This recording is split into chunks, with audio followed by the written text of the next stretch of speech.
Alright. Got the music going. Got the mic set up. I guess we're ready to get started.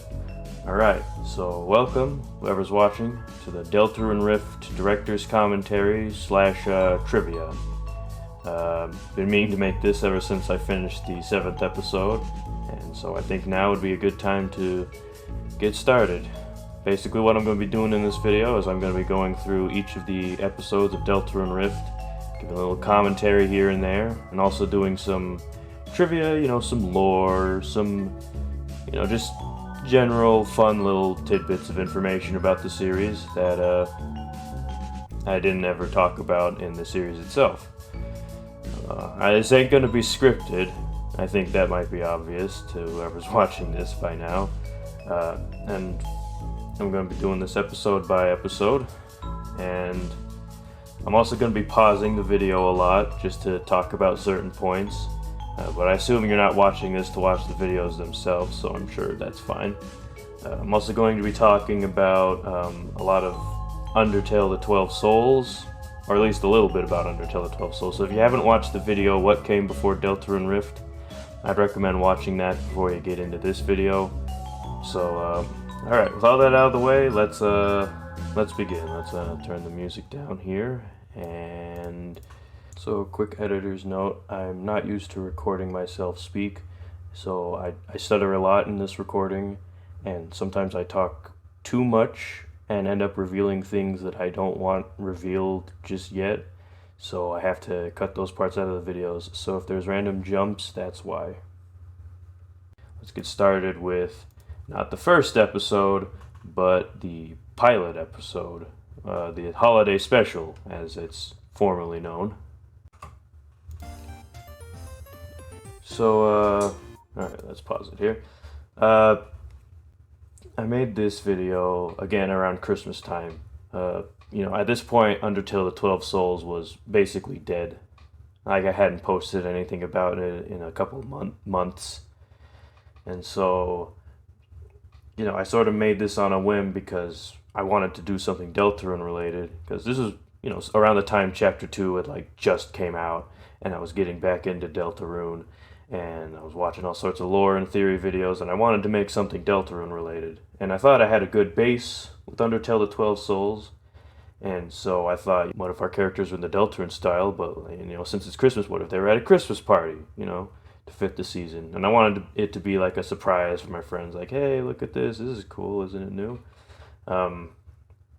So, since it's Christmas themed, I wanted it to be centered around Noel, in Noel's room, and you can see in this that I used a lot of tiles from the from Noel's room in Chapter 2, or at least in the cyber world.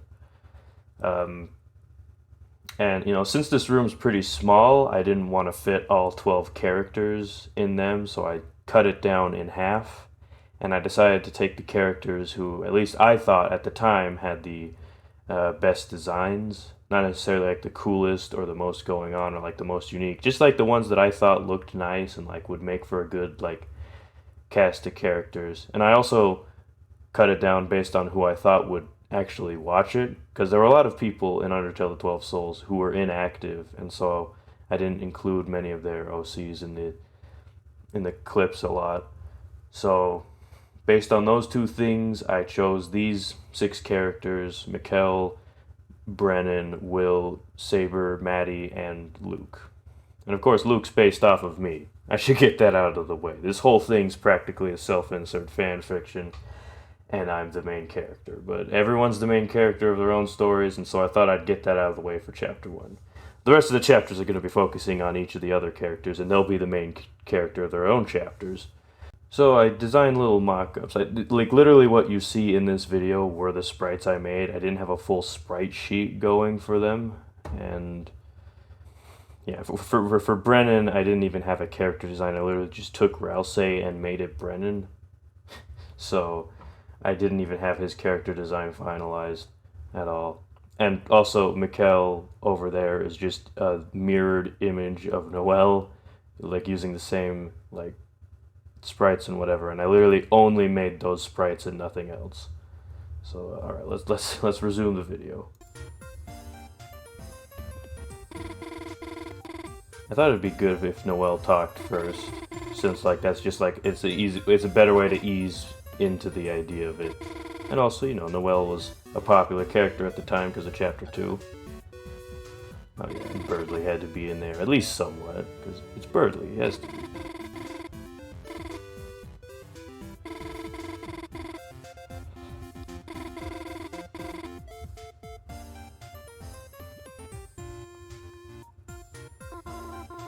So all of the like sound bites for each of the human characters are actually like pitch shifted and reversed versions of already existing ones.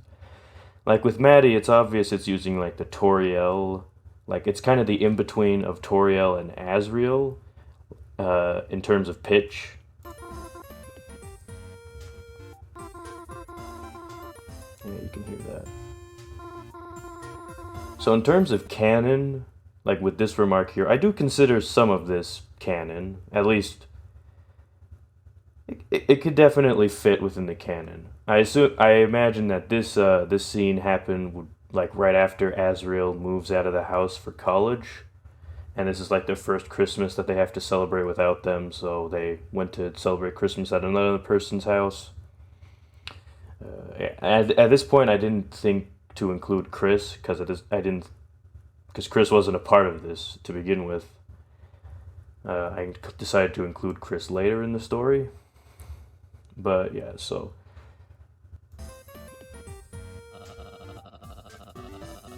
Will's text is actually a reversed and pitch shifted down version of Birdley's sound clip.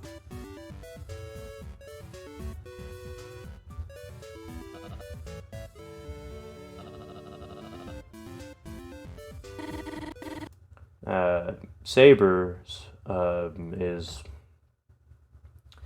a reversed and pitch shifted down version of Noelle's text.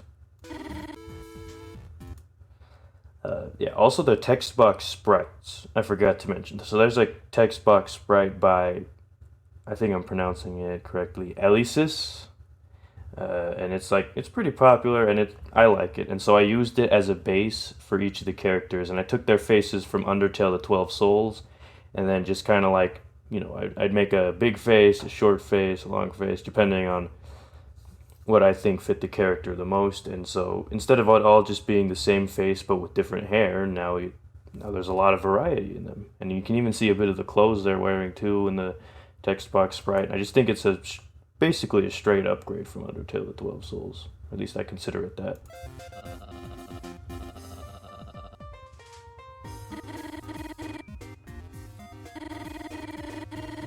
And also, you know, Brennan's voice clip here is actually Chris's voice clip, and that being a pitch shifted down version of Rousey's text clip.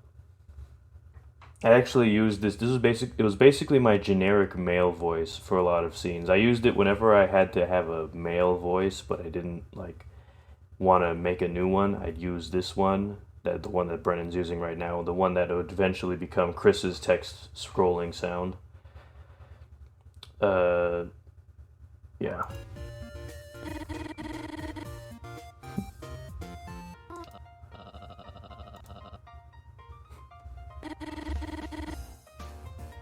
Ooh, Asriel's mythical cosplay sword. Just so we're clear, it's a katana. Just thought I'd make that clear. Asriel's cosplay sword is a really cool looking katana.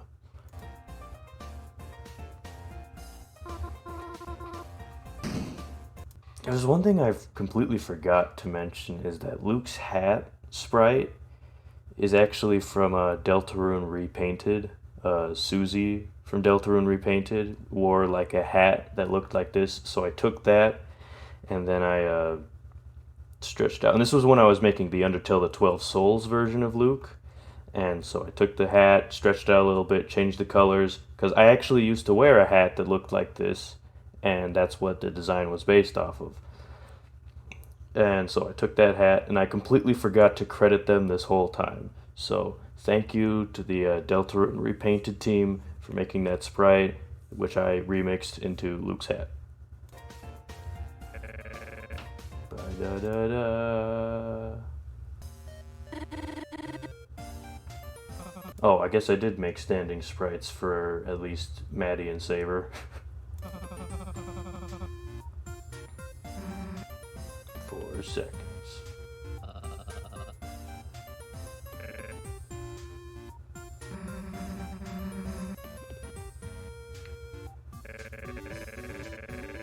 Everyone at this party.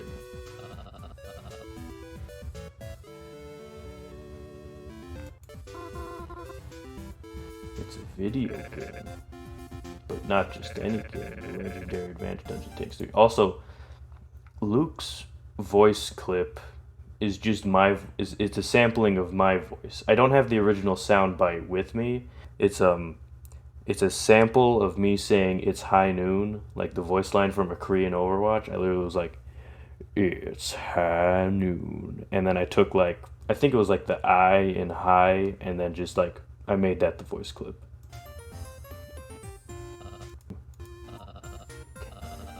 It's impossible to find these days.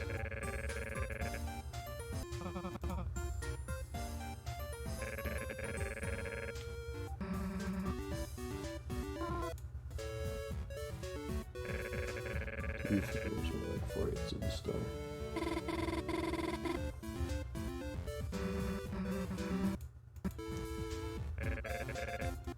So he was actually supposed to say "we're not careless." This was like a mess up on my part, just because like it's a bit of irony, like oh they sold half the star, but you know they're not careless. They still kept the other half.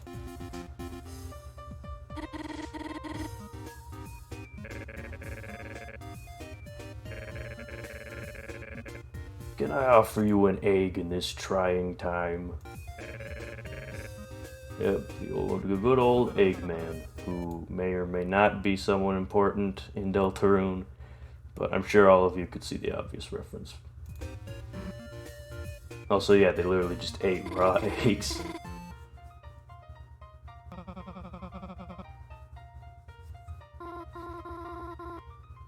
Honestly, I should have had Will leave to go cook the eggs, because Will in Deltarune Rift is like, you know, a cook. He likes to cook. But I didn't have that figured out at this point, so I had Brennan leave to cook because I didn't have an actual sprite for Brennan, so I kind of wanted him to get out of the scene if he wasn't just sitting down.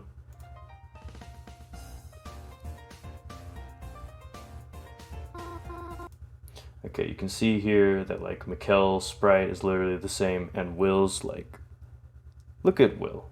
That is unacceptable. I don't know why I didn't just like make a front-facing sprite, but I literally just took his sprite, mirrored it, and then just kind of colored it to look like a sprite from there, but that's just ugly. That's unacceptable.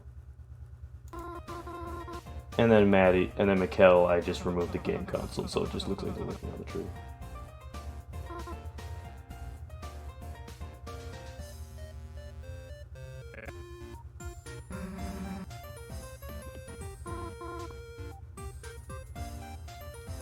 I'm only realizing this now. Wait, go back. Susie's head is missing the top pixel. That's funny. I didn't realize that until now. Alright, and everyone's gathered around the dinner table. Noelle and Susie don't get to sit down. They're not fancy enough.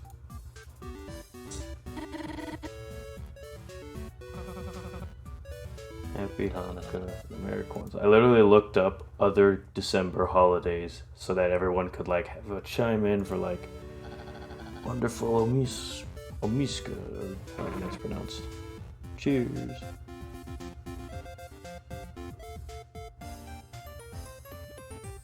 Also, yeah, this music that's been playing in the background all this time is by literally no one. You should go check them out. They make tons of cool songs. On to the next video, the Prologue. Alright. There it is. This little thing where I have Susie go across the screen took me so long, because I actually made this prologue before I discovered many of the techniques I used to make all the rest of the videos. So Susie walking across this screen here is literally just me dragging it slowly across the screen as precise as I could with like the arrow keys. and it took forever, and I had to do it all in real time because I didn't have any like of the editing tricks to think of.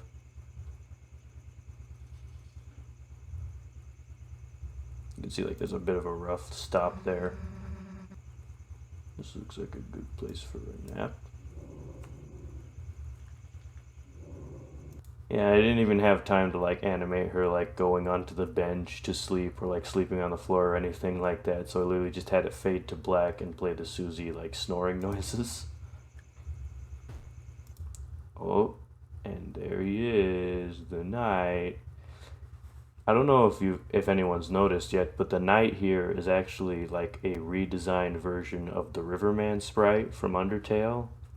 I just sort of tweaked it up a little bit and then added a couple details like a little shield on the back and like the beak shaped armor, kind of like a raven shaped armor is supposed to be the idea. Little all arm. He's wearing like a ton of armor underneath that cloak.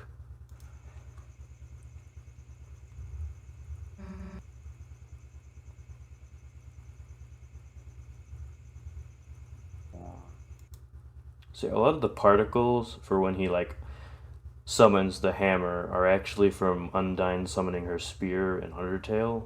Like if you look closely and you compare the two, you can kind of see it.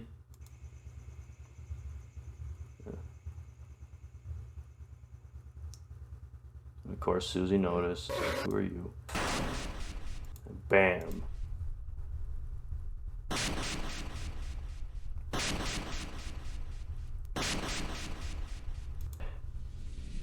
Kaboom!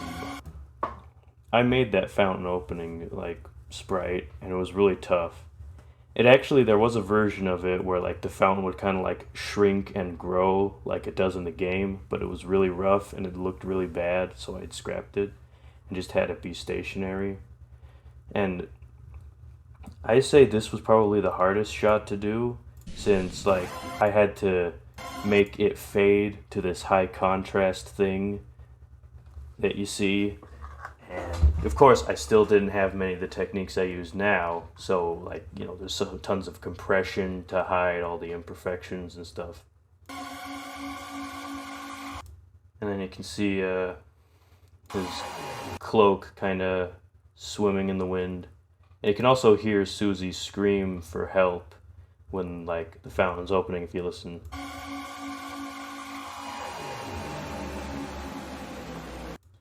Like you can see a clearer representation of what the knight's armor looks like underneath that hood.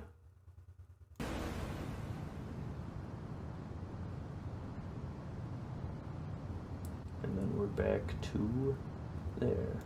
And, at this point I thought like, oh, Susie should leave behind like evidence that she was there, like the chalk she ate, but I didn't have a sprite for that. So I threw in like this like I don't even know what that was. I forgot what that was. I think that was literally like a hyphen text bar that I sized down to be like a pixel wide and then just put it there like at last minute. Oh, right. There's actually a smear frame here that for some reason the editing software just skipped over. You see this here, or like kind of like it's just like a weird jump to him all of a sudden having his hammer up. There actually was supposed to be a smear frame there that for some reason, like let me pull it up.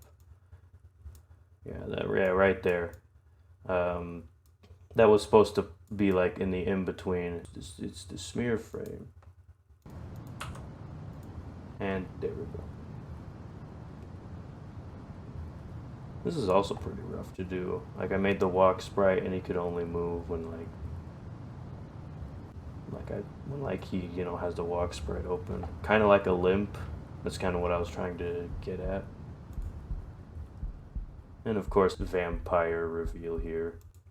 So I hadn't exactly gotten a final idea for what the villain was supposed to be. I was like, okay, the villain is going to be a vampire, and I have to like do a reveal here. It's kind of like the TV reveal at the end of chapter 2. But what do I do to reveal that? And so I had a lot of things like, oh, vampires are famous for their teeth, so why don't I do like a toothy vampire grin? But the thing was that, chapter 2 already used that with the TV smiling. And so I kept thinking of like maybe a hand with like spiky fingernails. And eventually I landed on the eye. And the eye was pretty easy to make. It's just like a bunch of circles and then like, vampires have that kind of cat eye, like the spike in it. And so vampires are associated with blood, so I thought I'd use a heartbeat in the background. And I also thought like it would be cool if like I had just like the trees there at first and that like large open space where like just perfect for the eye to fade in. To see all those trees outlining. And honestly, I did want this to be kind of creepy and unsettling. And so, you have the eye first fade in. But you have the trees around it to make it easier. But you still have that unsettlingly realistic heartbeat sound. And I wanted when the eye to open for it to be on like an offbeat or to be like something you're not expecting. So like when you hear the heartbeat, you hear both the beats and you're expecting to keep hearing that, and then it cuts off at the first beat when the eye opens, making it that much more like unsettling. And also like, all of the trees disappear and the only thing left to look at is that eye. And it's like really like unnerving and unsettling. And it stays there for a while and then it fades away. Bye eye. I accidentally had like 5 seconds of silence between the title drop. And for this, I just used the regular title, because at this point, I didn't actually fully commit to making a series yet. I was just like, alright, I'll make the prologue at least. And so I just used the regular title.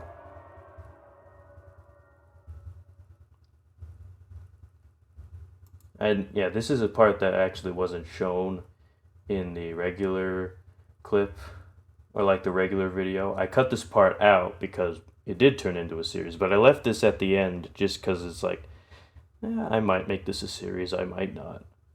Like, because this took forever to make. This took me like 3 days to make because of like the video editing efforts.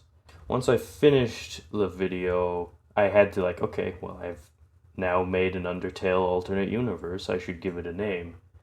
And it took me a while to figure it out. Like, I was kind of like thinking about it. I'm like, okay, how could I describe this universe, like, just in a way that, like, it took me a while to just find a title that sounded cool, but also, like, was kind of ambiguous as to what it was. Because, unlike other Deltarune AUs, there's no real, like, well, not all other Deltarune and Undertale AUs, but a lot of them, like, you can tell what it's about based on the title. Like, under Swap, all personalities are swapped. Under Fell, all the characters are evil. You can kind of tell by the title, but I couldn't summarize this in just, like, one sentence. So I thought, okay, Deltarune, and then I thought, like, oh, well, this is kind of like a dimensional rift, where, like, oh, it's the universe you kind of know, but everything's kind of shifted. And what's another word for shift? Rift. Deltarune Rift. So, but now I actually do have a meaning for what the rift and Deltarune Rift means. Basically, a rift is the type of dark world portal that was opened. Because all the dark fountains that were opened in the previous game, like, filled the area with a mist, and then, like, enveloped entire rooms, and had doorways kind of leading to it. But in Deltarune Rift, it's more of opening a portal to another dimension, and that's what the rift is. Like, it's still a fountain, but it doesn't really envelop things in a mist, like a doorway into a different dimension. So yeah, that's what the rift in Deltarune Rift means now. Kind of a retcon. All right, on to the first episode, finally. Alright, now for episode 1. So before I even started development on episode 1, I like started this long search trying to find editing software I could actually use to like animate the videos, but I couldn't find any, and I couldn't find that ones that were like easy for me to use or stuff that I could figure out in time. And it seemed hopeless, and I was about to like just throw in the towel and just kind of abandon the series, but that's when I came up with the idea of using OBS Studio like I always have, but this time, like I thought to myself, do you think maybe there's a move plugin, like a move tool in OBS? And so I looked online and I found it, the move plugin, the move tool. And basically, this tool is, it seems simple at first, but it's actually really powerful in terms of editing the video. And it was a total game changer when it came to developing these episodes. Because what it allows you to do basically is it allows you to move elements in a scene and like have programmed movements. So the characters can move here, move there, and move smoothly, and without having you to like input anything besides just changing the slide. And so I basically would make all these episodes like a slideshow of pre-programmed movements and then go through them for each scene. And I finally had something I could use to actually make the episode. And here we go. At the beginning, I just used like Gaster's opening monologue, like, "Oh, are you there? Are we connected?" Blah blah blah. Just kind of to also pad the runtime, since again this was my first episode, so I wanted to make it as long as I possibly could, just so like that like it was long enough to draw people in and like people like get people invested and immersed into the story. And so I added this since it's kind of lore based, but I mostly added it for padding. But there is a story element to it. It's not just padding. Like you see you see at the beginning, it's Gaster talking and just being like, "Are you there? Are you with us?" And then he takes that soul away, but then it's cut off because in the end you're not playing Deltarune, and that's where the observer comes in. So I named this little like omniscient dialogue guy the observer. So he's also the guy that like makes the little poems in the description for each of the episodes. So it's like he's since you're watching a video, of course you don't want to play Deltarune, you want to observe something, and that's what this guy knows. So of course the creator to their creations, you just leave him behind and come with him.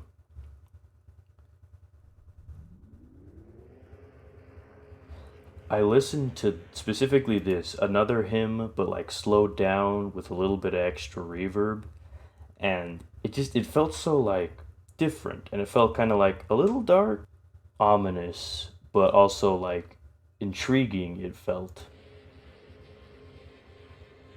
and yeah, I found this GIF online, and it was actually hard to work with because I couldn't just loop it. It didn't have a proper looping point. So I had to create a GIF of this and then have it bounce back and forth as a loop instead of at. So sometimes it's growing, sometimes it's shrinking, sometimes it jumps here and there so that I could get the text boxes to work. And in a way it kind of adds to this whole instability or like something different. It's not just a continually flowing motion, it's like chaotic, and also the hues shifted a little bit. Just adds to the whole different new feeling. So yeah, I kind of needed a little bit of an exposition since most people who would be watching this would come in blind without any prior knowledge. So it's like Deltarune, but it's different. So originally the part where he talks about like some of the people here act different than what you expect. He didn't say all of this. He just said, "What do I mean by that? Well, there are new people in this universe." I didn't have this segment. I added this segment because I realized, oh, I'm actually changing a lot of the personalities of a couple of these characters, so I think it'd be better if I said that than just skip over it.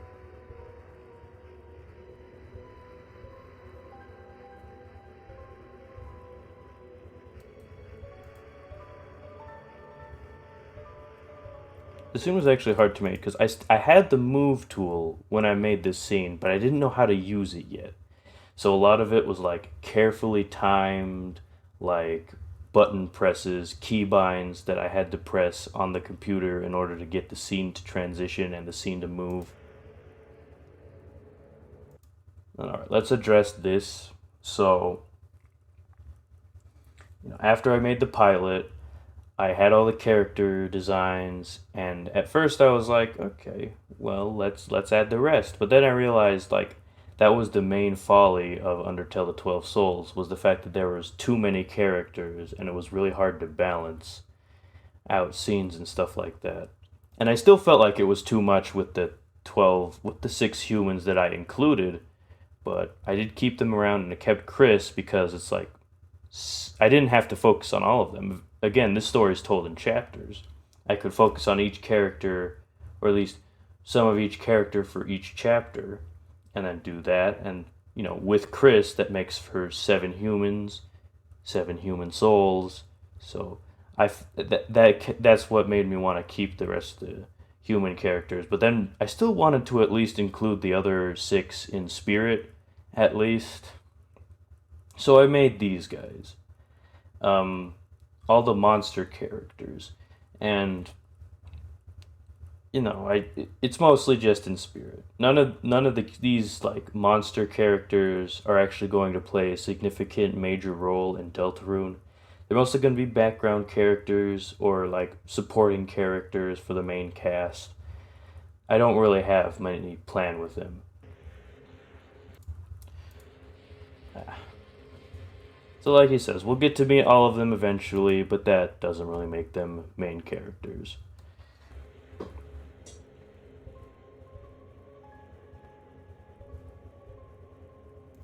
And again, with this chapter, I thought like 6 was a lot, so I thought, okay, for this chapter, we'll focus on just 2 of them. Luke and Brennan.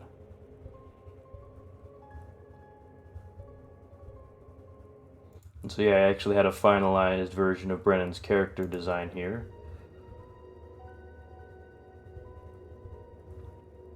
They're looking for someone because Susie's missing. Oh no. Also, another thing to note about the observer guy is that he always speaks in rhetorical sentences, or at least he likes rhetorical sentences. And that's just kind of like a jab of him, like, kind of being aware that in the end, since we're observing, we have no choice over what the characters do.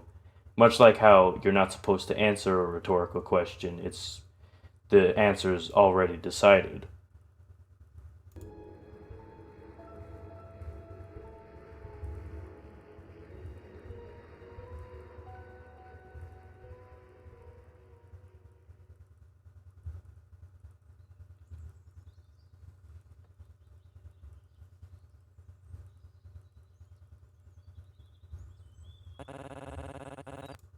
So I did change Brennan's voice clip here. Um, my friend Nova Legacy, he's like a voice actor, and so I actually sampled one of his videos to make this voice clip. I forget which video it was. I think it was a video that got really popular, I believe. But yeah, it sounded really nice.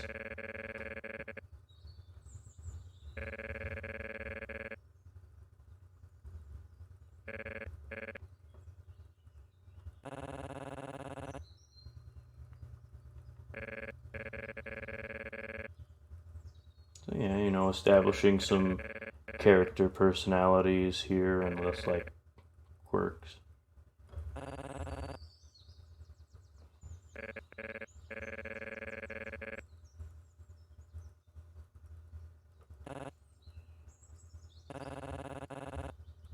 Hmm.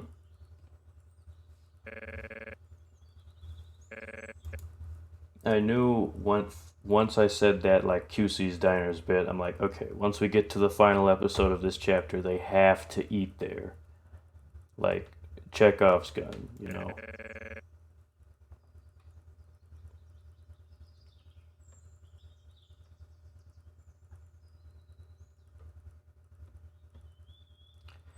There's actually supposed to be like an intermission saying like 10 minutes later or like 30 minutes later, and that's why Brennan says, I don't think you know what a shortcut is, because like they said it was a shortcut and then it took them twice as long as if they actually would have just got there. Also, yeah, this massive hole here was kind of difficult to make because the idea is that you can see like the earth, but then it sort of like fades into darkness. But it was really hard to create that effect. I think you can kind of see it, but I could have done better with it. Oh, he showed his eye. It's so cool.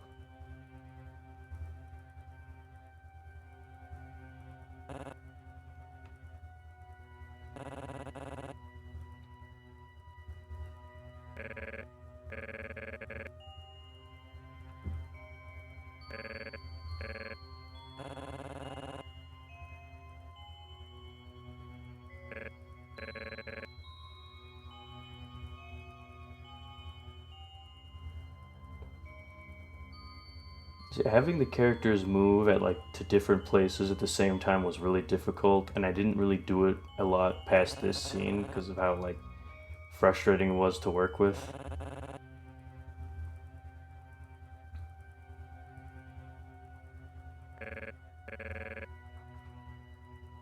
Oh, well, you know, it's Susie's chalk.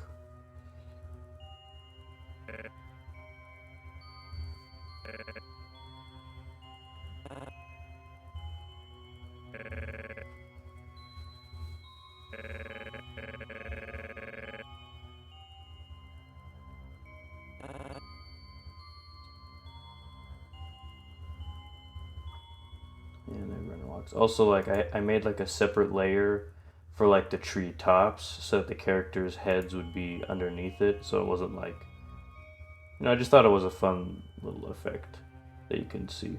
I never brought it back, but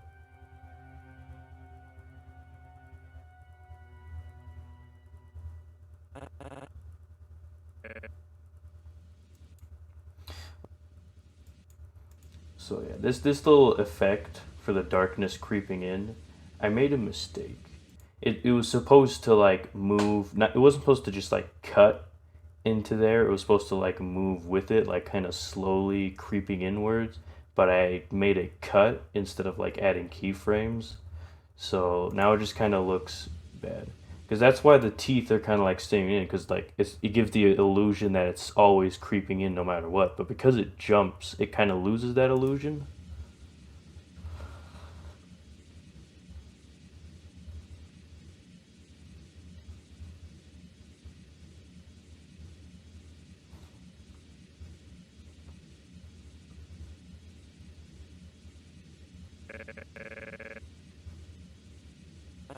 Trust me. Trust me.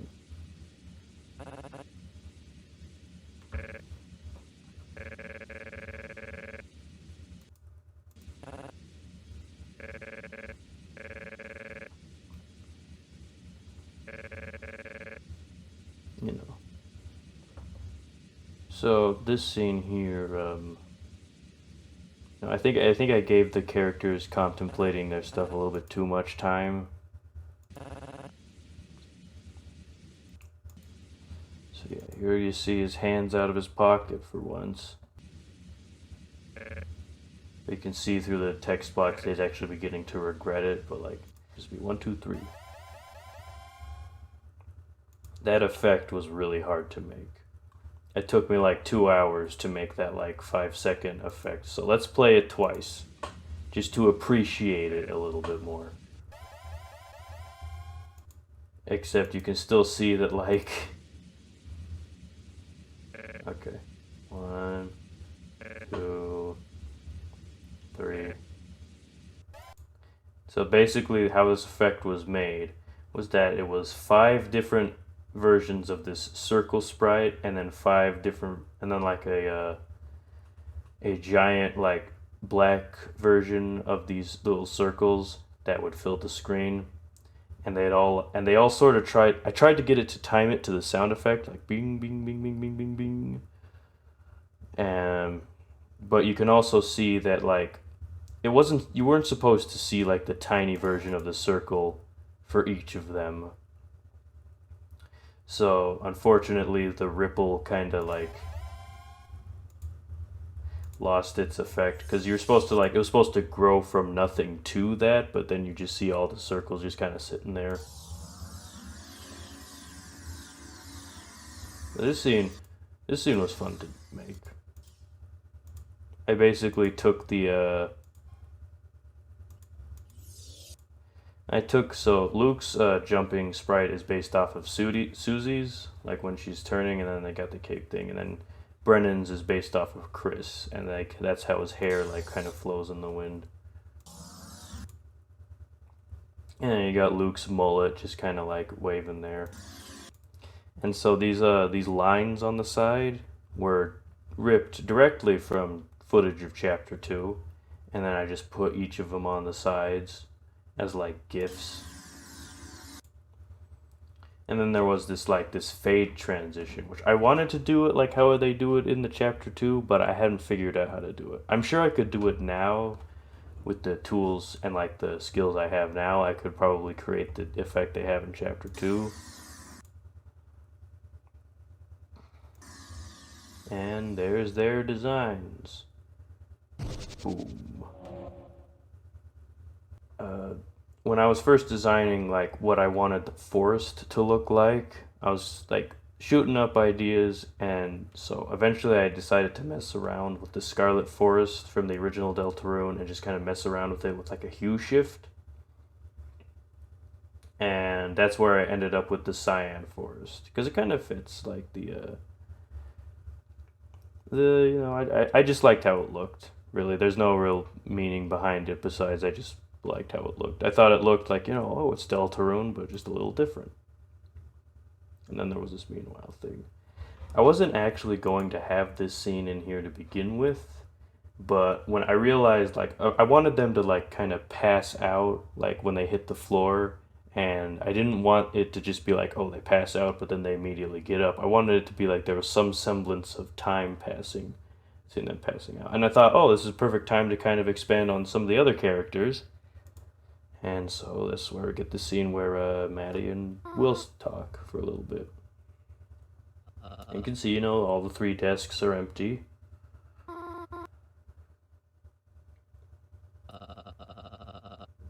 And I had to make the classroom a little bigger so it could fit all the characters.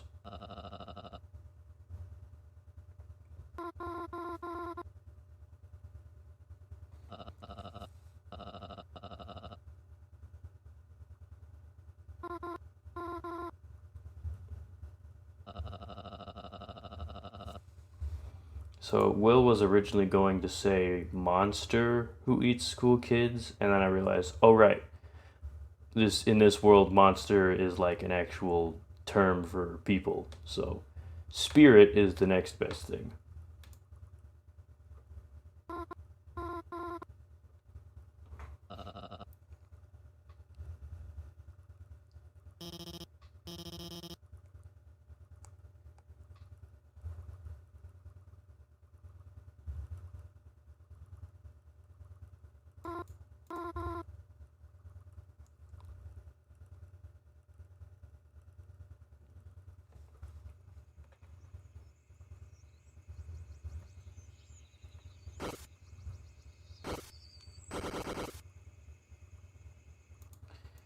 And yeah, so like there's a difference between like Luke kind of jumps up and then Brennan slowly gets up, and it kind of represents each of their personalities, at least at the beginning. Luke is very headstrong and just kind of jumps straight into action, leaps before he looks kind of thing. Meanwhile, Brennan takes it slow, at least at first. In the end, like, it's kind of like their characters were two different extremes, but near the end they both adopt like the best parts of each of their personalities in a way.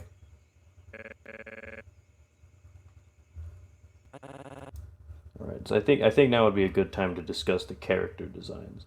So obviously Luke here is based off of the Red Mage from Final Fantasy. But Brennan is, I wanted to make sort of since it was forest themed, I wanted Brennan to kind of reflect that. So like, he's a deer of the forest. So he's got like the ears, the antlers, the tail kind of thing. Originally Brennan was going to keep his beard, like his little goatee, but I got rid of it because I wanted at least one character to have just kind of a regular normal face that I could just make easy expressions with. And it's not like the goatee took away from that. It would make it harder for like sprites of, Brennan smiling and stuff like that. I think for chapter 2 I'm going to redesign Brennan just so that he's like a lot more of an original like character and not just like a recolor of someone else. My plans, at least so far, is to like replace that like shawl thing he has with a scarf. At least that's what I have so far. Like, change it up to a scarf. Maybe replace his boots with like maybe make his boots bigger and like just like a different material. And also like give him a long range weapon like a crossbow or something like that. But it's fine for chapter 1 at least. He feels a lot more like a forest person.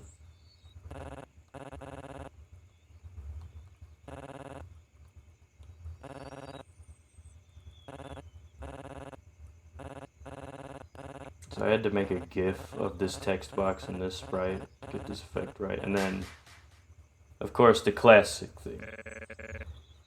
The classic image. I had to include it at least once. But I wasn't just going to be like, oh, where are we kind of thing, because I was kind of done with that meme when I was making this episode. I wanted it to be like, how it's used in the context in the game, where, it's like a slap.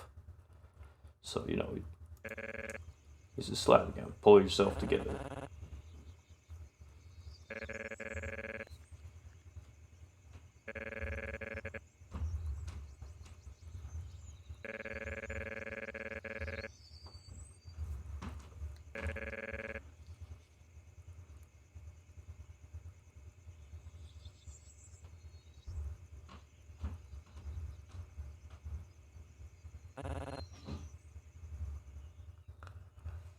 And here we are introduced to the cowboy. So I wanted like the cowboy to be associated with this like glowing dandelion plant. So like, he's always surrounded by them. And these dandelions are just supposed to represent like the spirit. They disappear with him too. And of course, I had to have a guitar song play for this character. So, it was originally going to be somebody else's song, which is the song that Morgan from TF2 was based off of. But I didn't want to get like in some messy copyright issues, so I just used Morgan, like how they use it in the game, just like it fits his character a lot. He's just a mysterious cowboy character.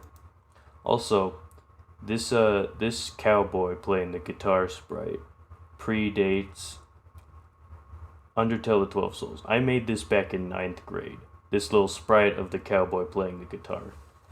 It took me a couple days to make because like this was my first time doing pixel art of anything, and I wanted to use the sprite because it was meant for a game that like I never made. So, but I wanted to use it in this series because I just thought like, hey, it kind of looks like Deltarune's art style and it would fit. So, there's that. Also, his text box sprite is a high contrast version of what's his name? The cowboy in Ace Attorney from like the Phoenix Rise from the Ashes. Phoenix Wright Rise from the Ashes. The cowboy guy. It's his face, but with like increased contrast, and then I modified it to look like he was looking to the side rather than straight at the camera. adding. It's a bit rough, but in the end, it is kind of like part of the cowboy's character because he's a ghost. Ghosts don't really act normal. So, his sprite just kind of looks weirdly realistic and kind of confusing with perspective and stuff like that. And, he always contradicts himself. That's one thing I wanted to get across here is that the cowboy CJ over here, he says he looks after these parts, but then he says, "Oh yeah, also this place is pretty new." So, because, he's a ghost, he's old, he always contradicts himself. He's never certain on many things. He's always just confusing to talk to. Because in the end, ghosts are very confusing. They're a confusing topic and a confusing thing to So I wanted to get that across with this. Is that CJ just contradicts himself all the time.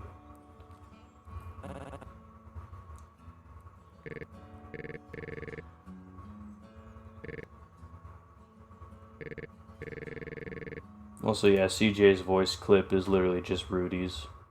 I didn't think to modify it because Rudy just has a very little part in this series, so I didn't think it was important to change it up.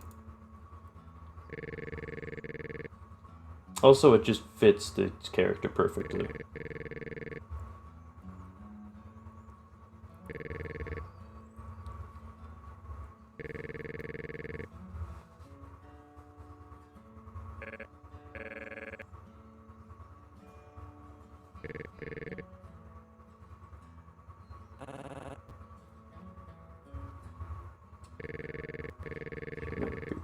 I have to be more specific. Yeah, I also tried to make sure that he consistently talked like a cowboy.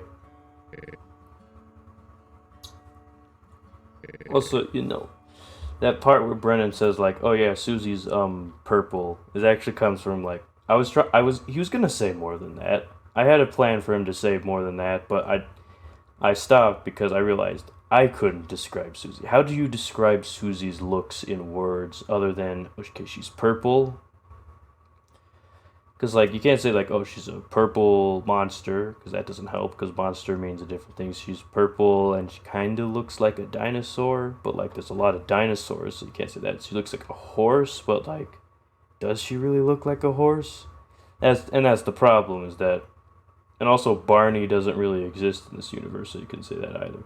So Susie's really hard to describe in words, and so that's why Brennan in this stumbles, because I myself couldn't design it. So I thought that'd be a funny little joke that they can't describe who Susie is. They're oh right, they're purple.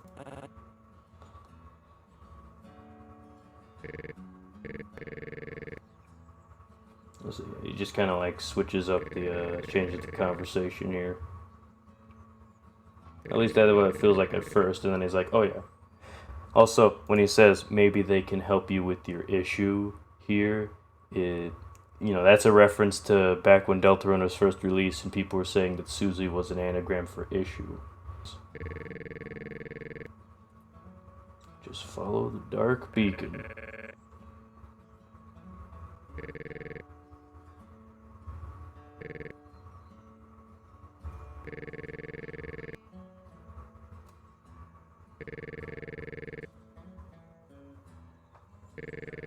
Of course, he's quoting Jevil here, but not the Jevil from this universe, the Jevil from another universe. Of course, they don't know what that means.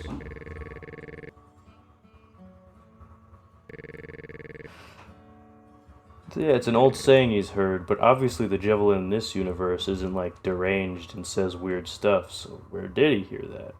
So where is this old saying? It just adds to the mystery and the weirdness of this ghostly cowboy.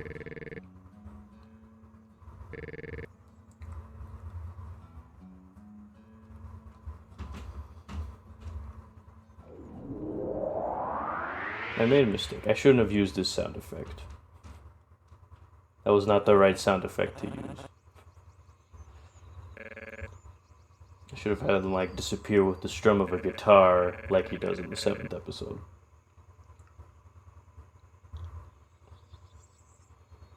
And since since I thought a lot of people would skip the prologue, I thought this would be a good point to remind people of the eye existing, or for people who watch this episode first, it's a good way to reveal the eye existing for the first time. At least somewhat. It doesn't have as much impact as the prologue, which is why I really want people to watch the prologue first before the first episode, because I feel like that reveal has much more impact. But I still needed to reveal it at least somewhat in the first episode.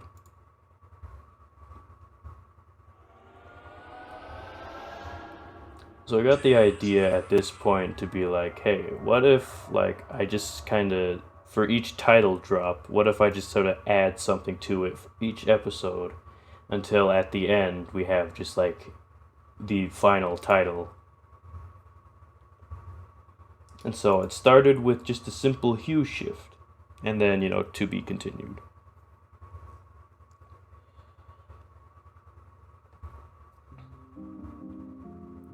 And honestly, the credits were my favorite part to make from the first episode. Mostly because, like, it's just like, oh, I got done with the episode, now I can just make the credits, and it's really satisfying. And making all these assets was a lot of fun.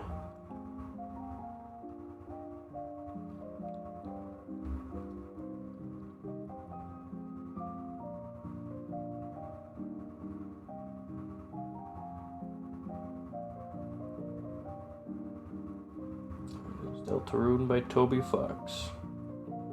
So I got the idea for, like, at the end of each episode, I would show, like, a finished version of the thumbnail art. Because you can see, like, this is literally, like, the art in the thumbnail that I used. And so I thought, wouldn't it be fun at the end if it showed, like, not necessarily, like, the live action ones, but, like, a more complete version of it. And so I came up with the idea, like, right at the end. Thank you for watching. And it ended up being one of my favorite things, because I'd make the thumbnail, and then I'd make, like, the finished version for the end of the credits.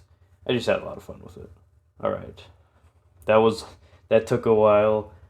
Let's move on to the second episode.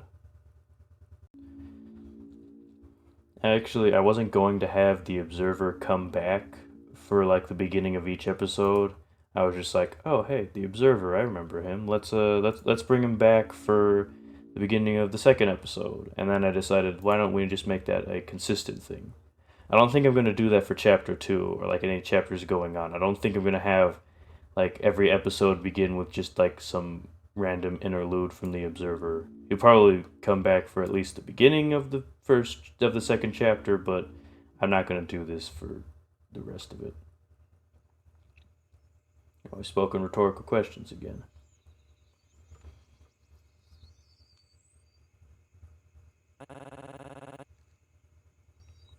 Yeah, you can see Lancer is at the top of the pillar for the entirety of the scene.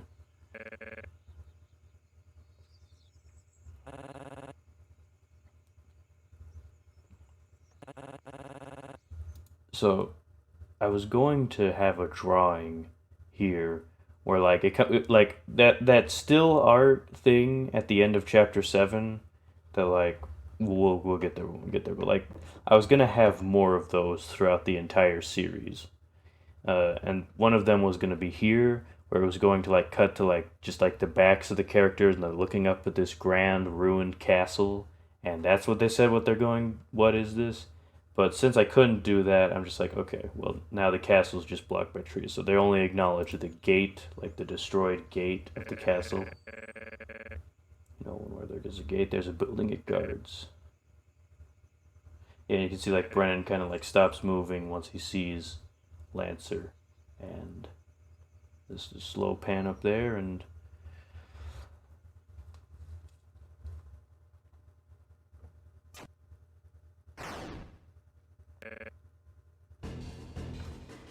I actually had 5, like, spades stacked on top of each other to make that effect of the spade throw.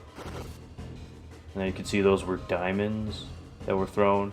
It's like you can see in this whole chase scene, there's little hints of what will be the ace team. Also, this chase scene is kind of slow, I gotta admit. And there's the heart.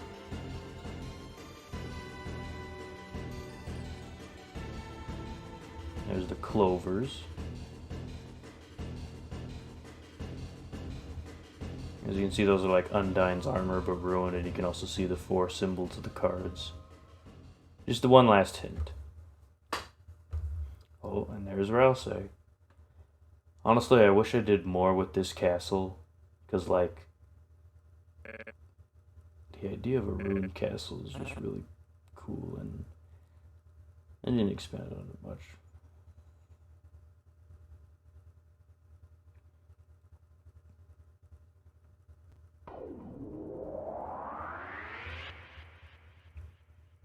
I think that sound effect was at least okay to use there.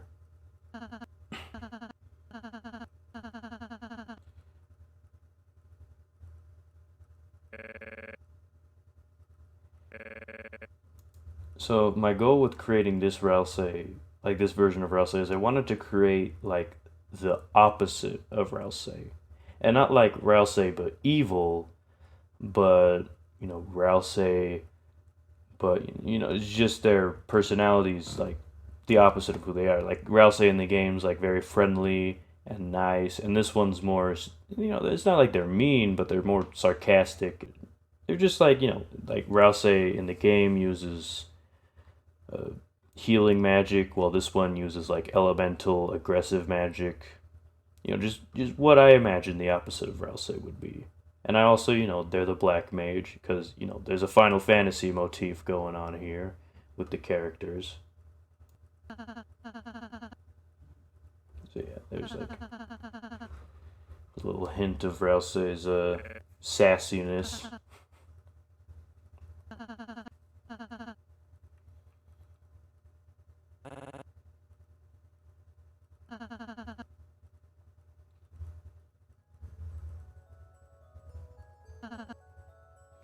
Honestly, I wish I used this music more. Like, I feel like this music, like the music that plays right now, like is just like I think this music definitely fits a Deltarune Rift. If there's any scene or like music that I felt like just really felt like Deltarune Rift, it would be this fountain music. And it sucks that it only plays once in this small area. Because I think you know, the music itself has this like mystical, kind of mysterious feeling, and it also kind of gets you excited for like an adventure, and it fits this Ralsei's character. I think this might be one of my favorite scenes from the whole series, just because of the music, really. But I also think like it's perfect at getting like excited for like an adventure and sort of like having like all this mystery. It, it, it gets me pumped every time I hear it. Like not pumped, but it gets me excited to like a mysterious kind of excitement, you know. And I wanted to use this music more. I tried so hard to find like an excuse to use this music, but I just never could. So it's only dedicated to this scene. And honestly, I wanted to do more with this castle, like I said earlier, because like maybe expand on like the ruined card castle. Like there's not that like black and white effect going on, and it's like all like there's all these ruins, there's all evidence of this stuff, and it kind of helps to set up like, you know, the perfectness of Dracula's castle.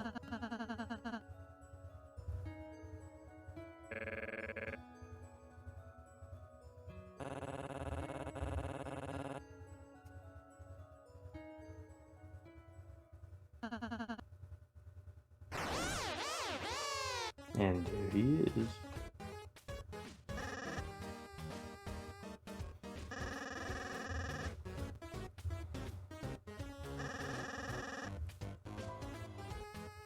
Moving up the ladder. And so there's Lancer.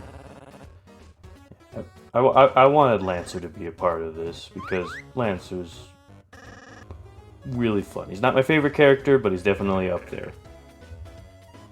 And his theme is the best too.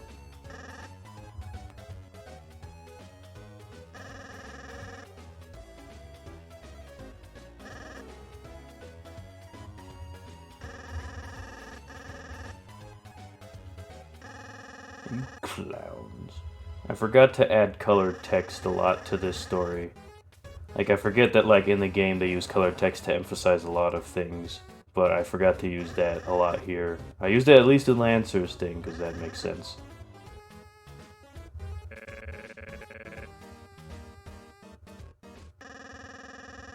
Who's that? Was the only one here? And here they are, the Ace team. Alright, I'm going to pause that here. Let me talk a little bit about this. So, I always intended for the Ace team to be, like, fake, just like puppets made by Dracula to entice Lancer. So I did make these sprites. Like, most of them I just kind of, like, squashed Lancer up and then sort of refined it to make these characters. I think I did well, at least on the design. But I did always intend for them just to be like a twist, just like fake. And it actually took me a while to figure out what theme this whole like Ace team should have. Like I tried looking for like Lancer remixes and stuff like that, and then I got the idea of like, hey, what if I just use the original Lancer song, but then just add some instruments on top of it? And that ended up working out real well because, you know, here's the Lancer, but there's more of them, and I think that music definitely fits. So one thing to note is that none of the other members of the Ace team emote. Lancer has expressions and stuff like that, but the Ace team, it's all just the same face. They don't change at all. And that's a hint early on that they're not really who they say they are. Also, on the topic of the name, the Ace team, that's kind of another hint that like these guys aren't who they say they are, because obviously Lancer's based off of the Jack of Spades and not the Ace of Spades. But also, I couldn't think of a Jack-based pun for like a team name, like, oh, we're the Jacks of Hearts or whatever. Like, so Ace team it is.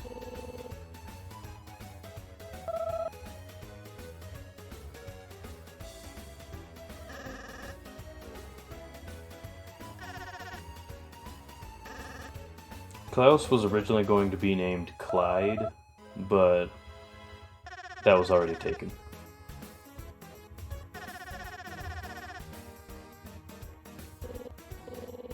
And those look stupid. Suck it, dear boy. I only had them roast the heck out of Brennan just because I made this sprite of him crying and I really wanted to use it in like some sort of context, because I'm like, okay, this is really funny. I really wanted to use it, and just like somehow I gotta find a way to use it. So I just had them roast Brennan for no reason.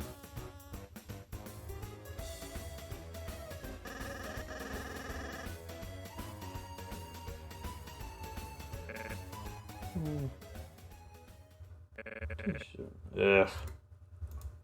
I don't like that. I was trying to find a different way for him to just like say that, but looking back, there's some things I don't like, and that's one of them. Just like him saying "to each their own" with just like the eyeball. I think maybe I should have just had him smirk, not show the eye. Just have him smirk and say "to each their own."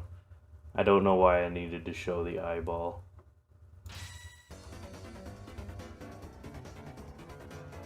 Also, yeah, the reason this fight cuts short is because I actually hadn't made the attacking sprites at this point. I just made the battle intro and like the animation.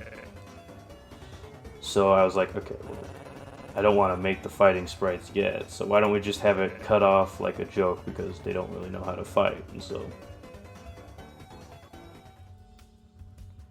And this little elevator music by MX Gone is great.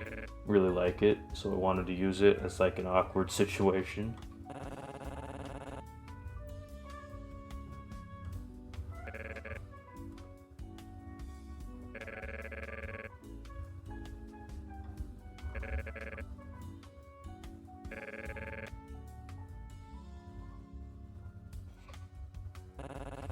Yeah, so yeah, this is kind of a weird moment, but it's because I didn't have the fight stuff, so I couldn't have them actually fighting. So I just sort of was like, okay, well now it's just awkward, but on purpose, right? Of course they attack.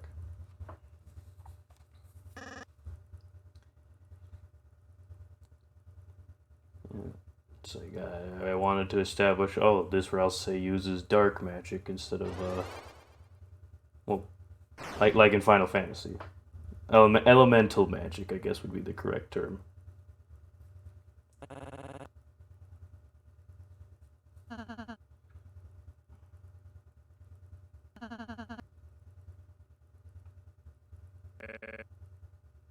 Hmm.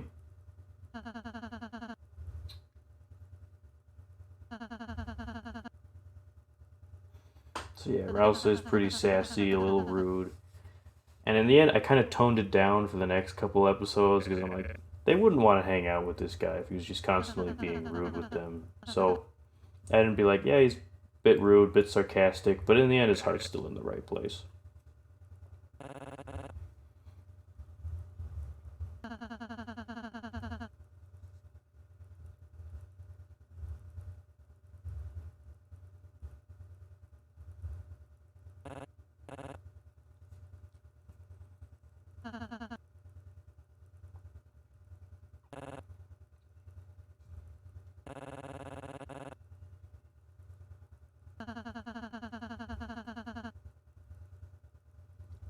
Yeah, I wanted this to just kind of be like a subversion to anyone who was expecting Rouse to act like they do in the show.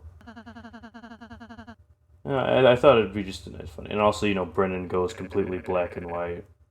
I think if I was a better spriter, I would have had him do a more like had his head hung down or something like that. But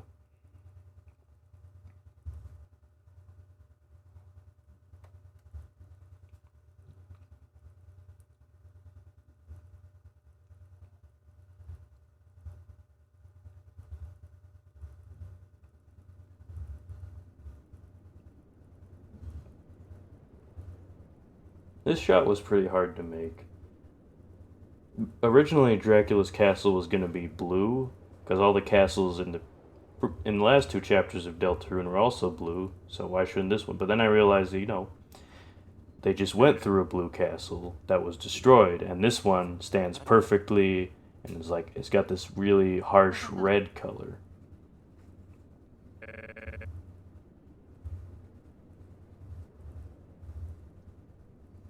And so, it stands out. It doesn't belong.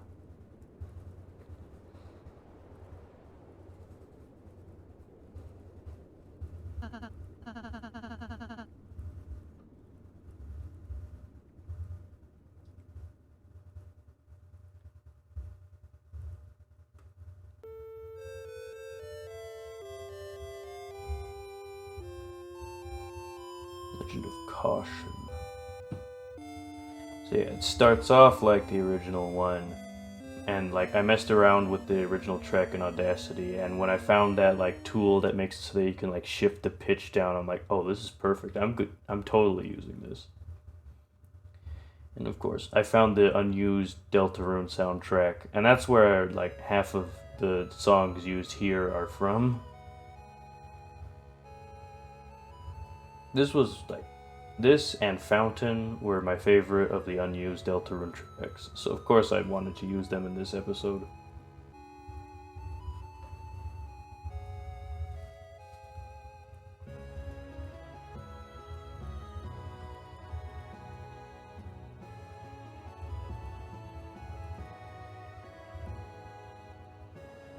Yeah, so obviously I couldn't make new ones, so I just sort of recontextualized all of the other Undertale and Deltarune uh, intro cards.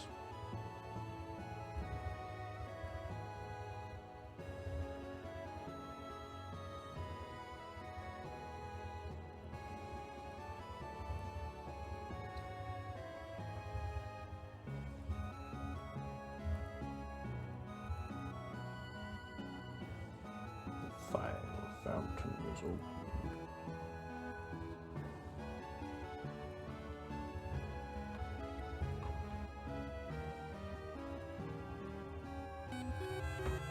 Oh yeah, and also this is a remix of that shot where like Kara's looking over the hole in the Delta Undertale intro.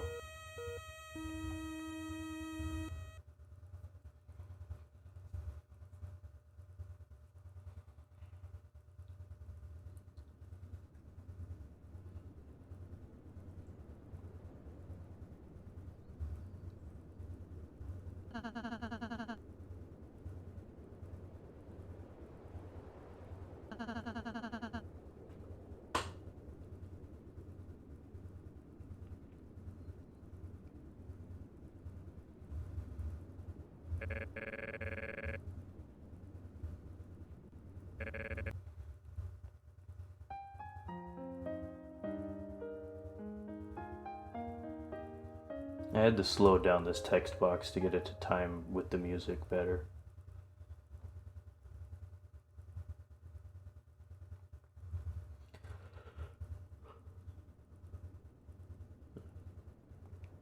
Yeah. I didn't use that ever again to show a switch in perspectives where it just sort of fades to black and has them adjust, kind of like in Amori, which is where I got the idea to do that from. So yeah, that sprite of Luke just kind of looking to the side, there were a lot of things that I had established that I just kind of forgot to use, which, that's what the next chapter's for, right?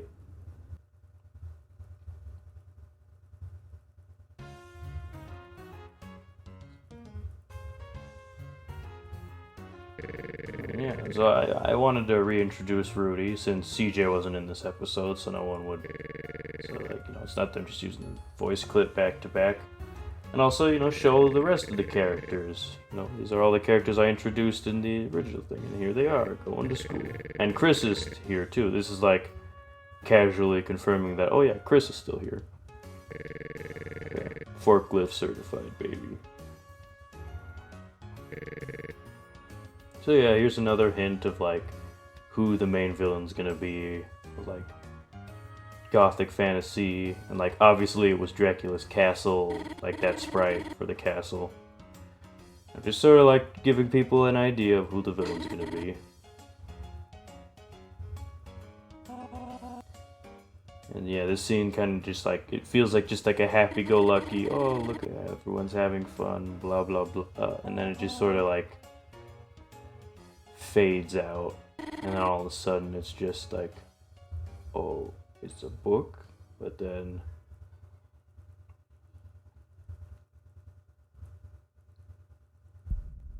uh-oh, Dracula's book.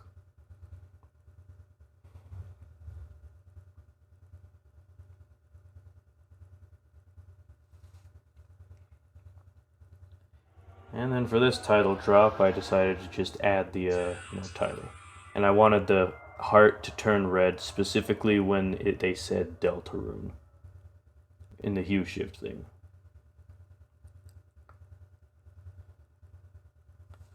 And I'll go through the credits again. Yeah, there's the final art for the thumbnail. Alright. So that was episode 2.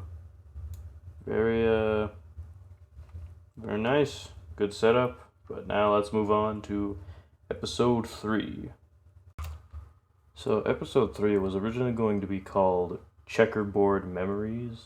And I was going to play that like song by Toby Fox. Well, I don't think but like the song Checkerboard Memories by Toby Fox was going to play in that thing. But then I realized the checkerboard only appears at the end of it, so it doesn't make sense.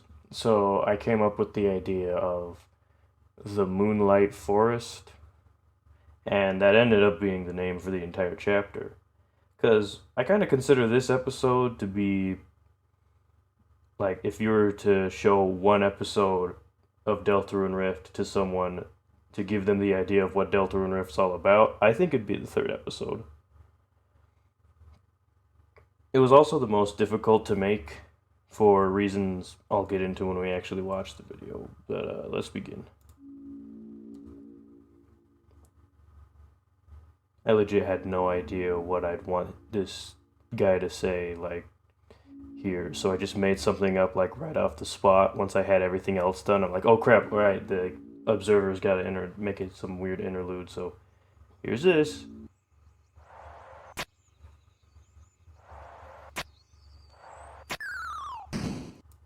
That took me like a good hour to get that effect where he trips and rolls over and then falls on the face.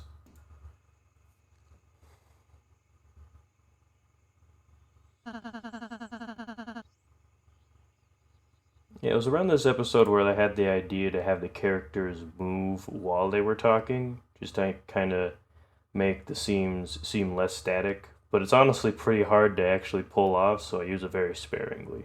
Like, it just takes a lot of extra time.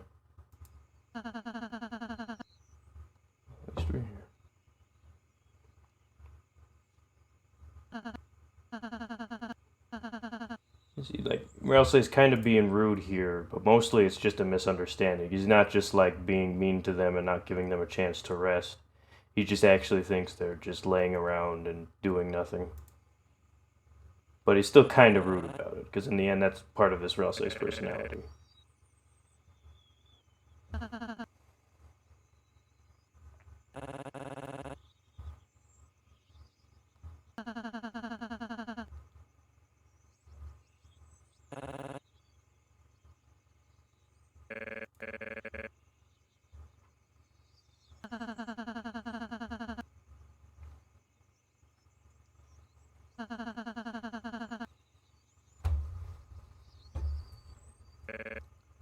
Good old Susie.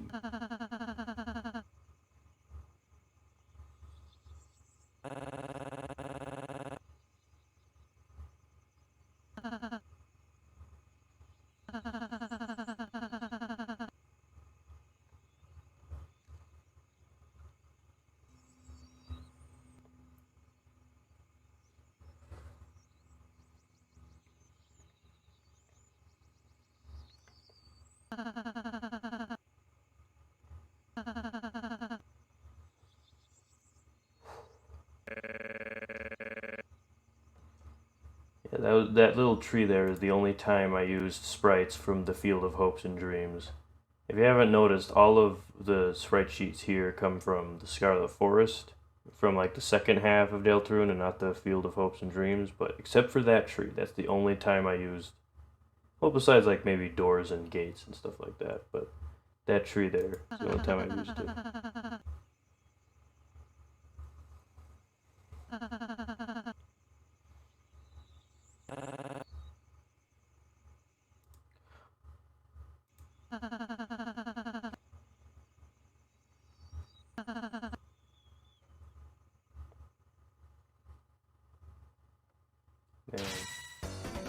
I like the little fire twirl that Ralsei does.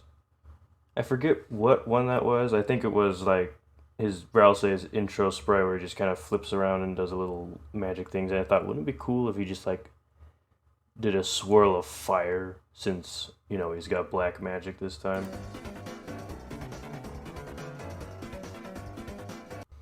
You know, actually, I did mention it earlier, but I do plan on redesigning all three of these guys for the next chapter. I mean, I don't think there's much I need to redesign with Luke. He's got a pretty solid design overall. I think maybe I just need to touch up a couple details here and there. Brennan, I want to like give him maybe either bigger or smaller or maybe a different color of boots, and then replace that scarf thing with replace that cloth on his neck with a scarf, just like a more traditional scarf, and maybe have it cover his mouth. But I also do plan for Ralsei to make him appear a little bit more like the actual Black Mage from Final Fantasy, like that the orange stripe around his hat. Give him one of those wooden curved staffs that you see some of the Black Mages use in like promotional arts.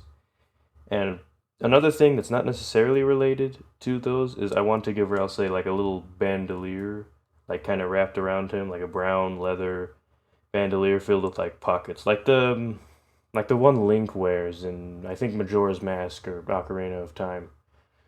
Something like that. It's got a bunch of pouches filled with random weird items, and those items are all like summoning items. Like you'd throw out the item and then it'd summon a Dark World creature for him to like control. I just think that'd be really cool and just sort of a way of showing progression of character and stuff like that.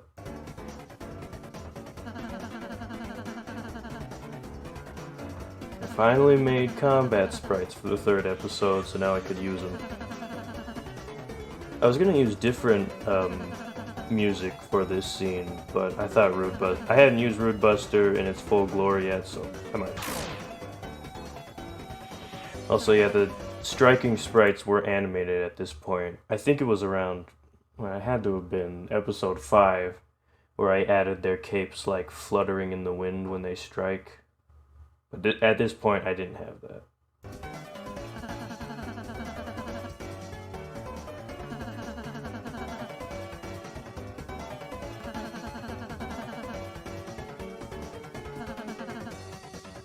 Fireball. I forgot where I got these fireball sprites. It's from some old SNES RPG, I think.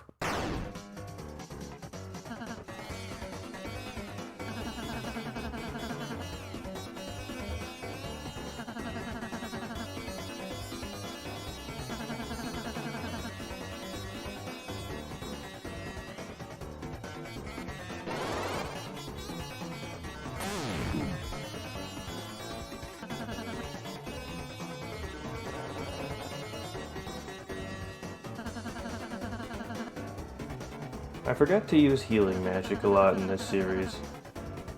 It's something that I just kind of forgot about.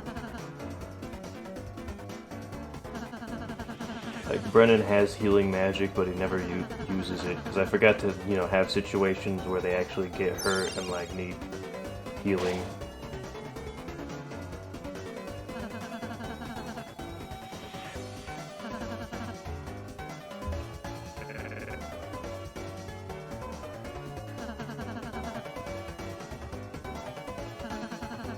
Soul magic.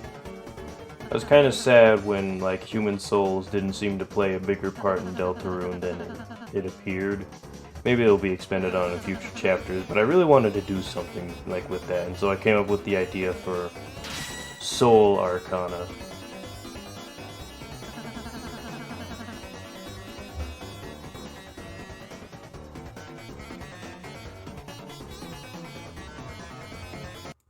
So something about Luke's design here, let me rewind a little bit, is that golden feather that sticks out of his hat is actually supposed to represent the hat he wears in the light world.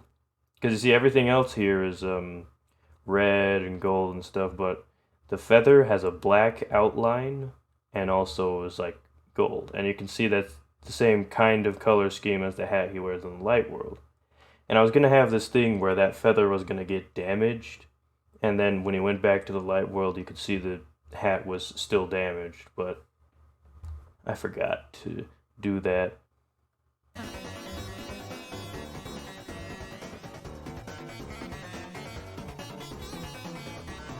Go back to the Valor Soul.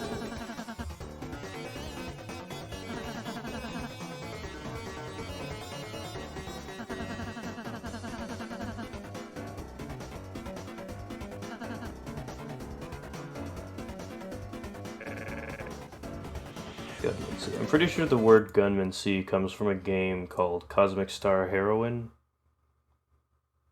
I really hope I pronounced that right. It's kind of obscure, but that's where the word comes from.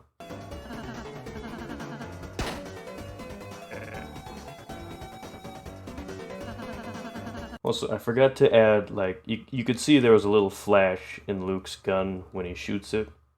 And I forgot to add that in later episodes because he fires it so rarely after this episode.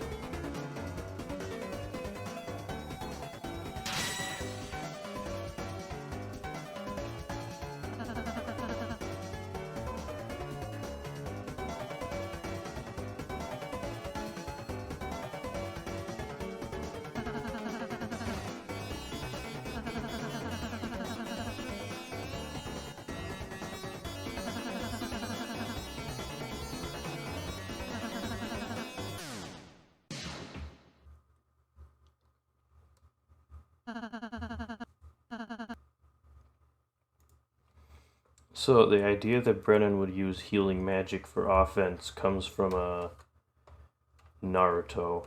I remember was it Kabuto? I think was the character who like used healing magic, and he was actually a force to be reckoned with because he could like use the healing jutsus to like make really powerful weapons and like easily could kill people with it.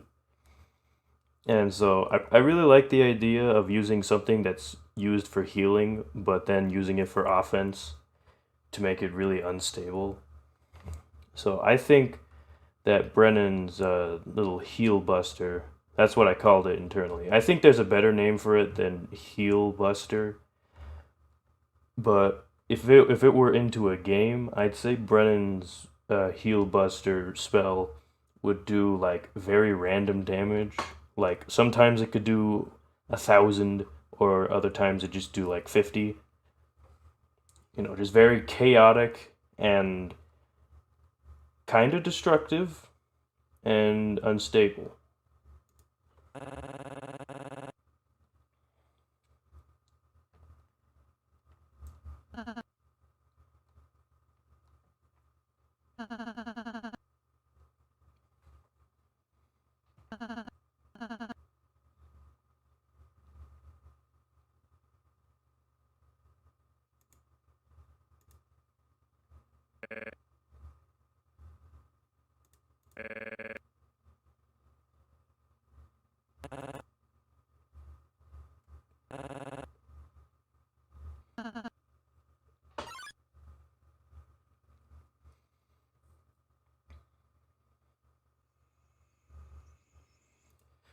So, about the trees here, I knew what I wanted was for the trees to get really tall, but the trees that were available weren't there. And so I used these tree sprites actually come from Mother 3, especially that big like overarching one.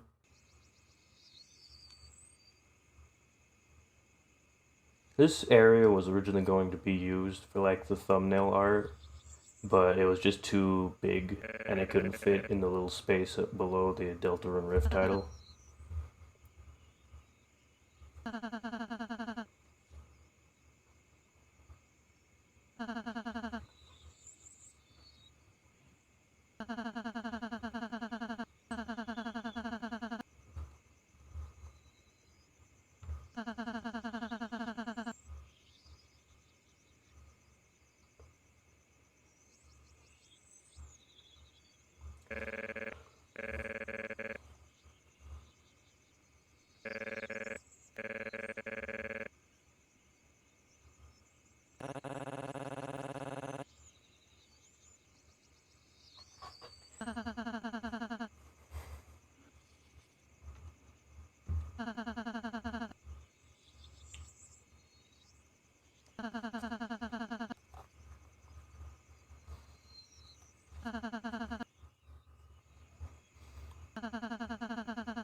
That effect was pretty hard to make. Also, because they have to like pass through the tree over there, and so I had to make two separate layers. Okay, so for the rest of the episode, except for the last bit, they used this effect, and this effect was really tough to make because there are 4 layers to this effect that I make here. The first one being the background layer, the second one being the fireflies that are moving across the screen, the little particles. The third layer being the leaf overlay, which is actually in the base game of Deltarune. I just kind of expanded upon it. And the fourth layer being the trees. The idea is that everywhere you don't see is just surrounded by trees. So they can't go around the spikes or whatever because all the areas with the black space that don't have like rocks or mushrooms are just trees. So they have to get past the spikes. But this was so hard to work with because I had to be perfect every time. Because if I messed up, then the bugs would like glitch out or like everything. So I had to make each of these scenes perfect. So I recorded each scene twice to make sure that like if there was a mistake, I could back it up with another one. Also, this is the area where that little music card slides in. I think this first room is like a good introduction room. And also, the puzzles in this episode serve kind of like an extension to each of the human characters. So like you see with this puzzle, Brennan, it's numbers based. Like finding the right numbered order for these. And so you see Brennan's like it's a very simple puzzle. And, Brennan's is just showing that Brennan's smart, and he's by the numbers, and so he could easily solve a puzzle like this.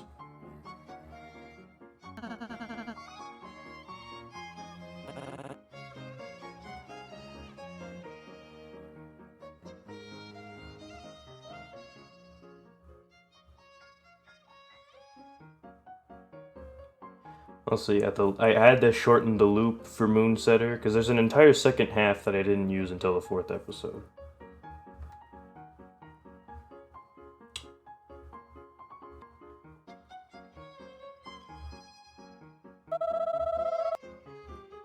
Alright, so on the topic of Helga, how I made Helga's sprite, I'm going to do this for each of the Ace teams, like little huts that they're in, but for Helga, I basically shrunk Lancer down and then added little details to turn it into the Helga you see right now. Their voice clip is obviously sampled from Queen. And I want it to be like, so how they talk is that they usually have a lot of like, say stuff about love and all that because they're a heart, obviously. And they also sometimes will end their sentence with a little tilde at the end or whatever that's called. When I designed the Ace team, I actually made like 3 different themes for each of the characters using MIDIs from other video games that I found on vgmusic.com, I believe.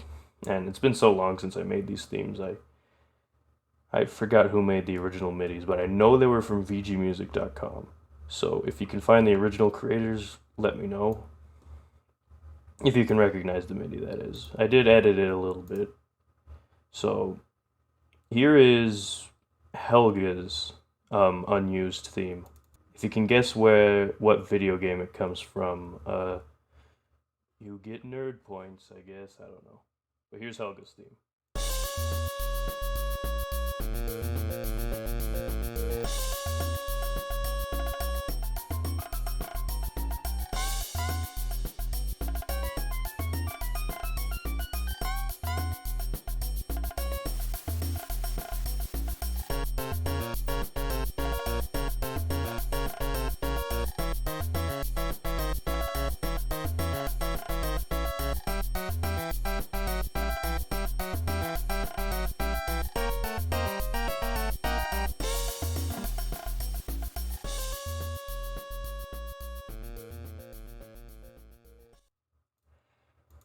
So, yeah, I'm not going to play the full thing because it's like a minute long, but, I think I made those themes basically to get an idea of what the characters' personalities were to be, and so, you can see it doesn't exactly match up with Helga, but it matches up a little bit, because I made the themes, I'd say, I made the characters first, and then I made the themes. And the personalities kind of match, but I did change them a little bit as the series went on, because in the end, they're not really supposed to have a personality. They're supposed to have gimmicks, not like an actual personality you can tell. They all just like work on a gimmick. Like Helga's only thing she has is that she sometimes talks about loves and ends her sentence with a tilde.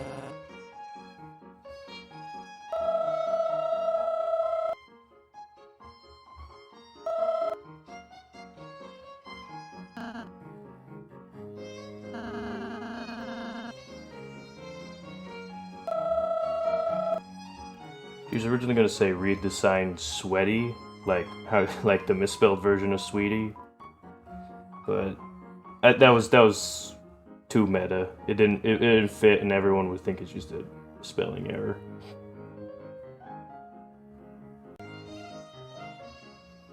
Alright, and here's Robin. That bucket sprite was obviously used to be Lancers. I just recolored it and then changed the logo to a diamond.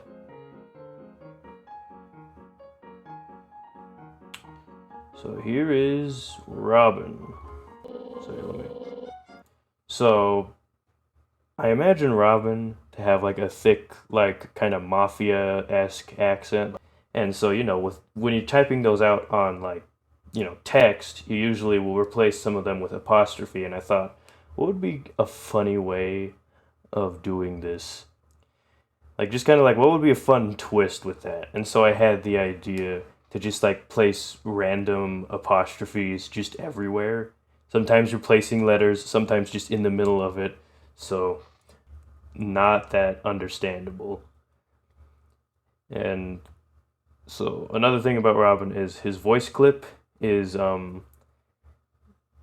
in Ocarina of Time, in the Temple of Time, you can hear a choir noise. So I took that and then I shortened it up. I adjusted the pitch a little bit, and it took a while for some reason, and in the end, it's not the best voice clip. Also, here is Robin's theme. I wanted something big, kind of oafish to fit his character.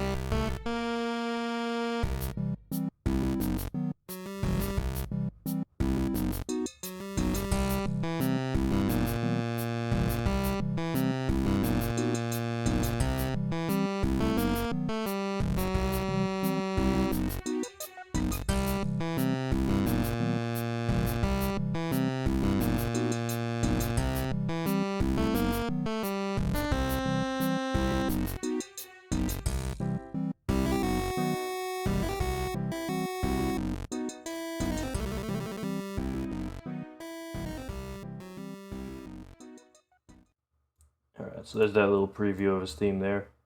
I think it fits his personality a lot better than Helga's.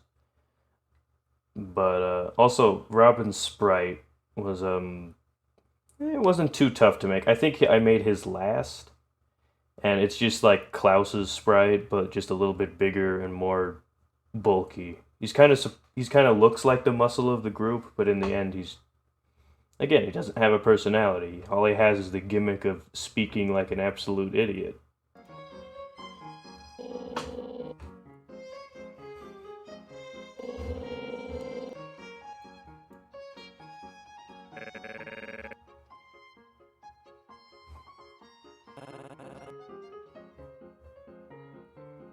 Oh yeah, and those big mushrooms. Those big mushrooms actually come from Stardew Valley. Also, this puzzle room, I wanted to just be like, yeah, they don't speak at all in this room. I don't know why, I just thought it'd be fun for them to just not speak. Sometimes you don't need to speak. Also, this shows off Luke's, like, he's more of a visual learner instead of by the numbers. In the end, I didn't expand on these characters' personalities that much. It's not that deep, but I still wanted to establish something with these.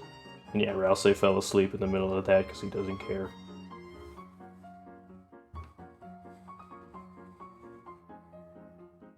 Yeah, I forgot to make Rudin, like, actually do stuff. Now he just kind of sits there. And then they sit there when Rudin discovers him. I do like that effect where the little, all the particle effects just kind of like split in half and then slide out. That was kind of difficult to make, but I only had to use it once, so it wasn't that bad.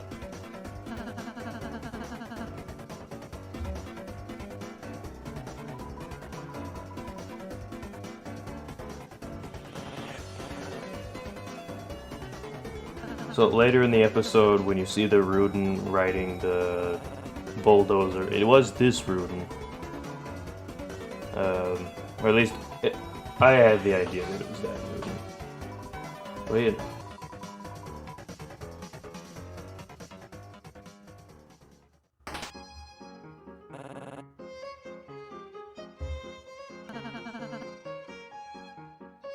I didn't include as much treasure chest as I wanted to. They only appeared in this area. There were a couple of things I just forgot to put in, like more of these chests.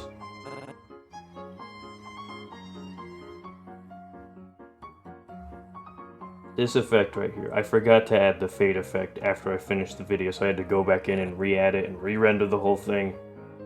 That was frustrating for just a dumb little joke like this.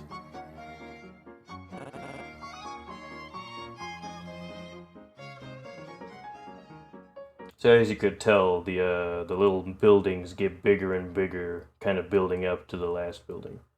But now on the subject of Klaus. Klaus was like the first one I designed from the new ones. Klaus is my favorite, I have to say.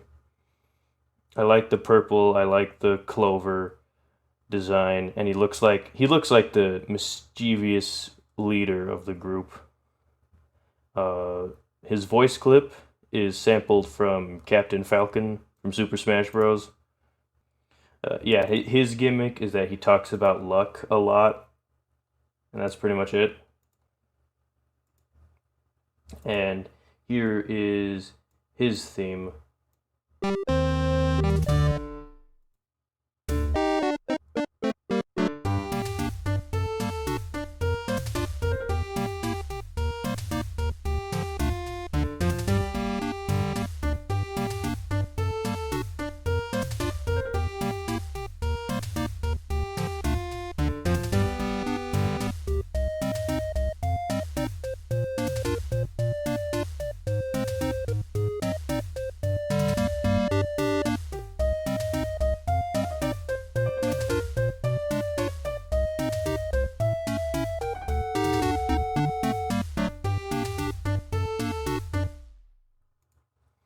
Yeah, I thought that was the shortest of the themes, and so I thought I could just play all of it and it'd be fine.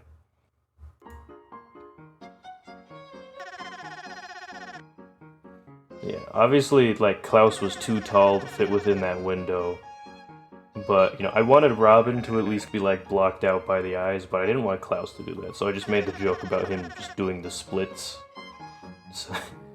So yeah, so that's what he's doing behind that window, he's just doing the splits.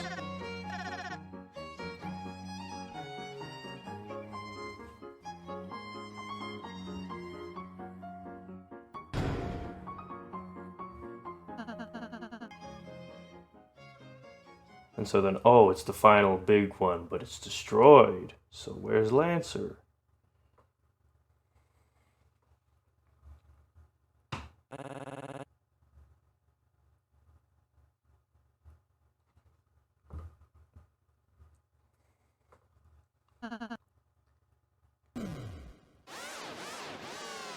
Oh, and there's the checkerboard. Checkerboard.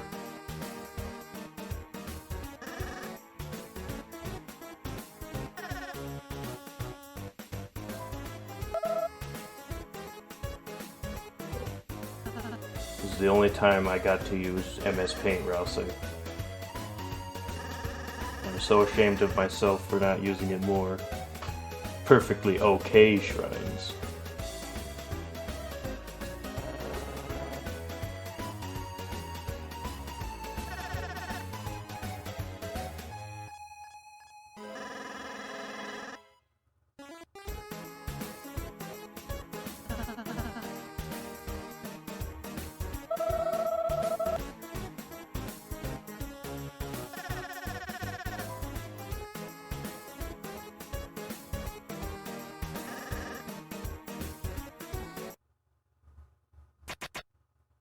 There's the pawn man.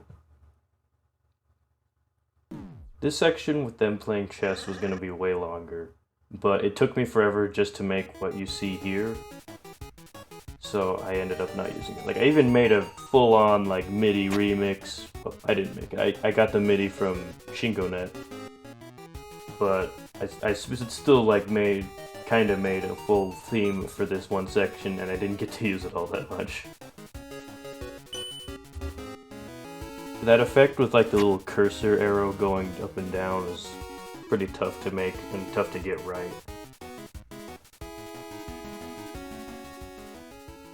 Honestly, I think it's the right length. In the end, it didn't overstay its welcome.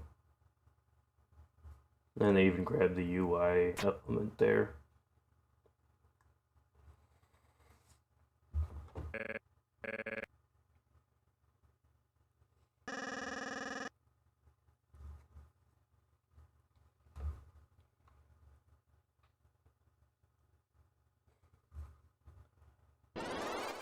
So this fight with the checker piece, I was one of like when I was thinking of ideas for Deltarune Rift, I knew I had to include this checker piece fight. Just completely unedited, no twist. It's just straight up the checker piece fight from Deltarune, but with these characters, because I love it so much. I love the checker piece fight. I don't know why a lot of my fights, like early fights, and even in the later series, would involve characters making a wall and then another character jumping over said wall. Like, you see that a lot with the fights in this series, and I don't know why I did that.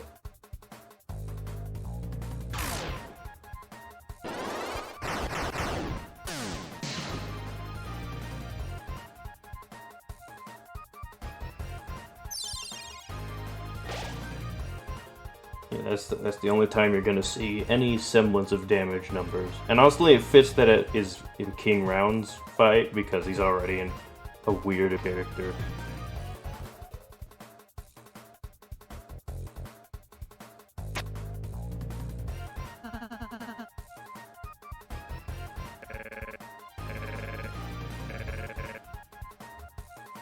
Oh, King Round was so hard to animate. Because I had to recreate all like those little like movements he does by scratch. And then this scene took me forever to get right. Because of the smear frames.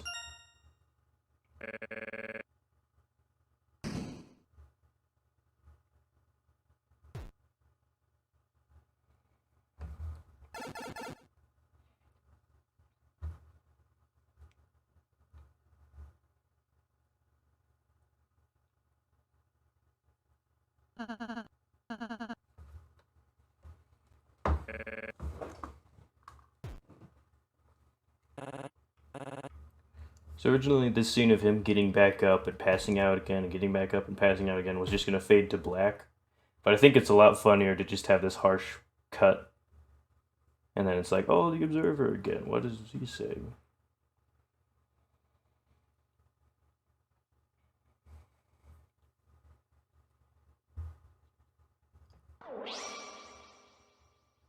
I mean, that's a cool effect, and it did take me a good while to make it, but I only used it one more time in this series, so I don't think it was that worth it.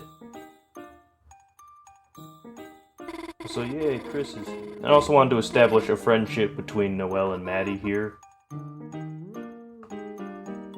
Because, you know, they're both just like people who worry a lot, and they're easily scared and stuff like that, and I think, you know, they'd make good friends.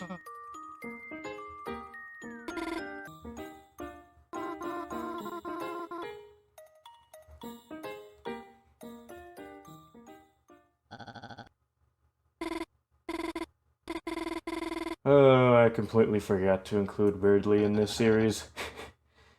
Kinda sucks. I was ashamed that this was my only scene with Birdly. And he's not gonna show up for Chapter 2 either, unfortunately. He's gonna show up, I'm pretty sure, around Chapter 3, but I'm kinda sad this is the only time we see Birdly. The only reason he was in that scene was so I could use that Harry Potter remix of his theme.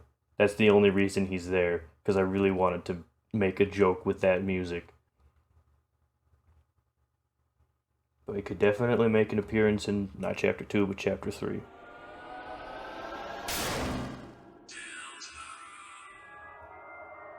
Yeah, I like that effect, where it just kind of cuts in and then slides. And here's the credits. So this really was not necessarily my favorite, but definitely up there. Because it's fun. It's a fun episode. It's not too important, not too unimportant. Let's see, is there anything notable in the credits here? Let's go to the final art. I actually made the thumbnail last. Well, actually, no, wait, no, I did make the thumbnail first. Not for this one. That's for later episodes.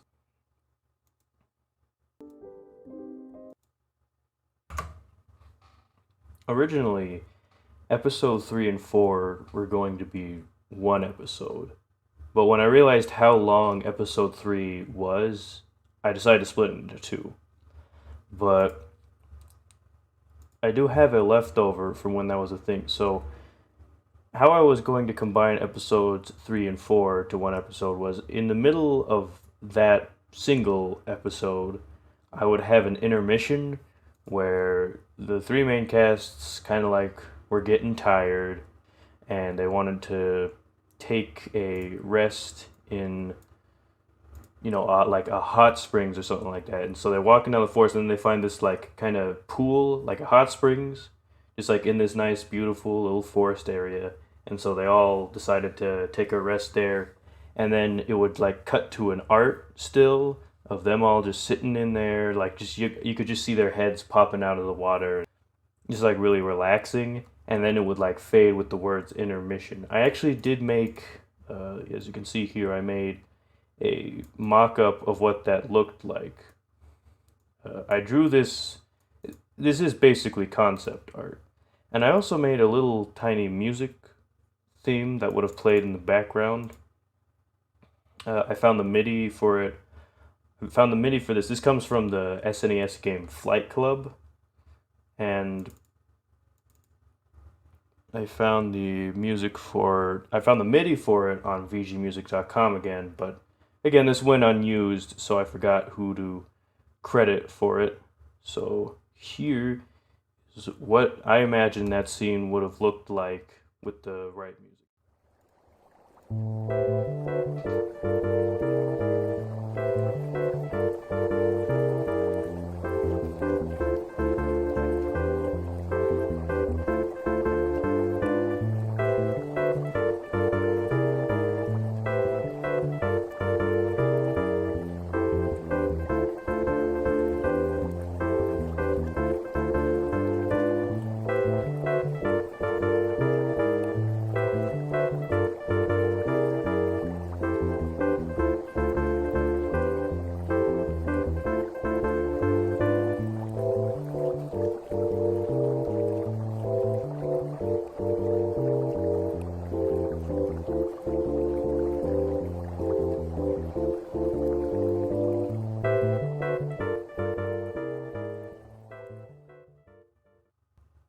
There's that music for you. That's basically what it would have looked like. Of course, the art wouldn't just be a pencil sketch.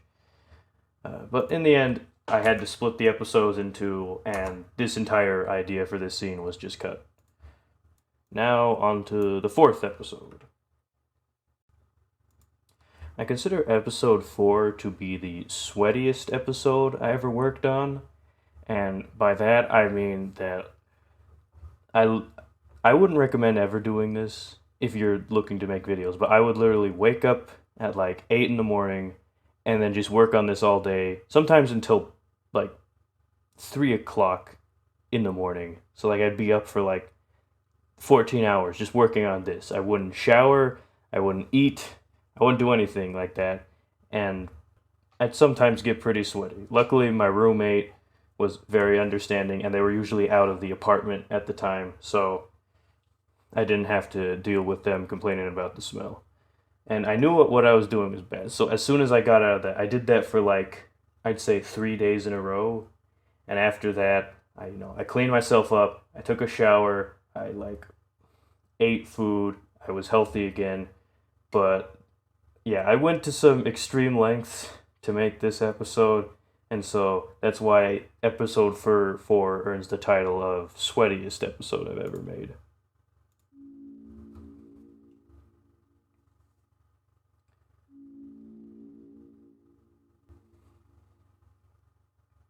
See, I wanted this to open up on a battle, just because it sounds like a fun way to open up. And this is the first and only time you see those little UI elements pop up. Honestly, I should have used more of those. It was very hard to animate. That's why I kind of dropped the idea of having those buttons pop up because it just took me forever to get right.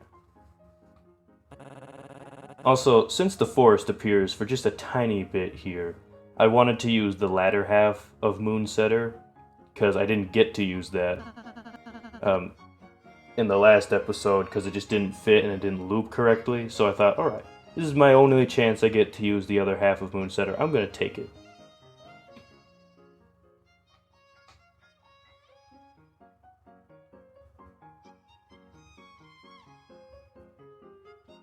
So of course, I established that those little dandelions means that CJ's there.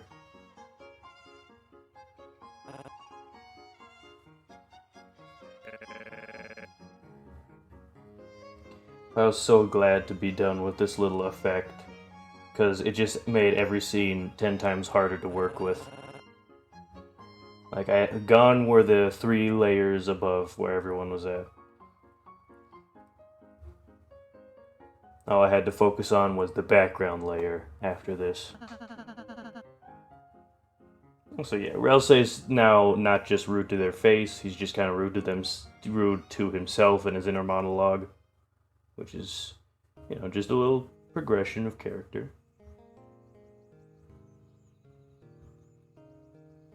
Also, yeah, since, the theme for Cardstock is a remix of Snowden Town, I wanted CJ to play that on the guitar to kind of introduce you to the idea of it.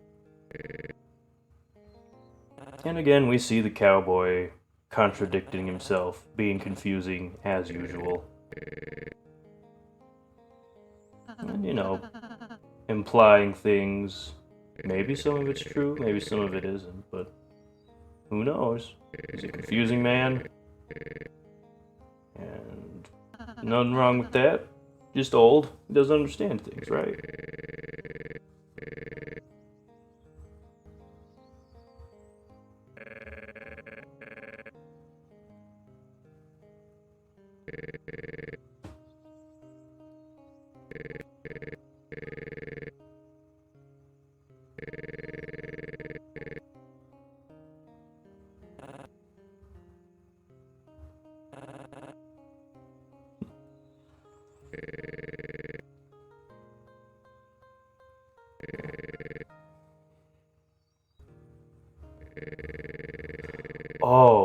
Oh, right, that reminds me, the people of the woods and the stuff.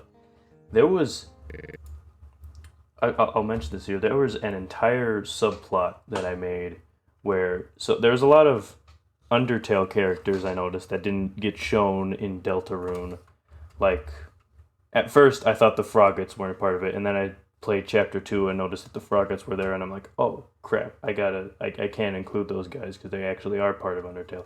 And so I thought, a lot of the Ruins characters who are shown to be little woodland creatures, I thought, wouldn't it be funny if there was the people who came from the cards that were on the table and then the little bugs that fell into the hole would turn into monsters, but it took too long and it was very hard to write, and so I ended up cutting this entire subplot where there was this kind of rivalry between the bugs and the woodland creatures and the card characters, and I ended up just dropping it. You can still see little Whimsums and Mygoths walking around in cardstock, but that's literally all you ever see them. In the end, I kind of wish I didn't include those guys because it just makes it more confusing, and I never do anything with them. Should have just kept it with the card guys, but that's fine.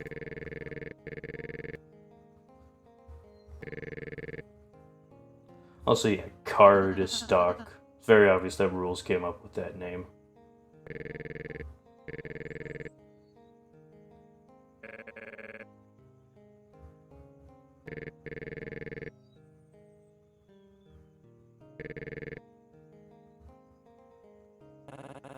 Yeah, So, him being a prospector is kind of an inside joke between me and my friends, because this cowboy character, like I said earlier, is based on an old OC of mine called CJ Mankiewicz, who was a prospector from Bullstown.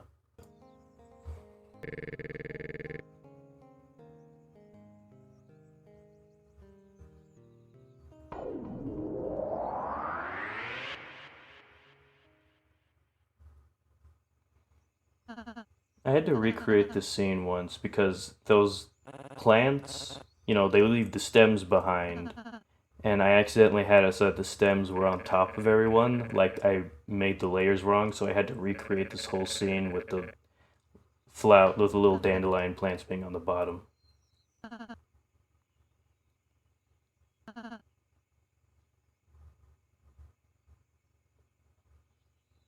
And after this, I never touched the layered effects ever again. Oh, and you can see at the beginning there was a little Mygos walking into town.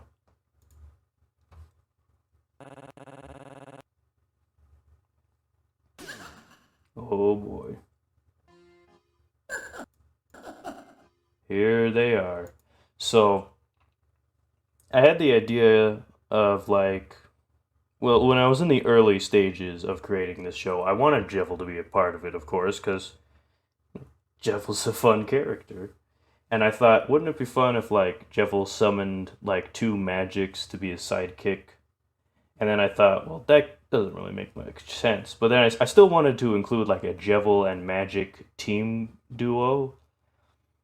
And I came up with the idea of like, hey, don't most card decks have two jokers? Why can't Magic just be like, another joker? And so that's where the idea of this buddy cop system came with Jevil and Magic.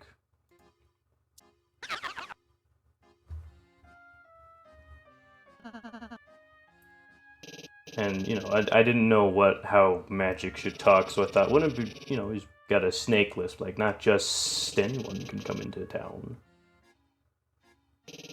And, Jevil's less crazy here.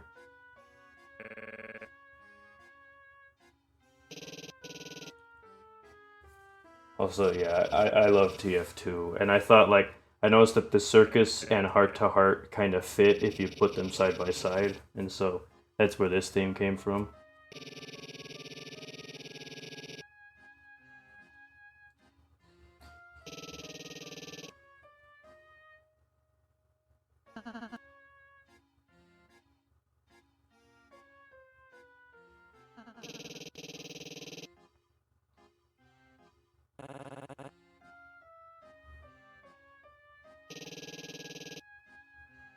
Also, yeah, a lot of these Jevil like sprites where he does that were actually made by Mr. Mike, I believe was his name.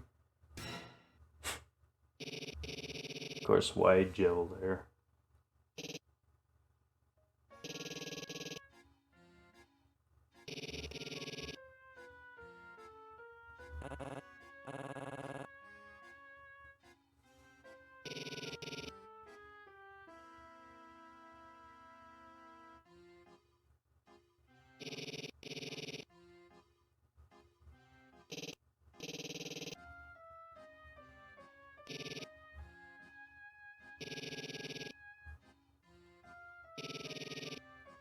Originally, I was gonna have Jevil be dead. Okay, maybe I should explain that further. So, when I was coming up with ideas for this show, before I made the little buddy cop system between Jevil and Magic, I wanted Susie to use like the Devil's Scythe instead of her axe as a weapon. And I was gonna make up this idea that like, oh, Jevil accidentally, not accidentally, but like Jevil died, and like who killed him, kind of thing. But honestly, it was just I didn't like it, and also I didn't want to create an entirely new sprite sheet for Susie where she uses the Devil's Scythe. So I just cut that.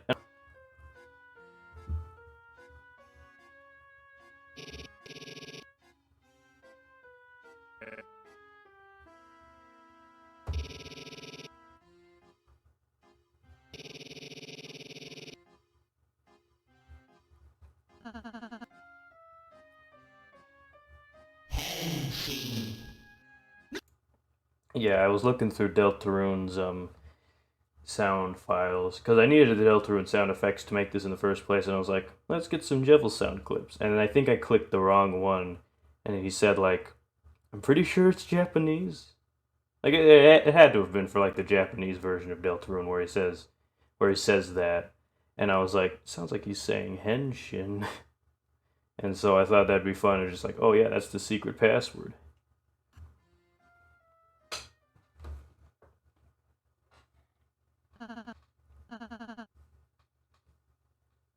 one could say chaotic.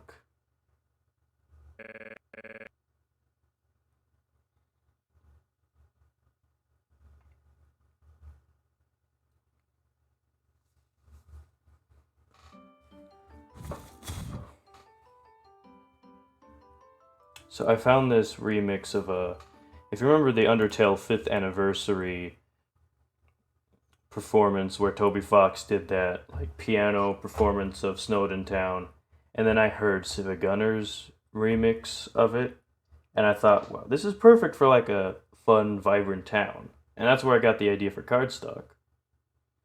And so you can see, the town's under construction still.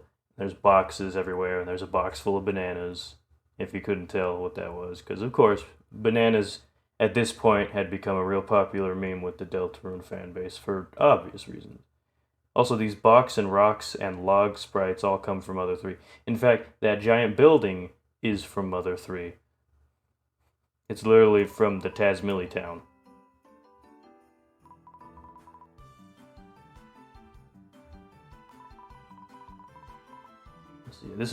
I had no plan for rules. I just wanted rules to be a part of it in some way, so I made this excuse of a scene.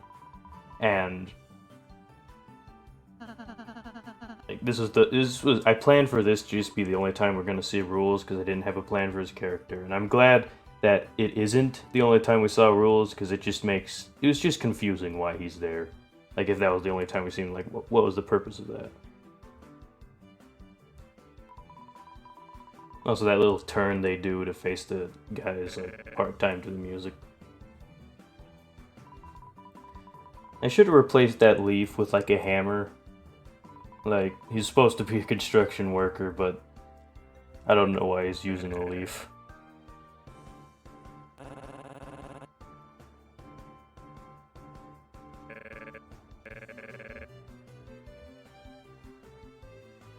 So yeah, Susie was actually not going to be revealed this episode. I had Susie planned for the final episode because she was going to be locked away in the tower, and then I'm like, screw that. Susie's not a damsel in distress. I don't know why I thought of that. And so, of course, Susie's in this episode, and I'm like, now would be a good time for them to find Susie. That would be cool. Have more time with Susie.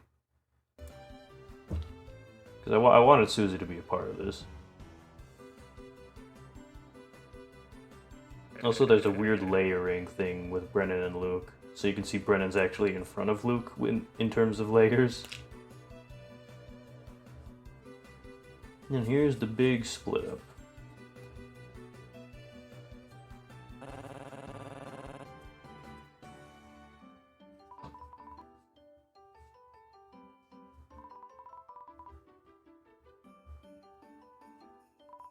Originally, they didn't bounce up and down to portray one of them talking, and then I realized, like, no one will know who's talking because they both have the same clips and no one's showing obvious signs of talking, so I had them bounce up and down.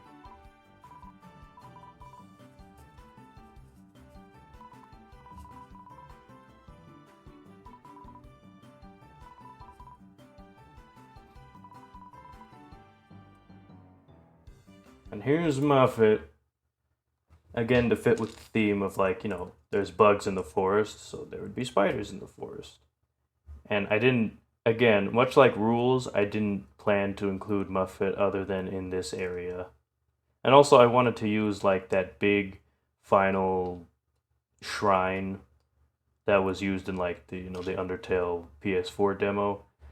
And I wanted to use the final one for it, and so I thought, hey, it's a good excuse. Hey, Muffet took that, rebuilt it, blah, blah, blah, made their own store. Here's the spiders.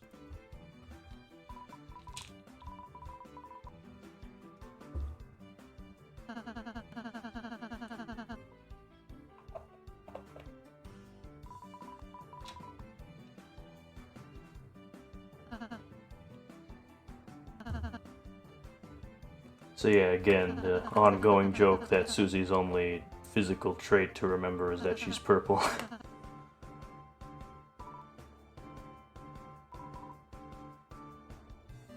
And oh, Muffet's purple, so...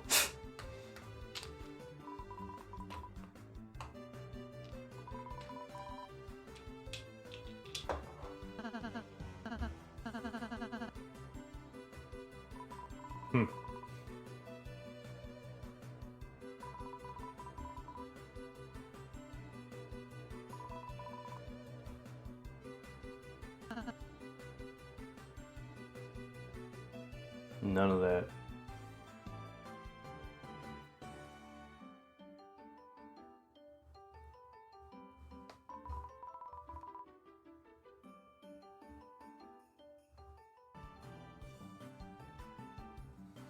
Alright. So this Sham guy. Well, I'm gonna say right now, this isn't actually Sham. Like, this was never meant to be Sham. It's just supposed to be a random one-off character that you never see again. Um, I actually, over time, I kind of came to the conclusion that I want this to be an illusion of Dracula that was made to keep the people to keep the main three heroes in the town so that they eventually wander and find the castle. That's a bit of a retcon, I will admit, but it makes a lot of sense. Yeah, and that's why like I also wanted to, hint at Dracula. There were like I think there was only three purposes to having this scene here. One was to establish that Susie's still in the town, so they should keep looking. One is to another hint at like the themes of vampires and gothic fantasy being the main villain. And another is just kind of show off what shops look like in this show. So, it just kind of switches to a first person's perspective and it's kind of got that giant black bar at the bottom. I think it's a cool effect. It looks cool. But yeah, just to be clear, this isn't actually Sham. Sham's going to be in the next chapter. Also, yeah, this remix in the background comes from Civic Gunner. And I thought it would help establish that, this isn't Sham. Because it's not actually playing his theme, it's playing a weird remix version of his theme. Apparently, this remix is a Hollow Knight thing, but I've never played Hollow Knight, so I don't know. Also, yeah, that lamp oil rope bombs joke.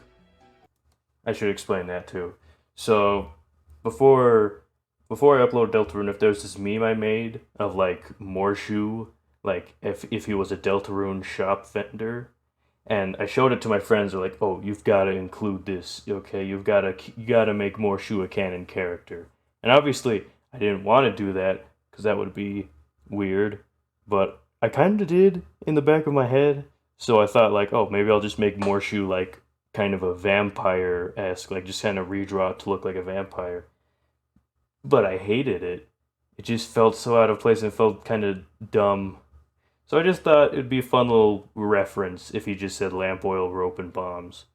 Kind of as both an inside joke and also just, a reference in general. Kind of like Sweet Cap'n Cakes from Chapter 2.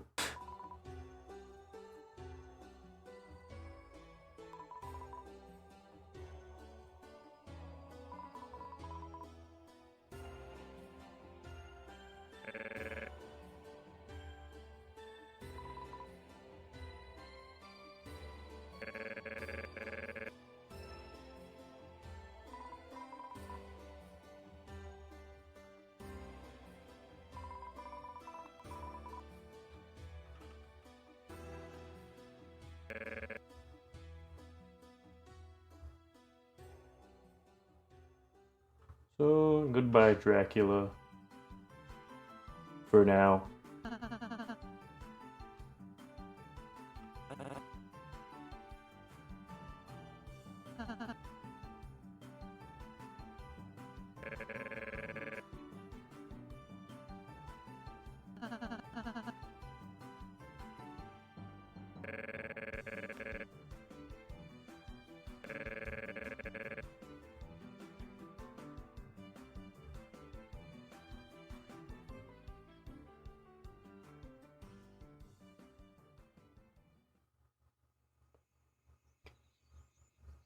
There are three castles in this entire series. So I know, like, there's like he said earlier, it could be easily confused that this is like the ruined, destroyed castle that CJ was talking about. But that's the castle that they went through in the second episode. This is supposed to be the reconstruction of the castle. That's why it's so barren and empty on the inside, because it's just like, barely being constructed. I should have made the castle longer, because now it just kind of looks like a weird building instead of like a grand castle. And I should have had more like, I should have done like boxes and, logs and stuff like that to make it look like an actual building that's being built and not just another destroyed building. Yeah, the fake PNG hats. Some of my friends thought that wasn't on purpose because it's never mentioned as a joke or acknowledged at all, but it is definitely on purpose.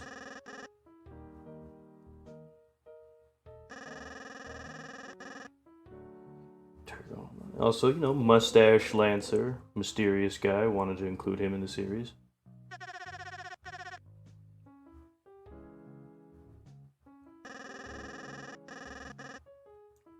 Also, the way Lancer says "bada bing, bada boom" is a reference to Pro ZD. Like, I remember there was a skit where he's like, it was about a guy who doesn't know how to pronounce bada bing, bada boom, and he's like, bada bing, bada boam. And so, I thought that'd be funny.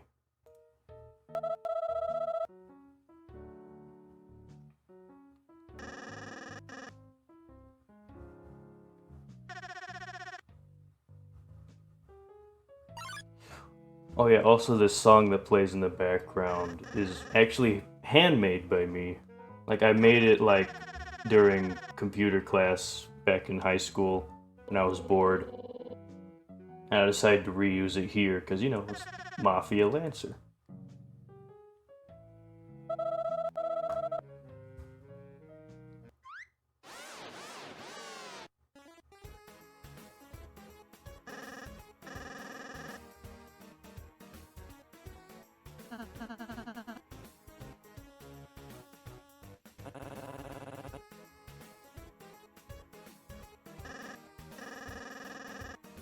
Changed a group name to ZZ Top.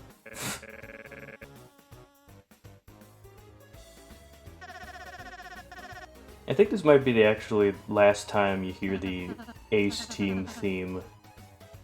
Now that I think about it. Because this is kind of the last time they work together as a team.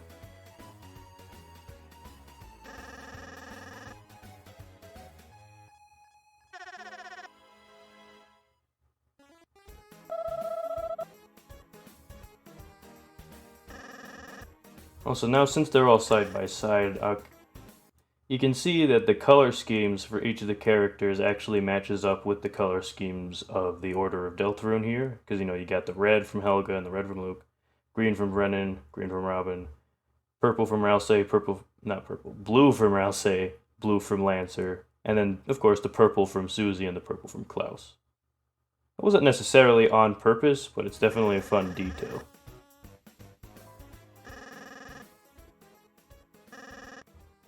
This is something I had been building up to for, I think, since the start of the series, because this is the first time the characters actually see the eye. Like, us as an audience has seen the eye twice or 3 times at this point. We know, like, what it does, but this is the first time them hearing it, and it's automatically like a threat. And there's this. Also, I consider this to be the final nail in the coffin for the Ace team being suspiciously not who they say they are, because you see, you got all their souls, and even the Darkners show their souls in this because they feel threatened. But these guys, they don't have souls, and they also don't look scared at all.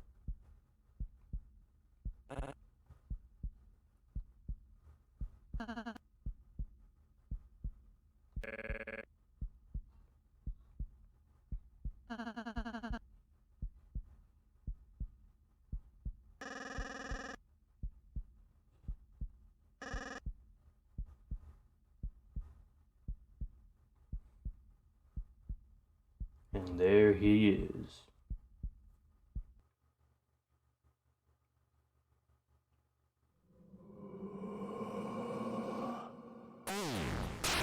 This scene with the glowing armor and the possession took me an entire day to make.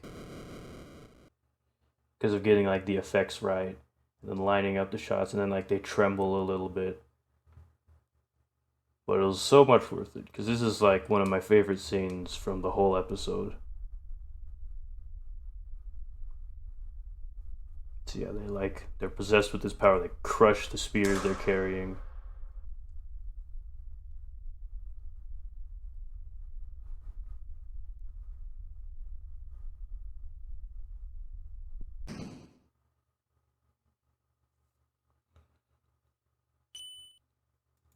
I lingered too long on that.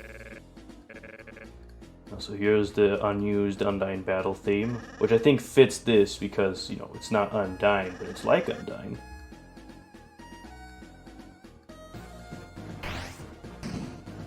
It feels a lot more threatening and royal, the music. And it fits this, like, idea of these Terminator-esque possessed beings that seek nothing but to, like, kill. Supposedly.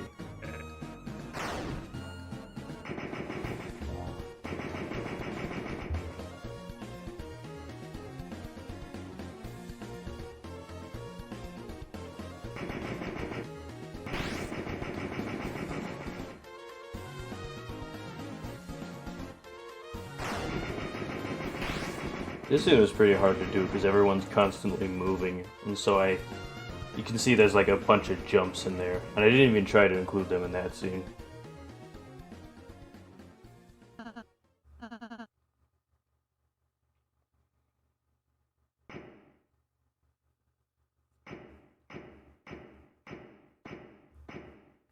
But yeah, this possessed armor chase, I came up with the idea for it, I think around episode 2, and I really liked the idea of it, and it was something I had been waiting to do ever since then.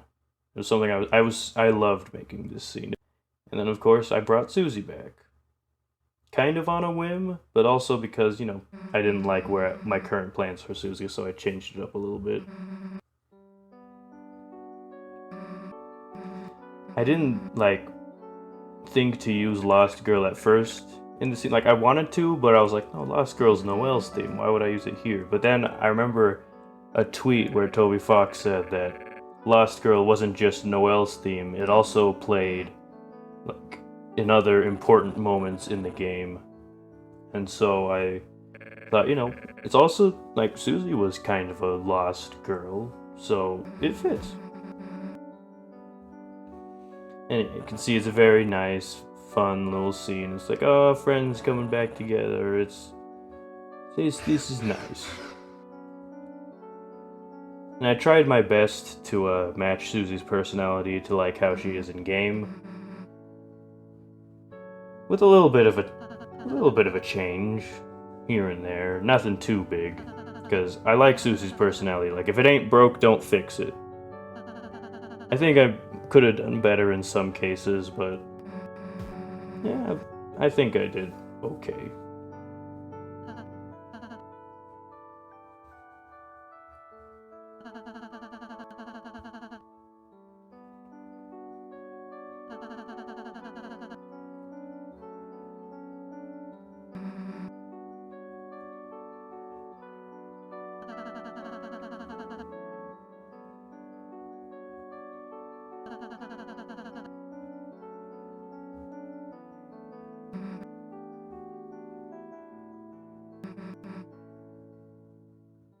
You what? What were they gonna say?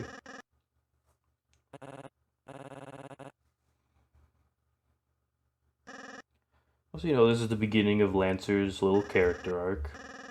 It's not as good as the one in the actual Deltarune, because I had to rush it a little bit since I didn't have much long to, like, convince Lancer to be, like, you know, to do the switch. But I mean, in this one, he's never really known to be a bad guy, to hate Lightners. It's not like he needs that much reconvincing.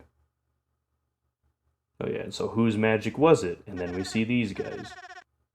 And also Klaus here speaks in the first person, which they normally didn't do.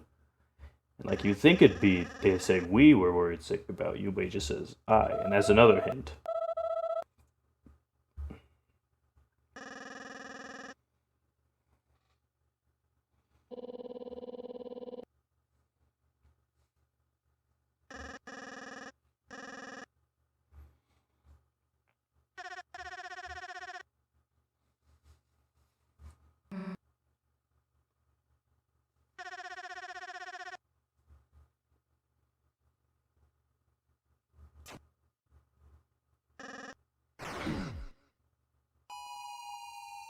There's the twist. I had this idea of splitting up the party into since the beginning of the series. There was a lot of I was building up to episode 4 a lot in the series just because like I was finally like writing down my ideas in a physical way instead of it just being all in my head.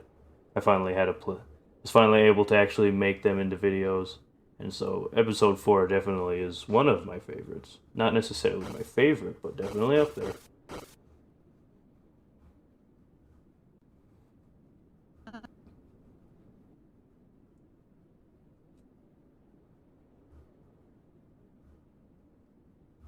I mean, theoretically they could climb that vine wall, but and does not that stable. Also, I wanted them to split up, so of course it's too dangerous for them to get back up, even though it probably wouldn't be that hard.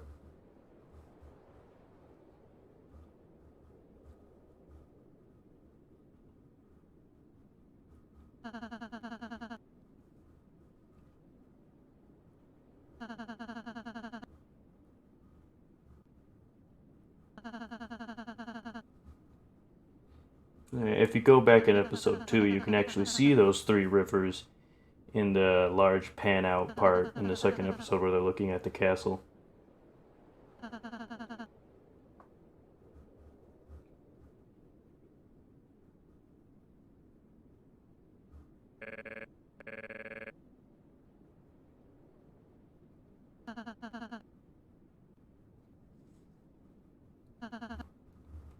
Good luck.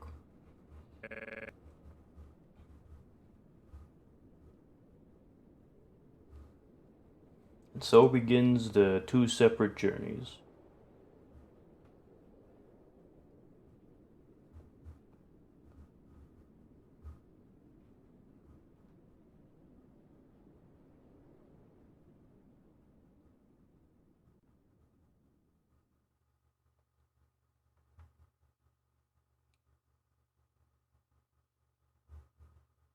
I forgot how long I made this pause.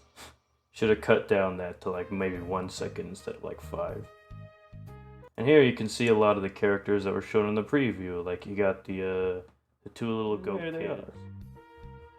And also, you know, this music. I thought this school music kind of fit like, oh, end of school, everyone go home kind of feeling. And that's what this is.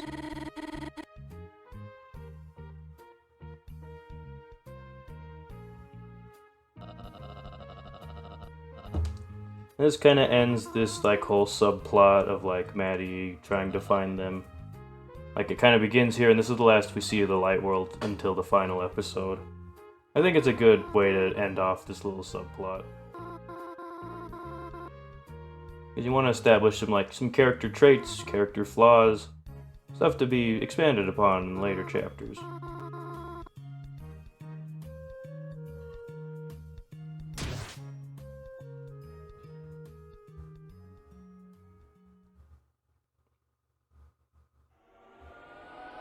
There it is.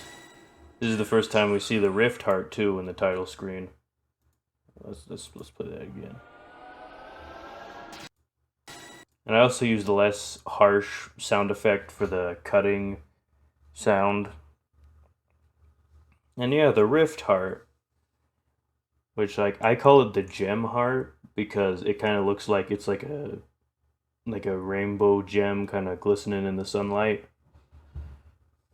But like it, you know, it's the Rift Heart. A little bit of backstory on the Rift Heart. That was actually one of the last things. After I made, I think it was the first episode, and then I made the thumbnail for it, I thought, okay, I should do more than just Deltarune and then a subtitle Rift. And so I thought, okay, if it's a Rift, then it's like out of balance. And so I thought, okay, I'll shift the Rift kind of to the side so it looks like so it looks like it's imbalanced. That was a fun effect. And then I thought maybe I should change up the heart too. And so I changed it to a bunch of random colors. And I thought it'd be fun if like the 2 halves of the rift split apart.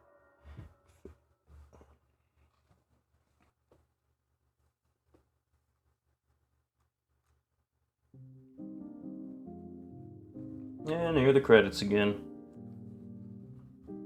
Let's see. And here's the final version of the thumbnail art.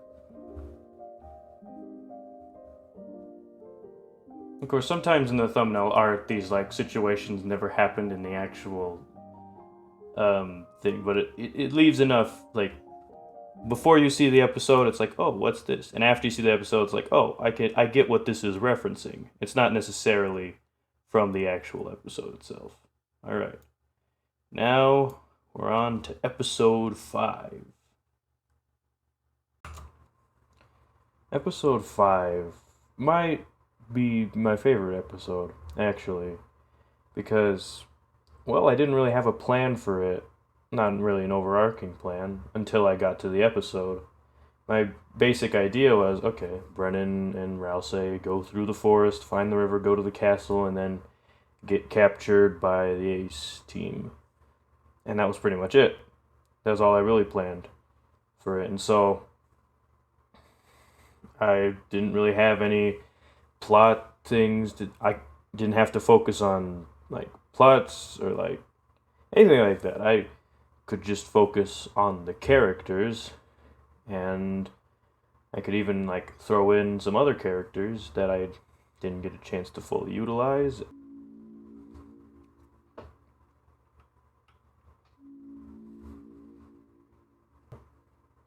Interesting predicament. That split little slash, should have added a sound effect for that.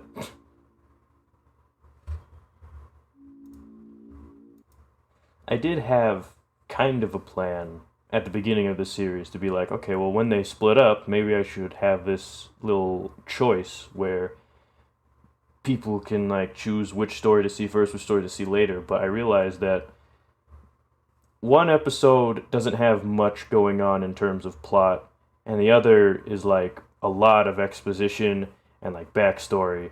So I think Luke's journey is definitely episode 6 and Brennan's journey episode 5. You can't watch them interchangeably.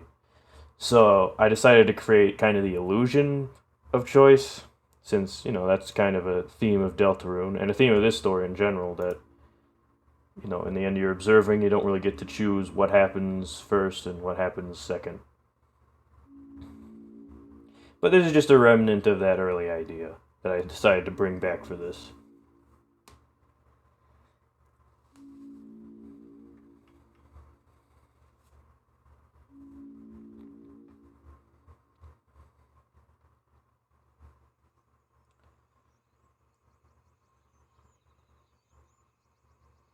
So yeah, I think people could pick up that like, oh, that's where Susie came from, because you only saw it for a second in episode 4, but there were just logs blocking that place, and now they're gone. And I got those sticks and torn ground sprites from Mother 3.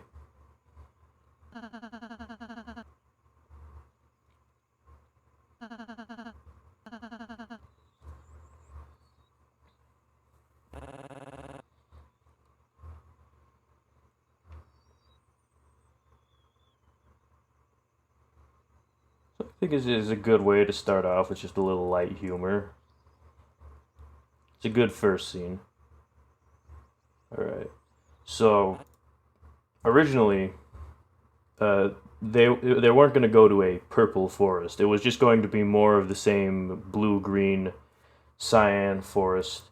But I still was going to be like, oh, well, there's a twist. It's an overgrown forest with, like, giant mushrooms, like mushrooms so big that they could walk across them as like a bridge, and just like broken trees, just like kind of like spiraling around the entire place. I do have what the song was going to be for this cyan forest, like this cyan deep woods, and I was going to bring back also that little overlay from the 3rd episode with like the bugs and everything, but just like more dense. It's a dual mix of the Scarlet Forest from the Deltarune soundtrack, and a MIDI of that I like by ShinkoNet that I modified myself.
So the only really thing that you can notice about that track is the, well, clarinet in the background. Or I think it was the oboe. I forget which instrument it was. But, it fits sort of a whimsical, adventurous thing, and really, I just think it would have been more of the same thing we've seen for the past couple of episodes. I was getting sick of the blue-green forest at this point, and I wanted to do something different. At the time I was making this episode, I was actually going through a couple of rough spots, which I won't get into. And I think in a way I channeled what I was feeling at those moments into some of the themes of this episode. And it kind of began with making the purple forest, changing up the colors a bit. Because, purple can kind of represent somber, melancholy, kind of depression-y sort of feelings. And I think it's a good shift, and it makes for a cool new area.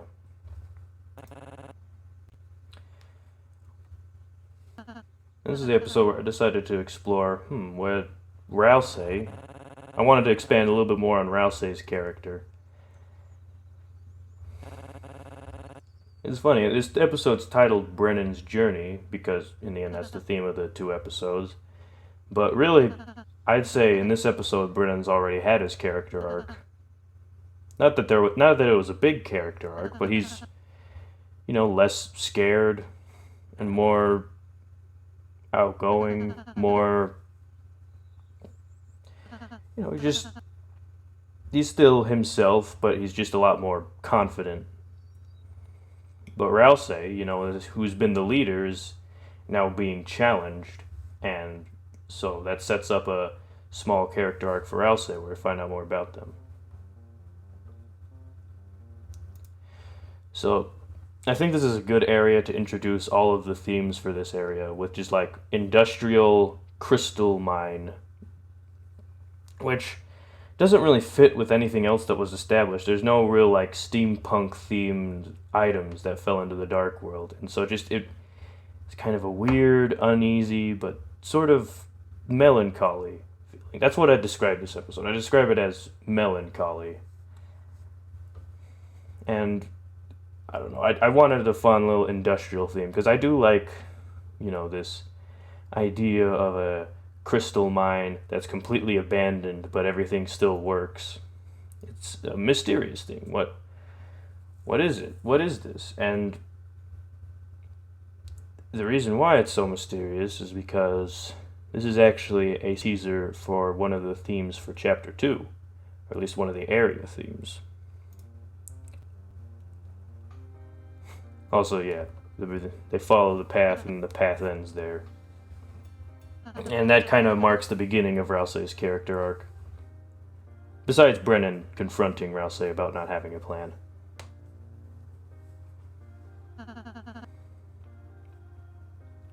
Also, yeah, this music comes from Risk of Rain 2.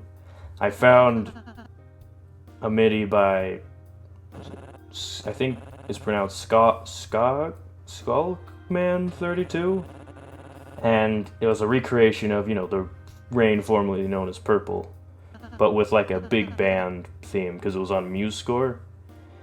And so, I think this song was what I spent the most time on, trying to like refine it and make it sound like Deltarune, but also still like the song in the game. I think it can get a bit chaotic at points, but it serves its purpose. Also, this area was definitely, like, this screen, I think, has every, like, element of this area in one board. You got the minecarts, the lights, So something I never noticed is that these purple forests, it looks a lot more, like, saturated on certain screens. On my old laptop, it actually looked a lot more, I'd say, muted?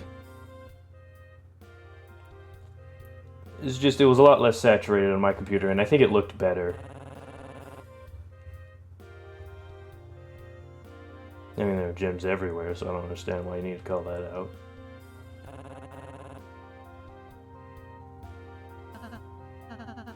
You see, like in this part of the music, it's just kind of too much for me.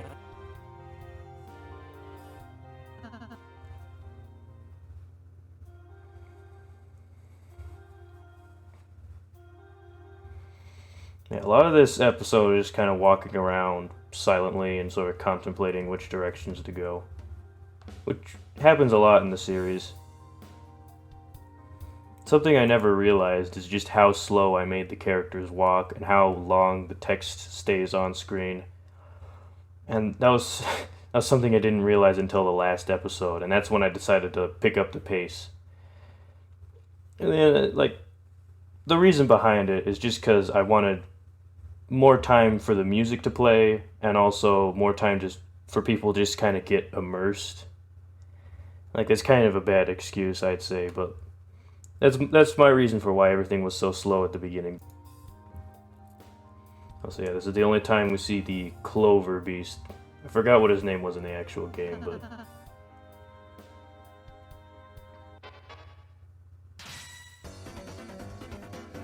there's only two purposes to this fight. One is to, again, cement how suspicious the Ace team is. Like, oh, here's a Clover, but they have no idea who Klaus is. And also, this is to reset the song that, like, the forest formerly known as Purple, so that the swelling part of the music is timed to when they're writing the mine cards. Those are the only reasons I have this here, and the reason why this guy never returns, because he only serves to just do, like, two very minor things.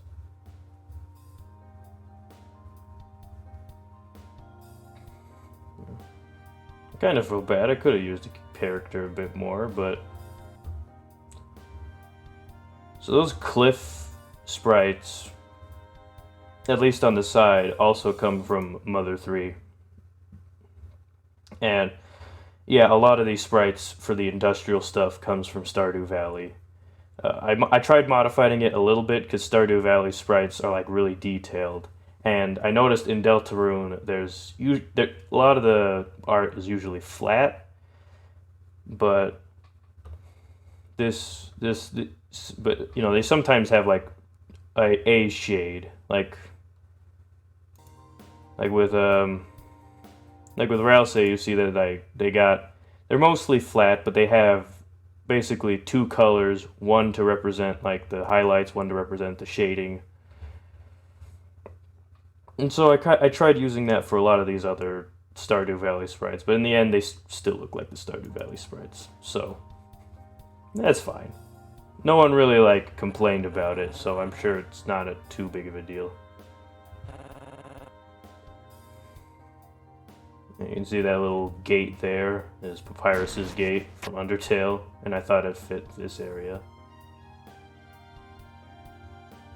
This was my favorite scene to make.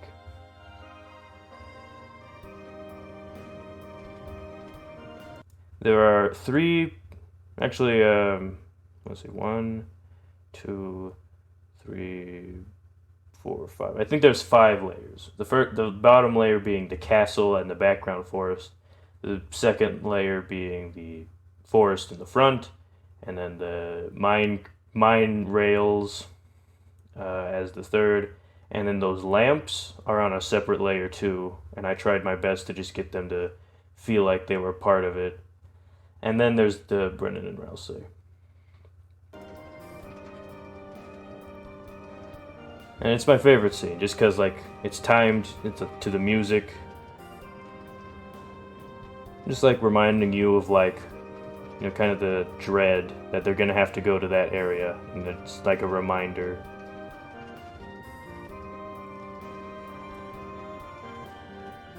Also, those barrels full of gems, and then the unmined gems in the back give you an idea of what the purpose of this minecart was for.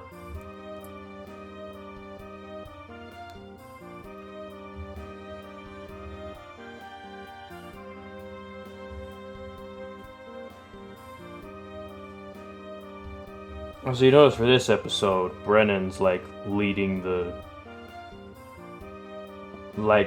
group for most of this episode, because Ralsei is dealing with kind of an internal conflict, and Brennan's he's had his character arc. He feels comfortable leading the group now that Rousey has lost, not lost, but is doubting himself. And of course, the Muffet fight.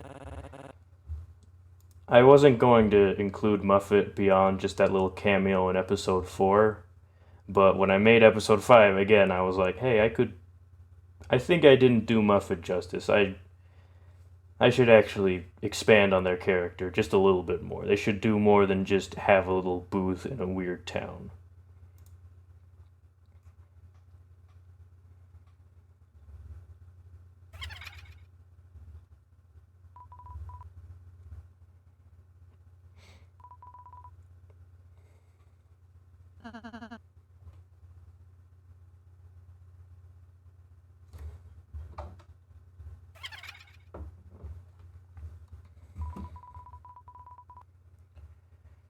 Okay.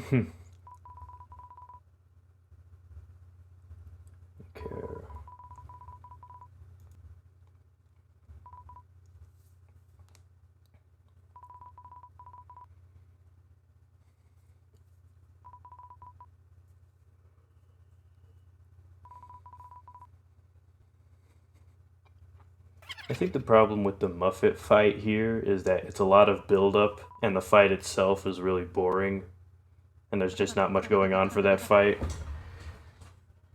Because in the end, I didn't know what to do. I didn't know how to represent a Muffet fight in like a Deltarune style, especially in a style where it's not even trying to emulate the game, so you can't just do like bullet patterns or whatever. So it just turned into Brennan dodging a lot of things. Oh yeah, and this part.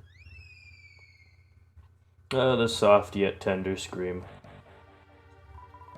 Yeah, when I saw this unused sprite of Rousey wrapped in yarn, I'm like, this doesn't look like they're wrapped in yarn. It looks like they're in a spider web. And so I used it for this.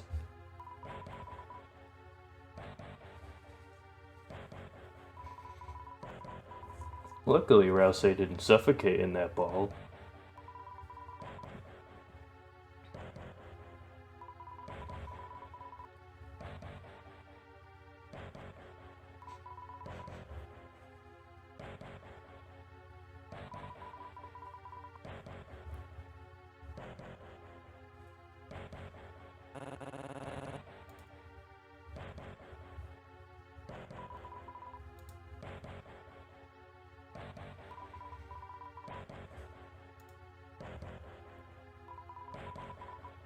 Plan to have guests for dinner, but dinner of 2. I could have cut one of those lines, honestly. It's like, okay, we get it, you're gonna eat them.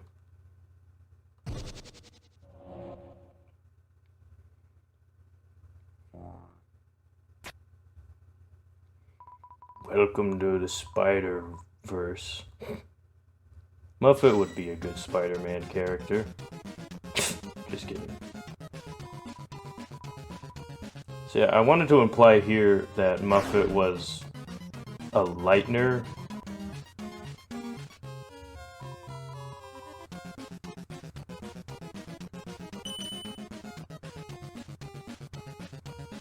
They just they got here around the same time Susie did.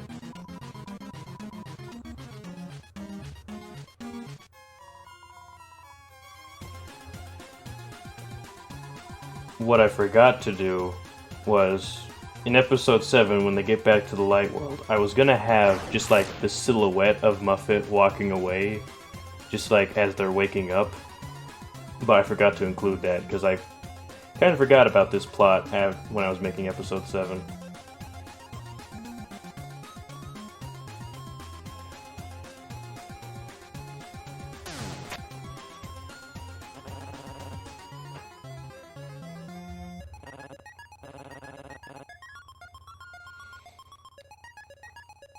So in the end, it wasn't brute strength or anything that let Brennan win this fight. It was his kind. And also, in the terms of Muffet, like they, in chapter 7, they knew this crystal's fate. And what I was trying to say there is that, like, in the end, it wasn't a rare crystal worth of money that convinced Muffet to spare them. It was that Brennan wasn't being mean. his kindness that she likes, and is what convinces her to spare him and her friend. That's why she says, "Perhaps I've misjudged you."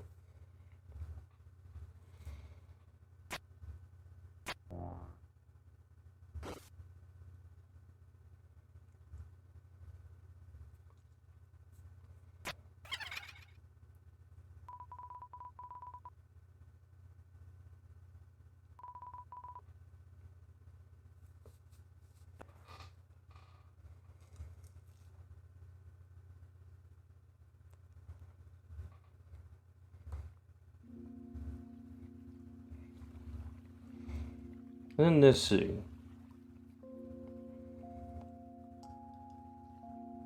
I thought Quiet Water would be a good fit for this scene, because this is gonna be where, you know, a lot of kind of sad, melancholy things happen.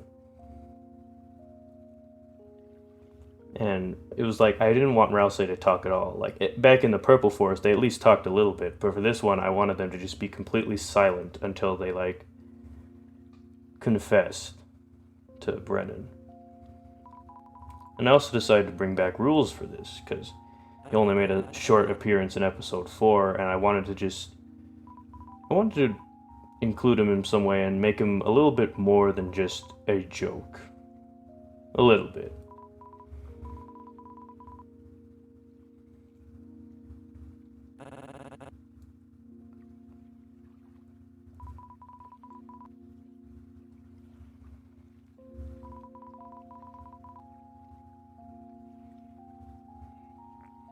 I really struggled finding a way to make Rules talk.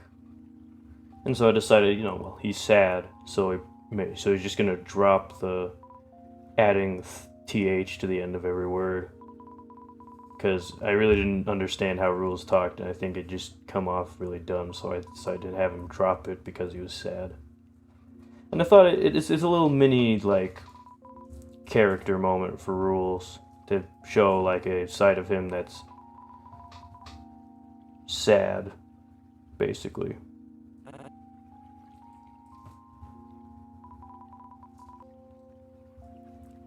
It kind of expands on the idea of the king, the Chaos King, and the implied journey that he's going to look for his son, because Lancer's, like, always on the run, and the king is constantly looking for him.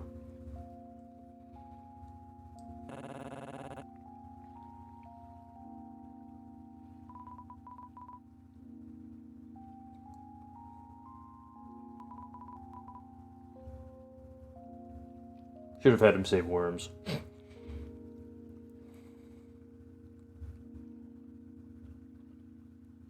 Also, yeah, this boat sprite is a long version of the Riverman's boat from Undertale.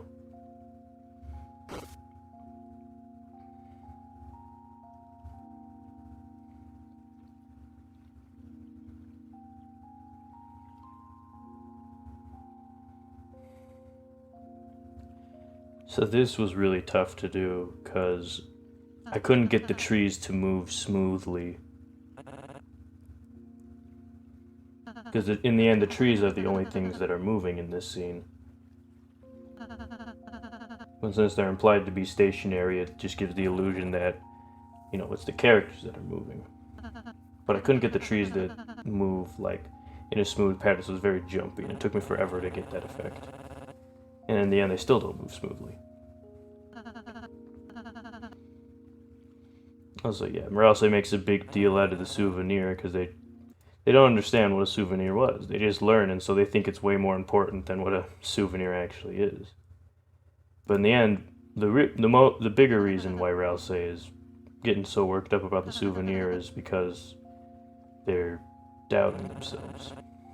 Originally, I wanted Rouse to be a little bit more depressed. I struggle a lot with writing depressed characters. Like, depression is a really tough thing to write, especially since I don't really deal with depression myself. So it'd be hard to. It was hard for me to represent the ideas of depression in a character like Rouse. But something I did struggle with a lot is self-doubt and issues with self-worth. that's something I wanted to touch in on this episode, because, Rousey in this episode is dealing with self-worth issues, and I thought that, that's something I know and something I could write in a way that at least somewhat feels genuine.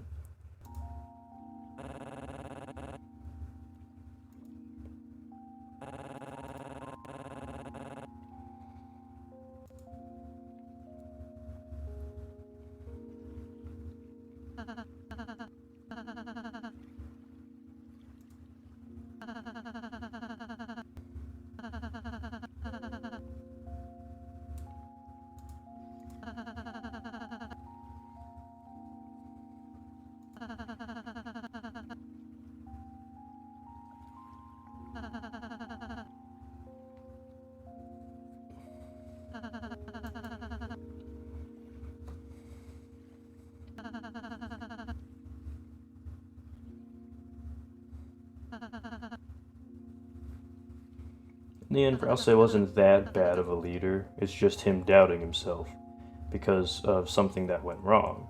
And I feel like that's something a lot of people could relate to. It's like, even if you've done all the good in the world, it's one small slip-up that makes you think you're worthless. And that's what's going on with Rousey here.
I was gonna add a sound effect here of like hitting the floor, but it didn't really feel like it belonged. It just kind of felt out of place.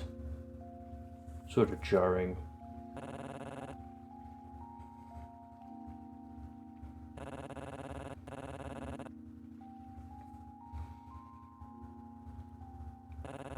When you've lost all hope, there's always someone who can pick you back up.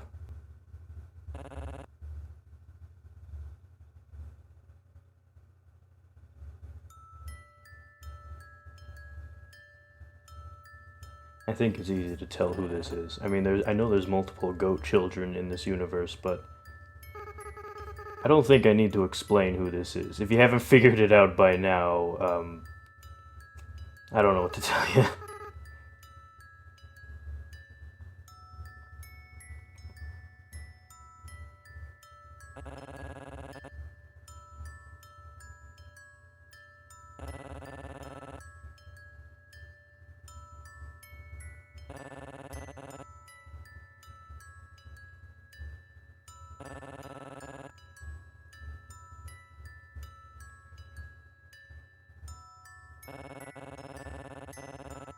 I should have gotten rid of that line about Chris. I'm just trying to imply that, like, that person holding the flowers is Chris and not just Brennan. But I should have just gotten rid of that line about Chris because it just feels weirdly out of place in this.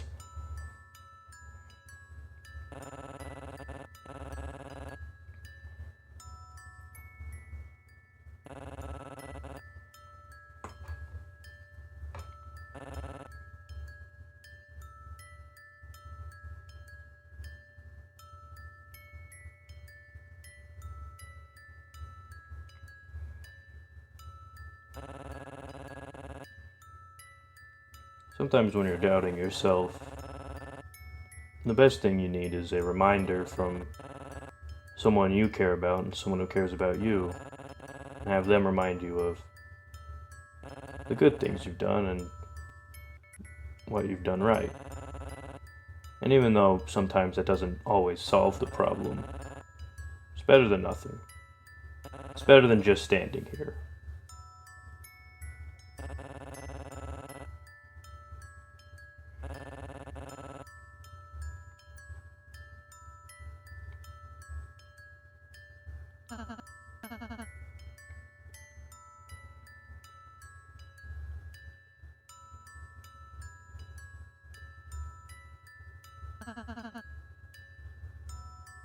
Crying's always good, because whenever you're done crying, then you feel refreshed and more focused.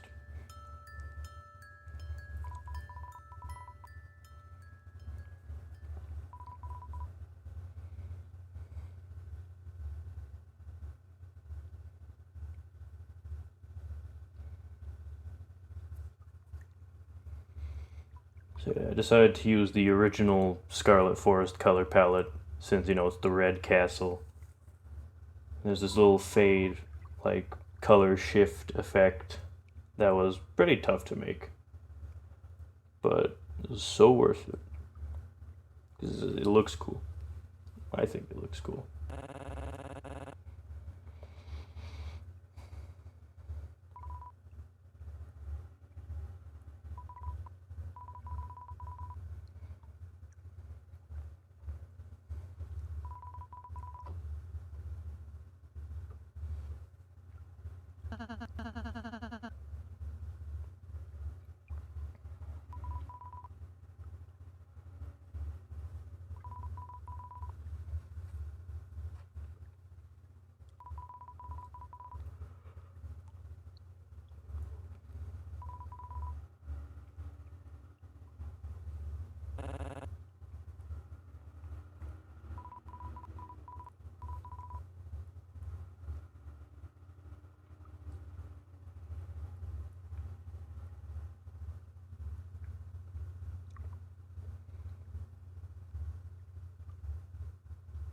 And there's a little nice end to a character that wasn't really utilized in the 4th episode.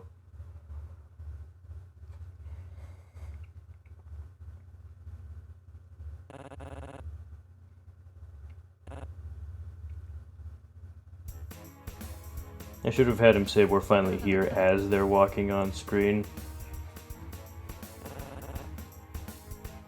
Honestly, I still had the backing track for the Ace team just lurking around, and I thought, wouldn't it be cool if it was that? Since Lancer's not here, then it's just playing the empty version.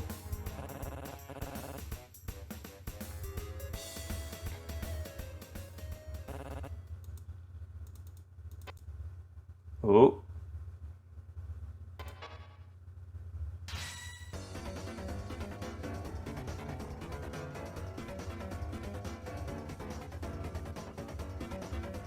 And there's the eye.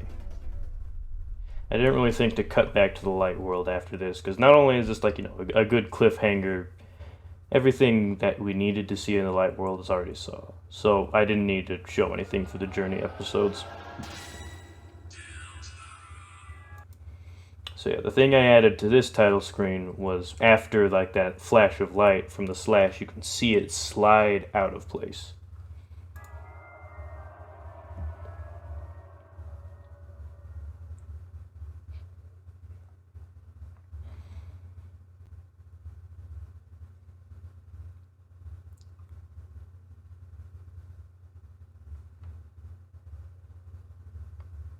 Let's see.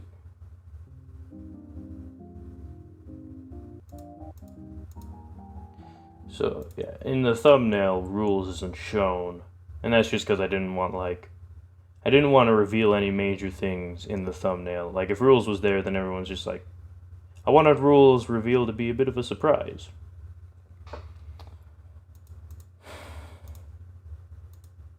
So yeah, in the end, this is my favorite episode, just because it's focusing on the characters, and it's got a lot more deeper themes. Like, I'm not going to admit that it's that deep or anything like that. It's got a lot of themes that like I can relate to, and I'm sure other people can relate to, and it focuses more on characters instead of plot.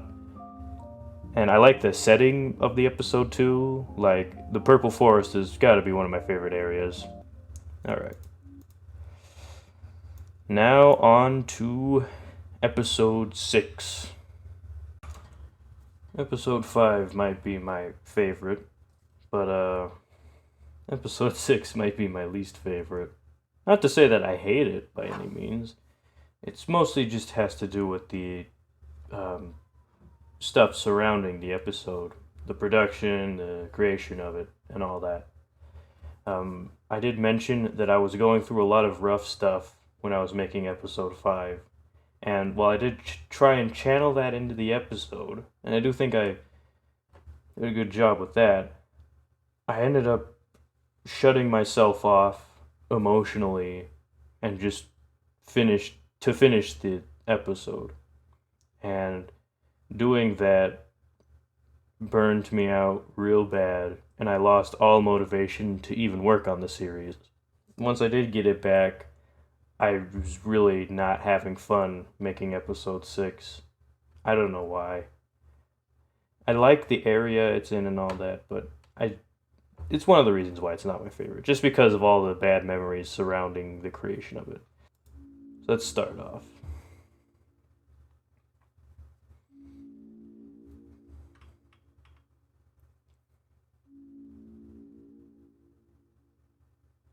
Goodbye for now.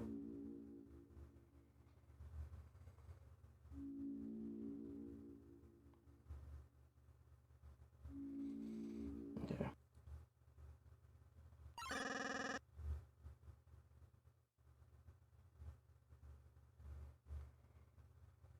So yeah, all of the undead come from they were made by a Skywalker. I just tweaked the colors around a little bit to represent, like the eyes being yellow, to represent Dracula's possession of them. That's why, like, the undead that don't have yellow eyes, like, act of their own accord. Also, yeah, that Rude Buster effect was a green screen by Little Alien. I only used it twice in this series, but it's fine. I wanted this chase scene here, to kind of focus on Susie, since we haven't seen them in a while. So when they split up, we see Susie's perspective and not Luke's, because, well, I wanted to show off Susie a little bit, just like show off their abilities, like this ledge grab.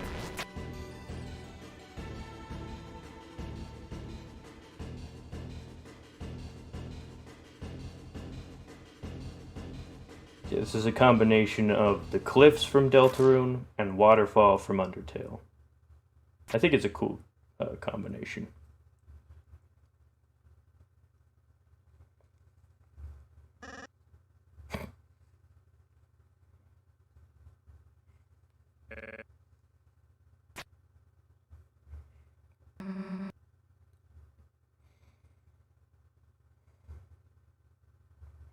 I think this episode suffers the most from being slow.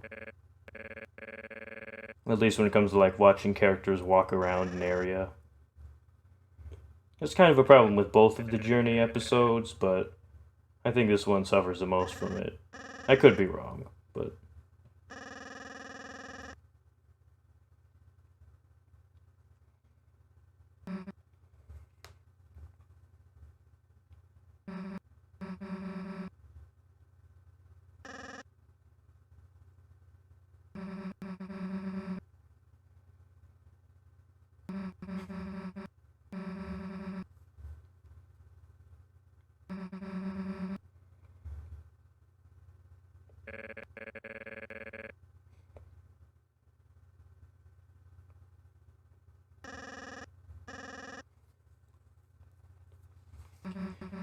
yeah, unfortunately Lancer doesn't get as much of a character arc as he did in the original Deltarune, but I tried my best with it.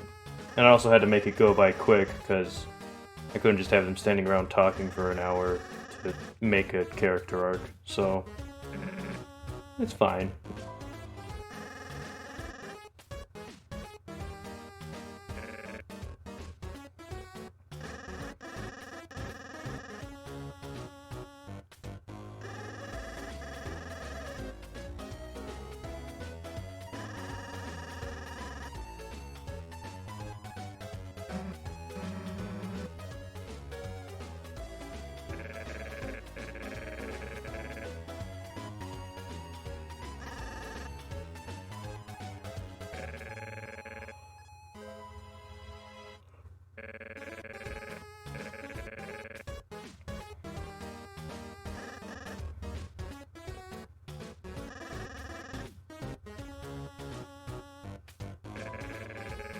I don't really have much to comment on this scene.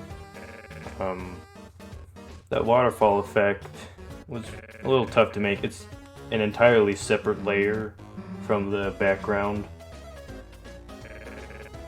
but it looks like it's part of the scene. Seriously, spade guys.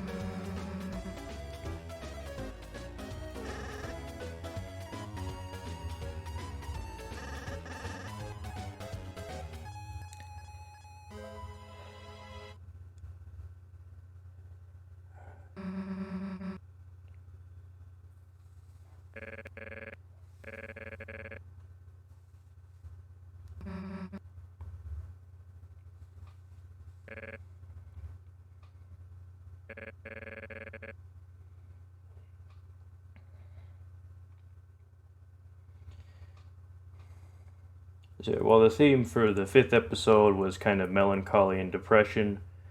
This area theme for this is oppression. Like, it's very like scary, oppressive environment.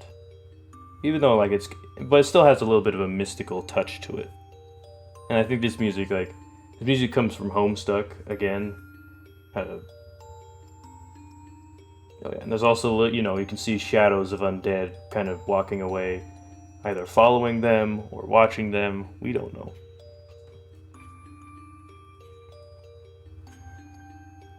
Also, this scene was my only excuse to use the handsome Lancer face.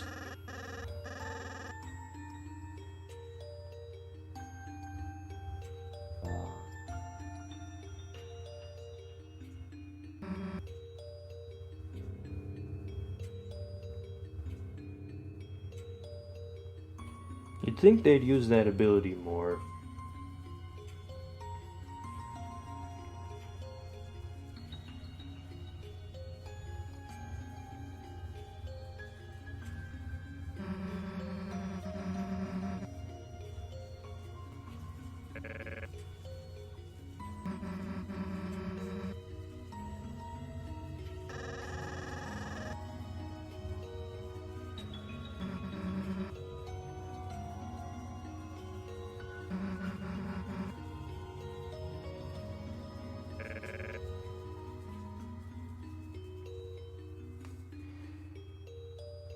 I think what I struggled the most with was making Susie funny.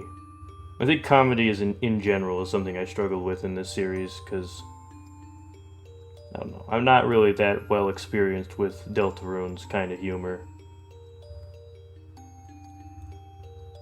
mean, there are some jokes in here, but it's not really like Deltarune's jokes. Yeah, again, the undead with the yellow eyes means they're possessed by Dracula. I think it's easy to understand that. But this is a director's commentary, so I want to drop a little bit of tidbits here and there.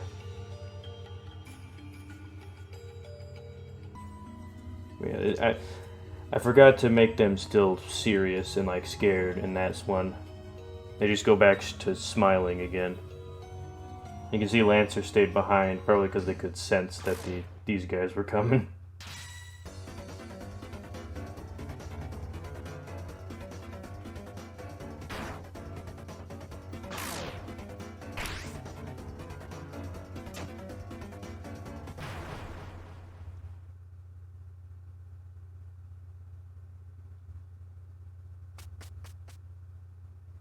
Yeah, since they're not possessed, they just retreat from battle because they're hurt, and they act more like a tribe.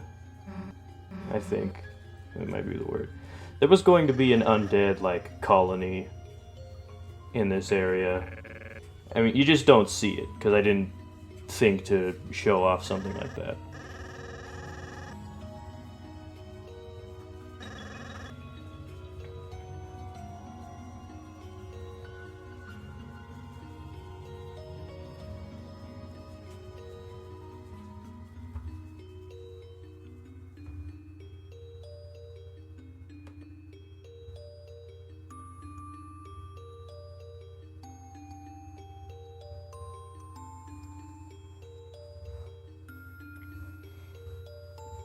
Also, yeah, that little fight, I had it so that the music would reset, so that the part where they slide down the cliff is also timed to the music.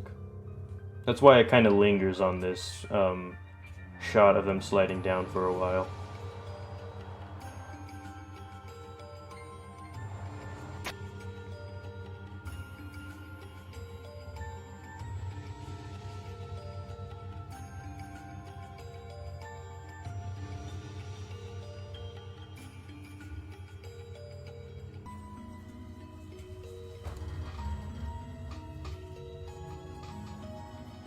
So obviously that's not the same eye as Dracula in the corner.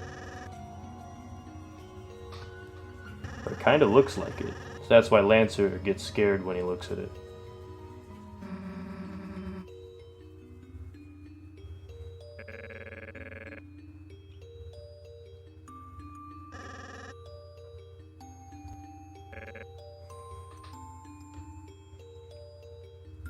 You can see in this, Luke is kind of brash, sort of runs into problems, but then by the end of this episode, he actually tries to come up with a plan. It's a small character arc, doesn't really go anywhere, but it's manageable.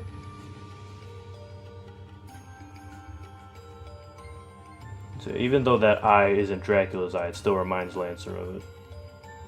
And then you can see a little preview of the necromancer type enemy.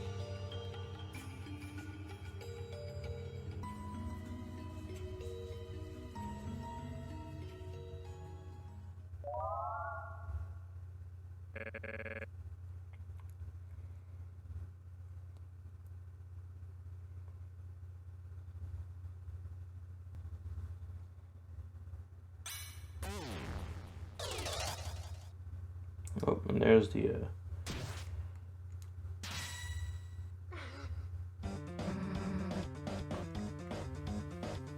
yeah, much less chase scene. It's a very short one, so that's why I used run, because I already used the chase earlier.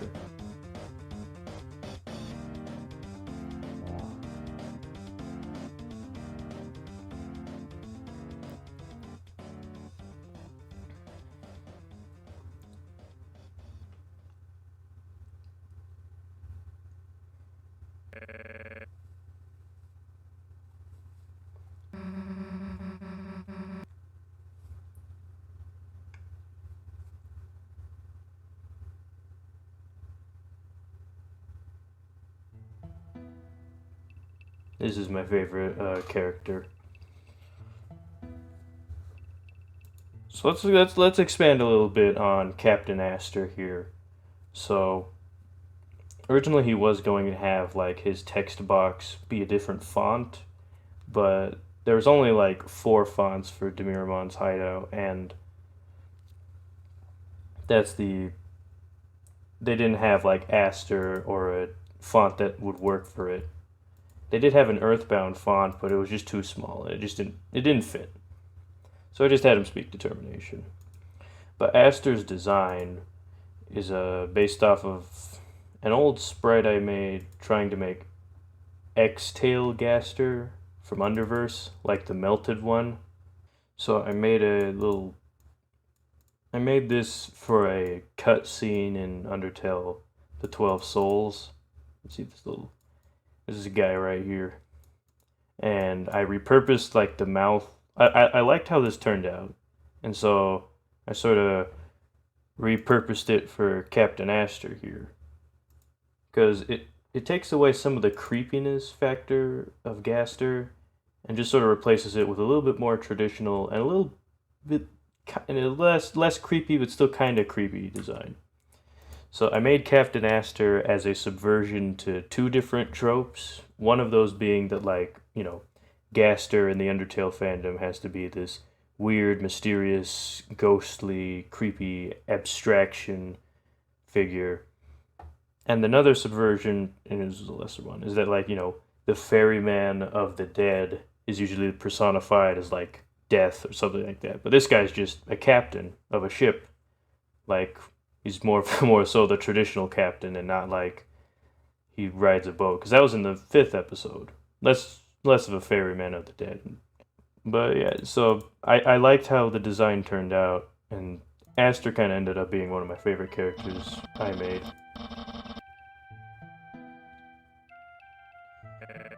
He is like, I did use Ace Skywalker's Gaster sprite as a base to create Aster. So if I were to give Aster, so you can obviously see his voice sample is just a pitch shifted version of Papyrus's one. It was originally going to be something along the lines of Willem Dafoe. In fact, I actually might have. I couldn't find a good sample that gave off what I wanted Aster to sound like, so I just used that. Because I always imagined Aster to sound like, kind of the Willem Dafoe's Ryuk from the Netflix adaptation of Death Note. Like, kind of that raspy, sort of sly voice. So yeah, this was originally what Aster's voice clip was going to sound like.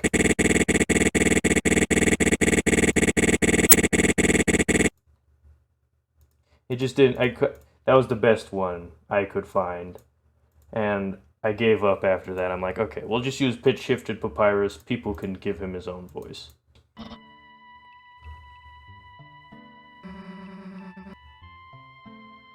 Of course, like every good ship captain, he's smoking a cornstalk pipe. The cornstalk pipe and the hat also served to, like, make sure he's colored, because Aster here is like, black and white, and darkeners are supposed to have color. So that's what the eyes, the pipe, and the little gold symbol on the hat is for.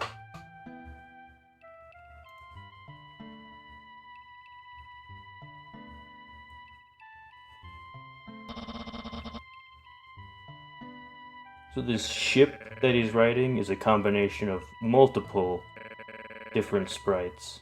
Like, those little gate things come from Metal Slug. The wooden boards come from Undertale. And the ship itself is from Stardew Valley. It's just like, it's a combination of different Stardew Valley ships.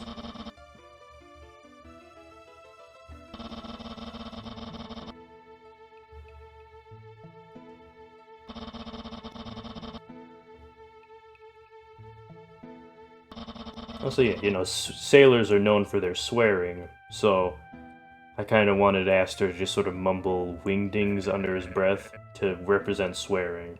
But he is actually saying words. Those wingdings aren't just like him, like just saying random stuff. It is an actual sentence, but it's supposed to kind of represent, a sailor letting out a string of curse words. He actually does smoke the pipe. And he blows some smoke rings.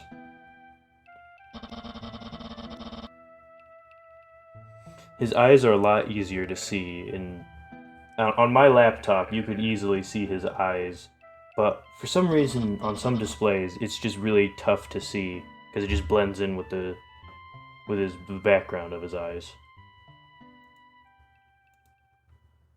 Oh yeah, and also the Synchronicity theme, which is his theme song, is a remix by Civic Gunner of the song from the Earthbound Halloween hack.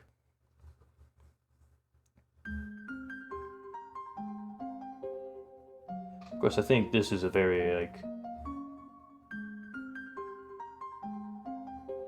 so that effect with the circles popping in and out, it's a Windows Movie Maker effect. Like, that was added in post.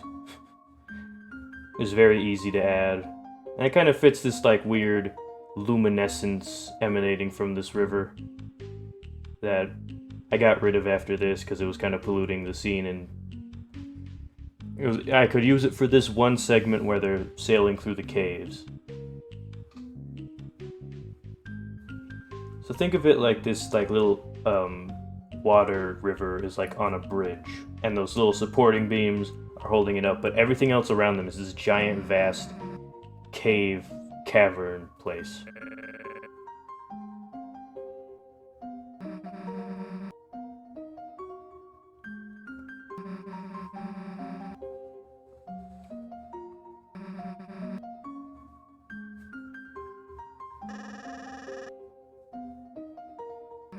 Yeah, I think this music definitely fits the idea of of the area that they're traveling through here.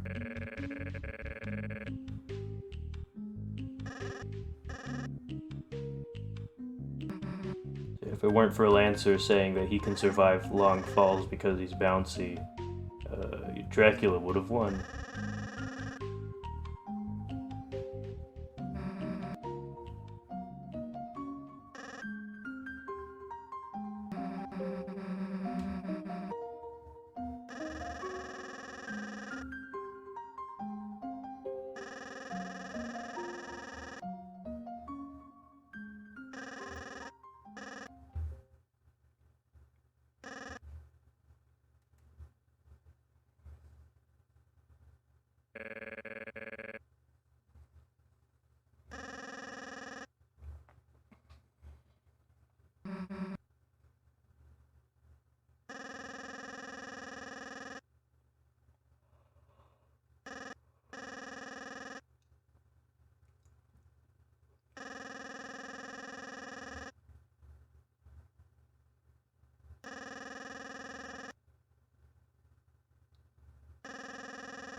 So yeah, this kind of confirms the whole idea that this is just, more Lancer's backstory.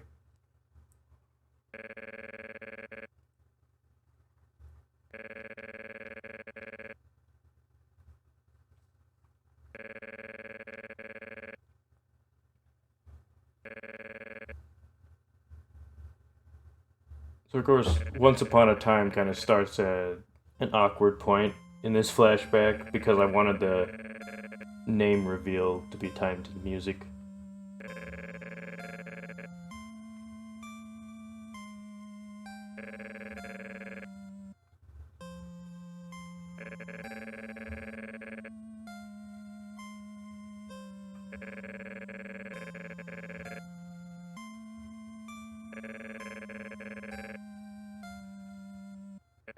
So before this moment, none of the human characters were named. And I wanted this to be like the moment where it was revealed like the names of all the human characters.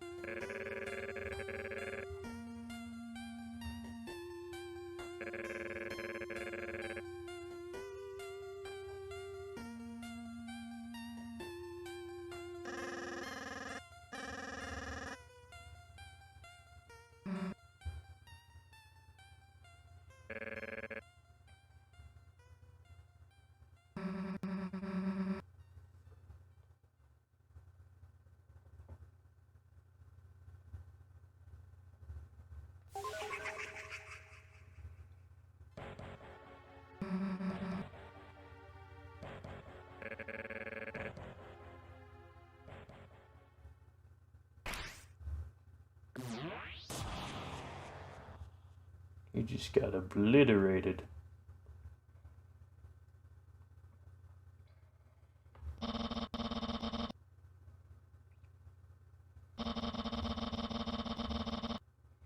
Also, if you notice, Aster here refers to all of the characters as like how they're referred to in the descriptions of each of the Deltarune Rift videos.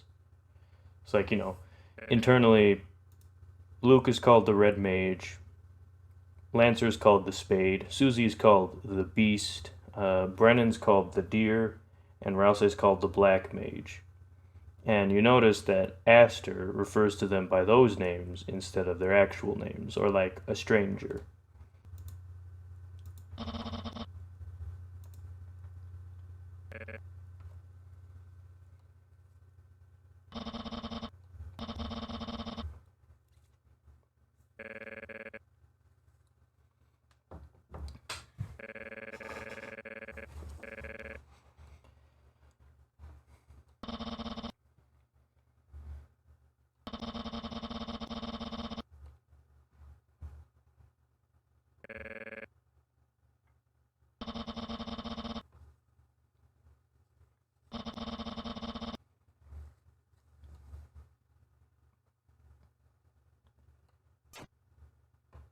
this Valor Soul reveal was something I had been building up to for a while, and it felt nice to finally, like, reveal it. The idea of twin trait souls. Stuff like that.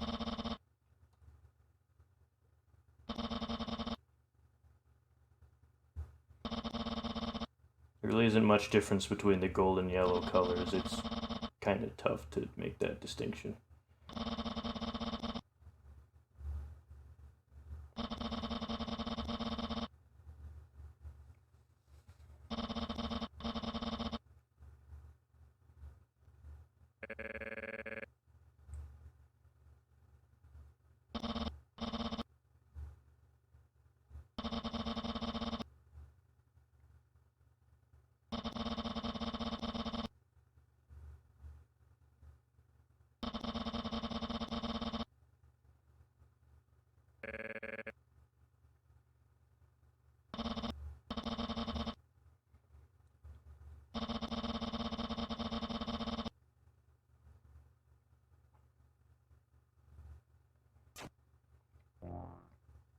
Hadouken.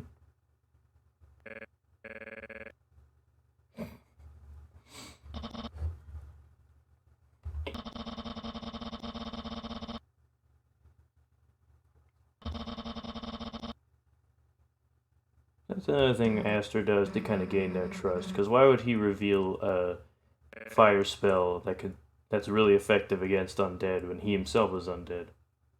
You know, that's just a way to get them to trust him more, you know?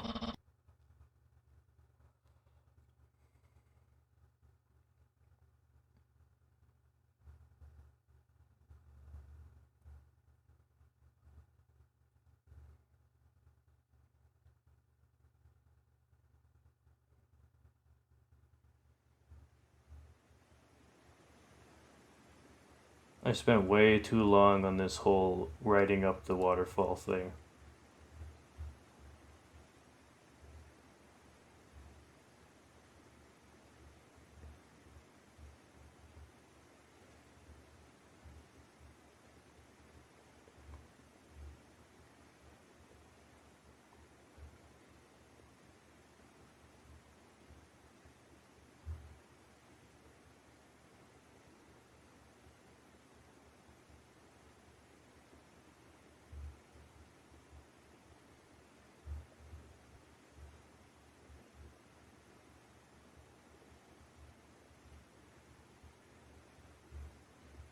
And there they are. I forgot to voice that part. I forgot to add the voice clips for that.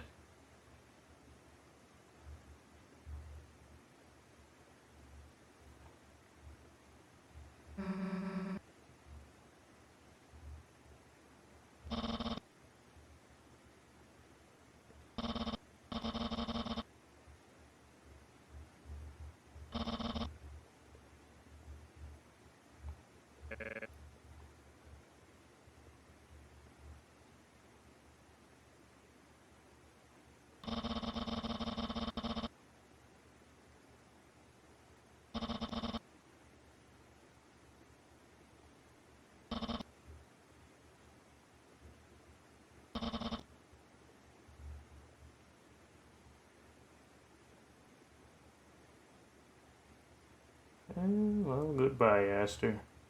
Oh, and the Ace Team reveal. This is something I've been building to ever since episode 2.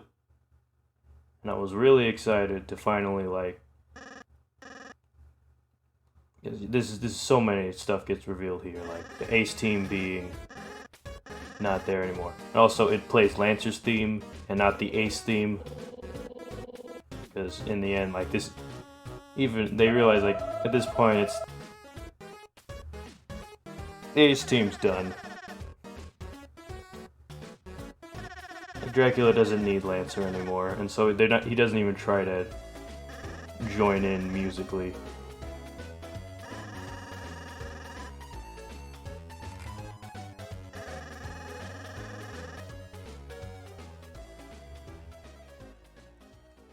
I wanted this to be the last time we see the Ace team. They're only mentioned offhand in the next episode. And I feel like it makes it that much more unsettling that the last we see of them is just this scene. Also, you can hear a little whisper in the background of their voice clips now.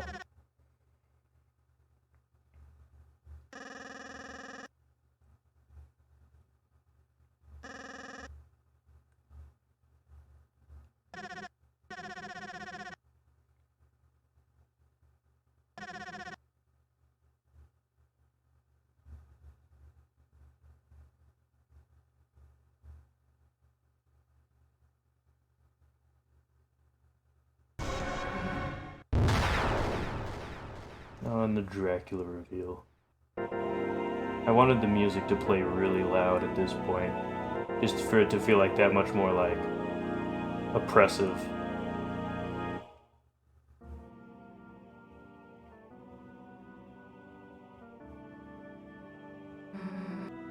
This is my favorite scene to make of the whole episode.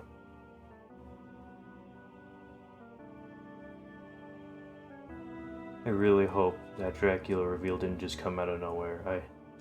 I was really scared that, like, because, like, I tried building up to Dracula being, like, a natural reveal and not just, like, completely random. With the themes of, like, the undead and vampires.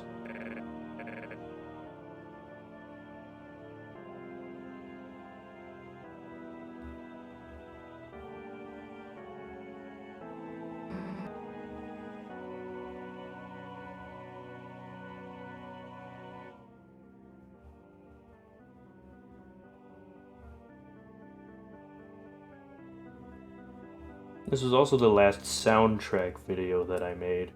And in all the soundtrack videos, you see the closed eyes. So obviously for the vampire's reveal, I wanted his eye to be open. And that's also the last sound. And since that's the last soundtrack video I upload, it's pretty unsettling.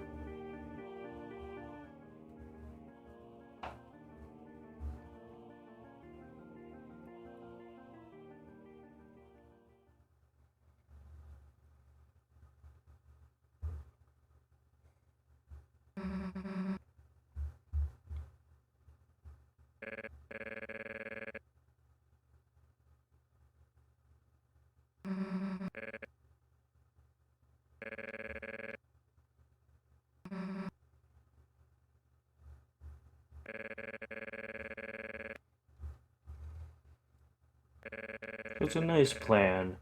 They could have done a lot better job to make it convincing. Originally, I was gonna have them actually fight, so I could use like the Versus Susie song, because I really wanted to use that.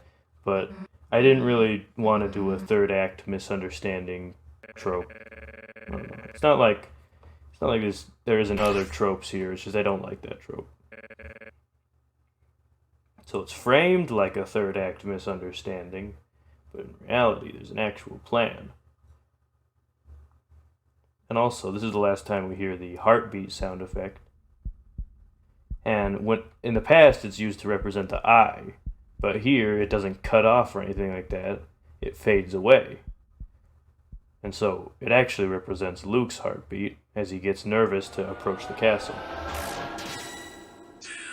And here's the final Deltarune Rift title sequence. So what I did for this one was I refined that transition where the cut from like the white like slash so that the Deltarune logo isn't still going in the background. And I added a sound effect for when the slash goes through and then for when the slash splits.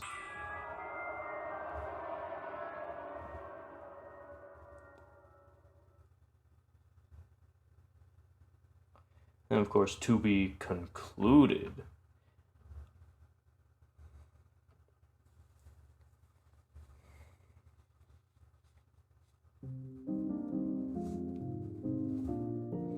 So not necessarily my favorite episode, but I still like it.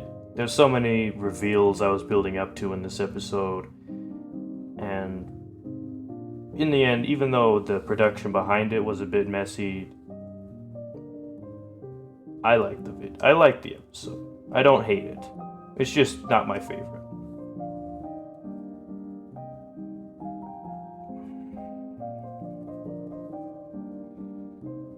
Let's see, is there anything?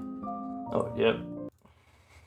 Additional sprites by A. Skywalker, because all of the undead sprites come from him, basically. All I did was kind of recolor them to look different and look more like they were possessed by Dracula.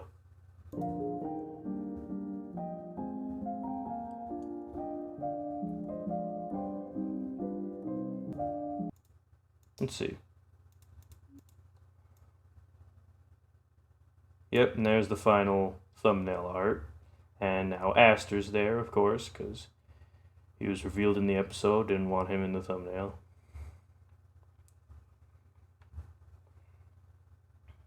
And there we go, and that's episode 6. Now, on to the grand finale, episode 7. We're finally here at the last episode. When I got to making this, I was there. This is something I've been waiting for so long, and I was determined to get this episode done. And I went all out for it, and I didn't realize it was 50 minutes long until after I finally animated all the scenes, and I played it back and forth. I'm like, wow, this is very long.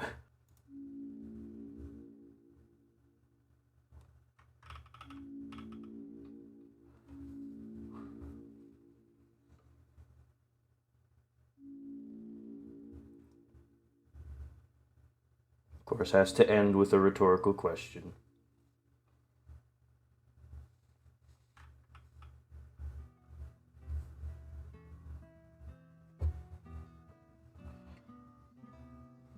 In an old scene with CJ, this is the guitar music I used. In an old test scene with CJ in it. Maybe I could show that scene one of these days, I don't know. But I thought this is weird because it's a bit somber, a bit triumphant, and a bit comforting. I think it fits this moment very well. And CJ, he doesn't be confusing. I mean, he's still a bit vague about some details, but he's more just telling it straight. No weird contradictions or being misleading or whatever. Just words of encouragement. I think it's a good way to send off this character one last time. And also, since, they closed the fountain in this one, I couldn't use the original soundtrack I used for when CJ disappears. So, luckily, I had it timed to the music so that when he strums the guitar in a certain way, it sounds like he's fading out with just a guitar strum. And it was so good that I wish I did that with the other time CJ appeared.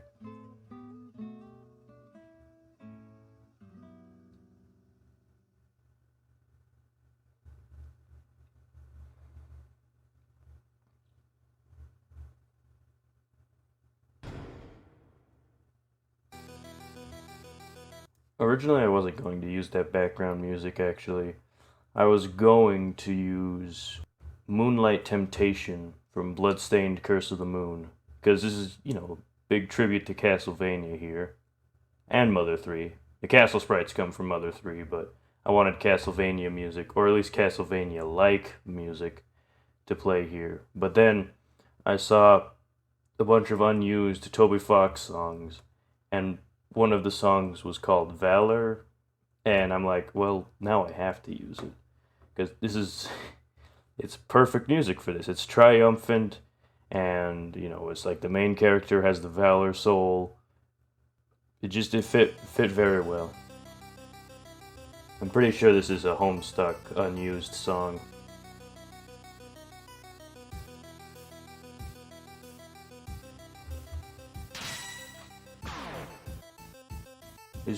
I should have had him slide back when he swiped the sword, or gone forward.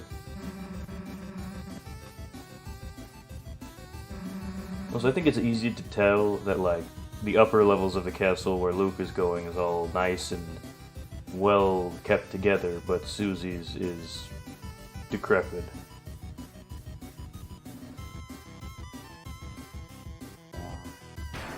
And this is the last time we do the wall battle. I must have done this like 3 times, maybe 4. But that's the last time I do it, because I wanted an actual battle for the final battle, but...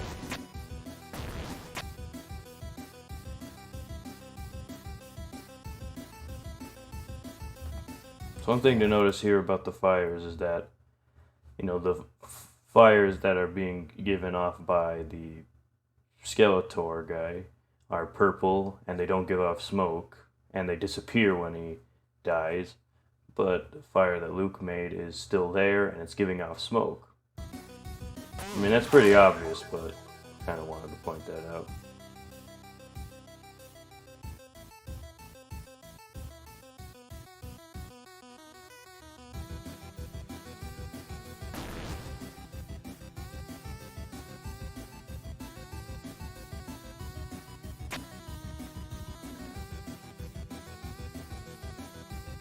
This shot was hard to make because the entire background had to just be one giant image.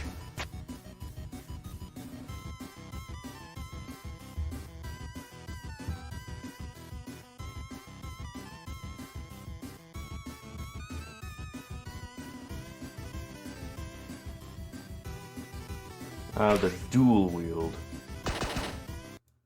I kind of pulled that out of nowhere. Like, I didn't really explain it, but honestly, it doesn't really need that much explaining. Like, oh, he can summon guns, why can't he summon 2? Doesn't really need that much explaining. And I wanted there to be like a cool new ability for the final battle. And I also wanted to show it off before the final battle, so it doesn't look like he pulled it out of extreme nowhere.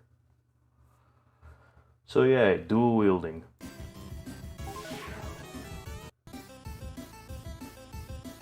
Alright, and Spamton Neo in the background there.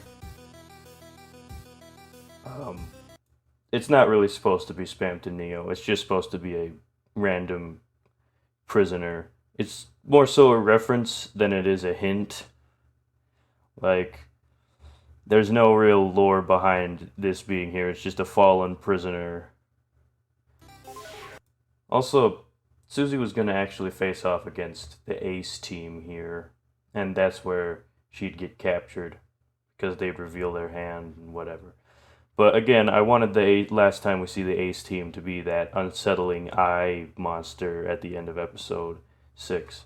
So I just had the skeletons from the other scene to teleport here to capture Susie.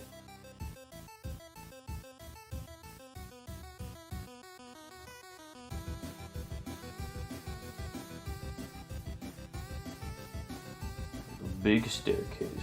That was kind of accidentally timed to the music. Yeah, the staircase was pretty hard to make too.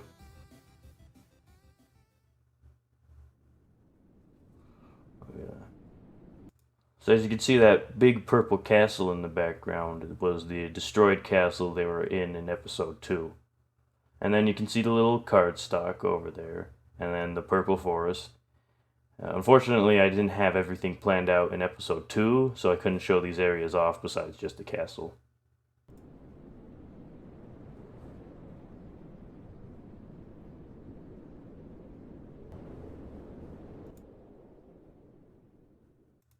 Yeah, brought back the genocide win for that scene. Here you get one final look at the blue forest before it goes away. I was originally going to have the Deltarune footstep echo sounds.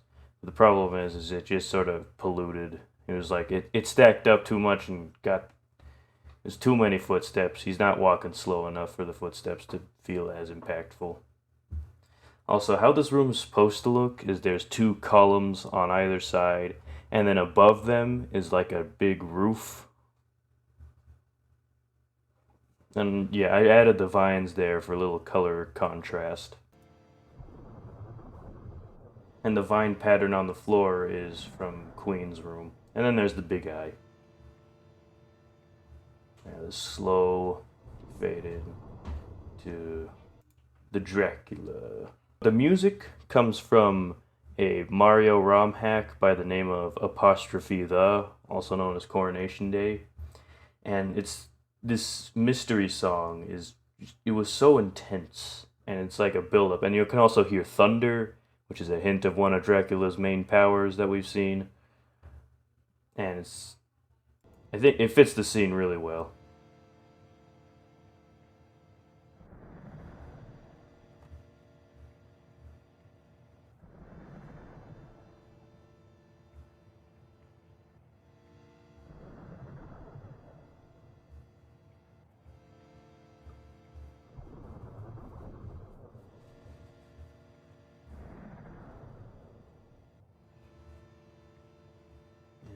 Enough.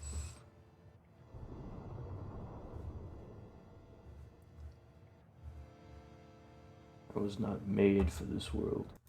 So, of course, at the end of the Dracula fight, it's revealed that Dracula isn't this big, intimidating, hyper detailed version of himself. He's more akin to the actual Deltarune style. But this line, I was not made for this world, was actually supposed to be like, oh, he's an abomination because of how realistic he looks and something like that. But in the end, I was like, it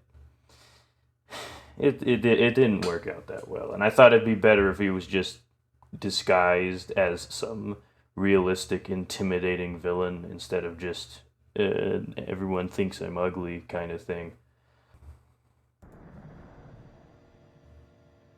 For so much more.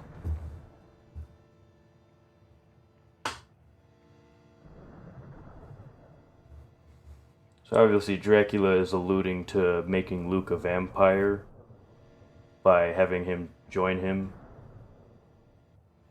Of course, Dracula threatens with death, but that's really just an intimidation factor. Alright, and Black Furred Friend. So, at the end of the chapter, Rousey doesn't reveal or take off his hat. Rousey has black fur, I think. Because again, the idea for this AU's version of Rousey is to create the opposite of Rousey without having them be strictly evil. So, this Rousey just has black fur.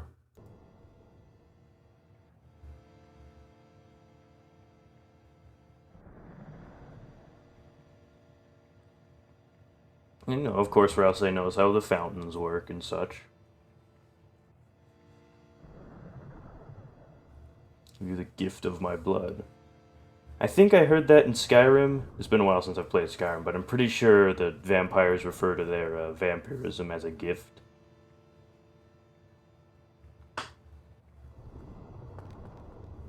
I had to use the footstep sound effect once.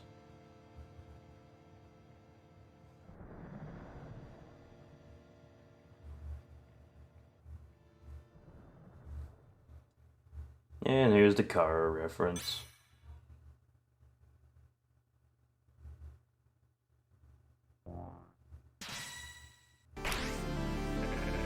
I wanted the music to play extra loud in this scene.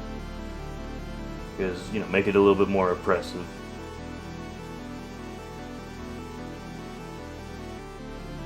This is a scene I've been building up to since the start of the series.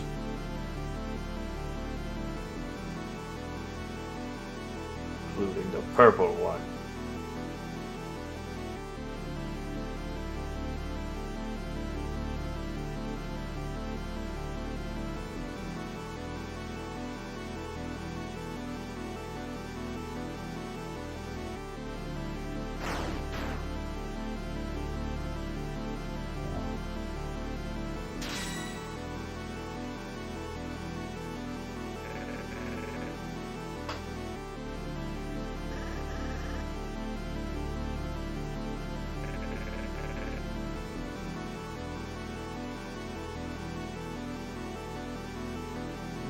This part always gets me hyped. I'm so rich.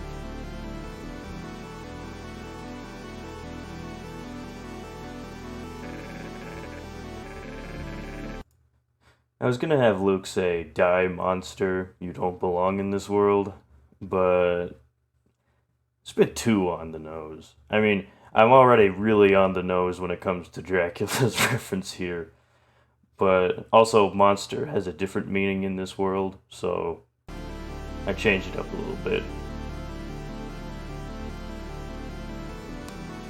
What is a man?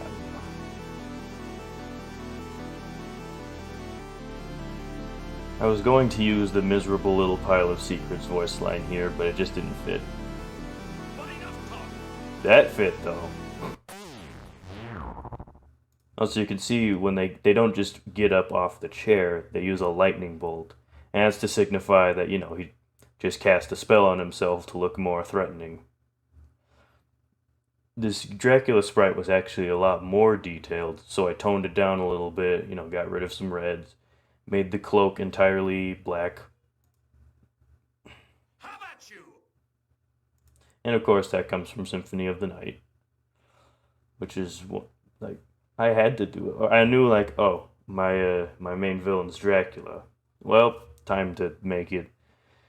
It's a little bit too much of a joke. It's a bit campy. It's a bit dumb. It's a bit funny, but it's fun. It kind of hypes you up in a different way, at least for me. And of course, Forlorn. In fact, Dracula is also a big reference to Forlorn because, in Castlevania, Dracula uses fire and these transformation stuff, but this Dracula uses lightning-based attacks, as a reference to Undertale Yellow, which is my favorite Undertale fan game ever, and is also a big inspiration for Luke's character. And so, of course, I wanted to use Forlorn, and luckily, I saw the creator of that song said that it was free to use with credit, so I used it, and I was really happy that I could, because I couldn't imagine any other music with this fight. Well, besides maybe the Final Fantasy IV boss theme, but I was kind of nervous about that one, because that one's a bit more copyright heavy. But this song, it's perfect. Got the build up with the organ. Also, yeah, it's kind of, they stand in place for a bit to time the fight to the music. That's one of the things, I always gotta time the fight to the music if I can.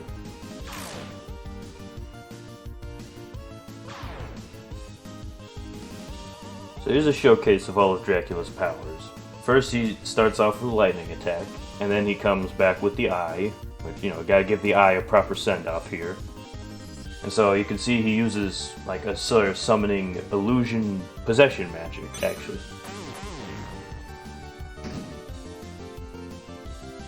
Here's the armors from last time. Of course, they're like nothing because he has fire magic now.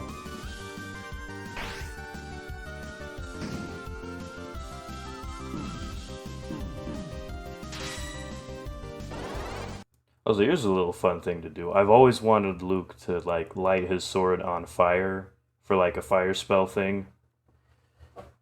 Because it's one of my favorite things. I love, the idea of, using a fire to light your sword on fire and then having a flaming sword. And so I had to use that once, of course.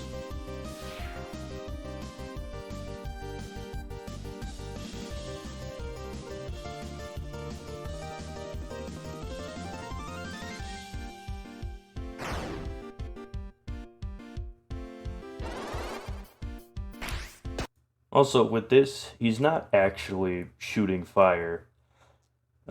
Dracula's three main powers are possession, illusion, and lightning. So lightning is really his only big form of physical attack. Most of his other attacks are kind of illusionary.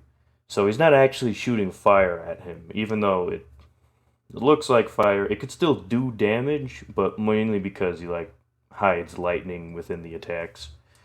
But it just looks like he's shooting fire because he's sort of toying. You can see he's been toying with Luke the whole fight, kind of building up to, Luke thinking he's being all triumphant, and then he's knocked down in 3 seconds. And that was the whole episode. He's building up to this big fight, and he's soloing it, and then all of a sudden he's just kicked down like he's nothing. Because in the end, some things you can't really do alone.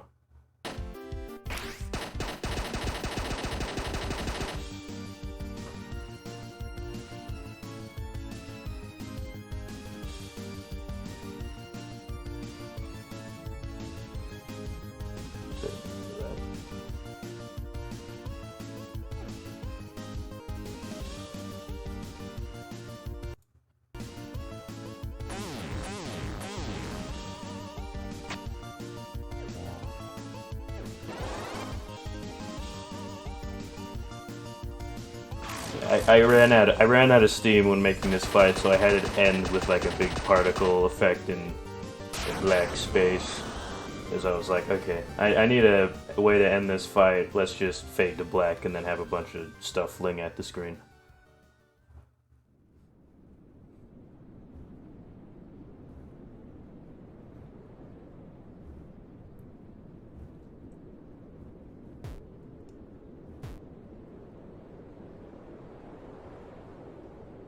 This mortal form of yours must be so cumbersome.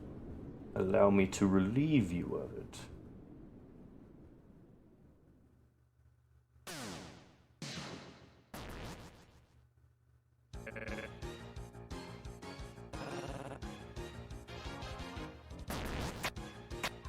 Yeah, I wanted the second phase to be stronger monsters, just because, you know, the song itself, for like a final battle sense, it kind of feels campy and, you know, triumphant and fun.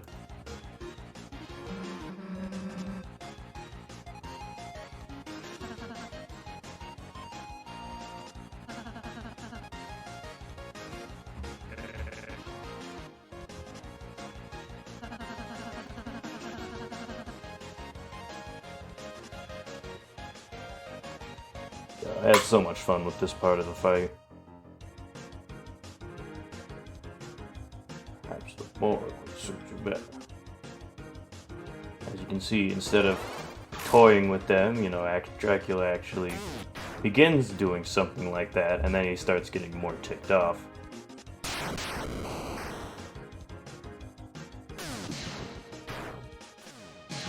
And the Rude Buster effect. And that was also kind of timed to the music too. Because you see, like, they pile on him, and then he just, like, flicks them away because he's actually angry this time. And then Rousey blocks. And my favorite, like, way to end the fight, I wanted to end it with Snowgrave. Because, you know, Snowgrave's a very intimidating and fearful spell, and so I wanted to use Snowgrave in a context where it's still like a oh shoot moment, but also, you know, triumphant, and it's in a good context instead of how it's used in the original game. Also, the video compressed it real bad here, and so, well, it kind of hides some of the imperfections that with that scene.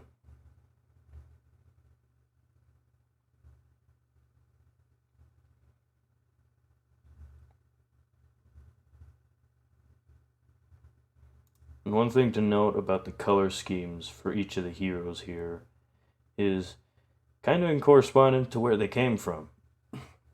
So, you know, Rousey's blue because they came from the Blue Castle, that's where they were sort of introduced. Susie comes from the Purple Forest, for reasons I'll get into later.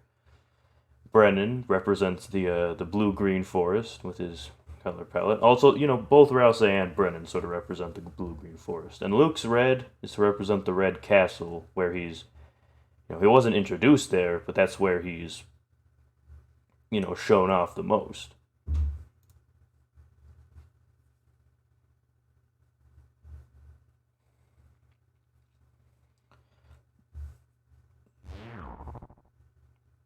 I think I still had Dracula a little bit too detailed for this sprite, but he at least fits the Deltarune art style a lot better here.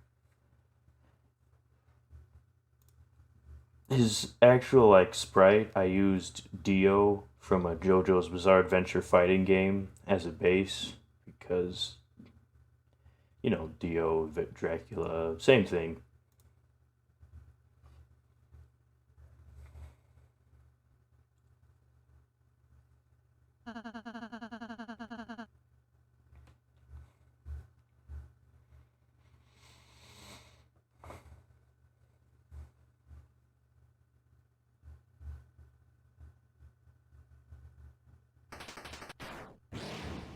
And here's the king.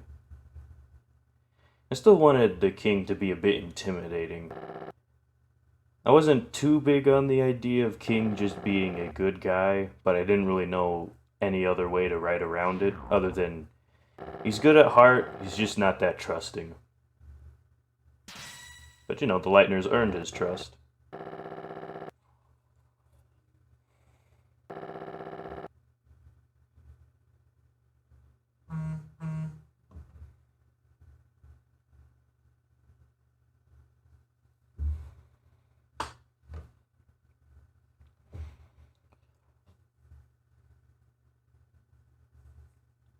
Here's a little allusion to the origins of Dracula.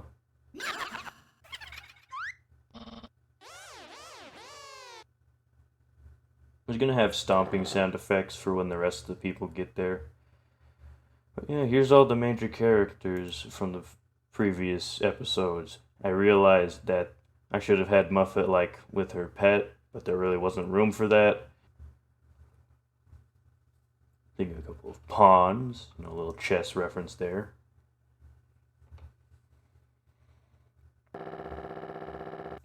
I should have had him say, "Your words are as empty as your soul," but now that I look, I really regret not doing that. I should have thought of that when I was making this scene. That would have been perfect. Yeah, it is just another idea that Dracula actually doesn't have anyone besides himself. And that was a major theme of this episode, is not being alone. I'll get into that later. Well, yeah, you can see the previous possessed king of the undead is now not possessed anymore, and then you see the tribal undead from the 6th episode coming back now that they have their brothers and sisters back with them, and so there they go.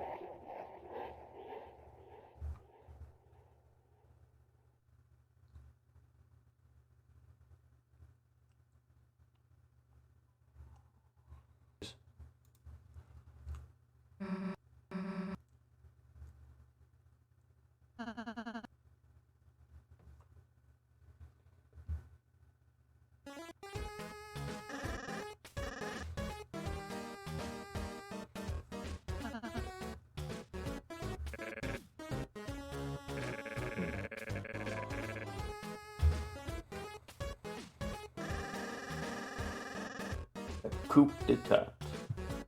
I don't know if that's how you pronounce it.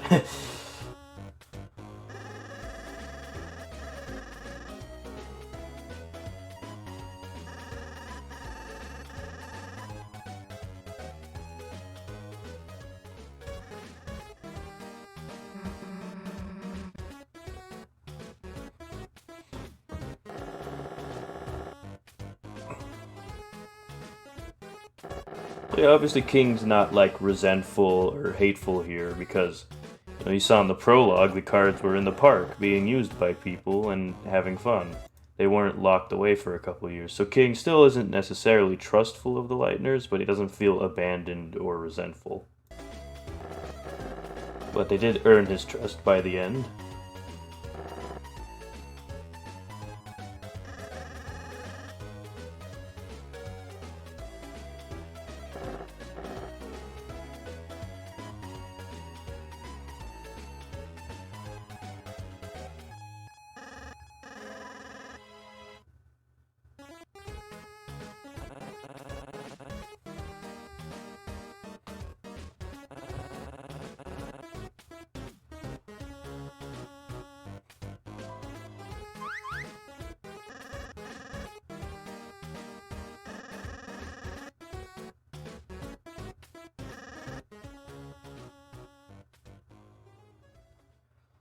Answering the spade, guys. I promise that we'll come back to that.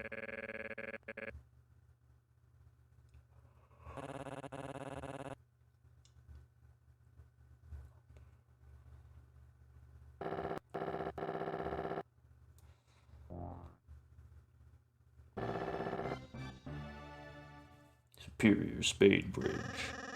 Troll face.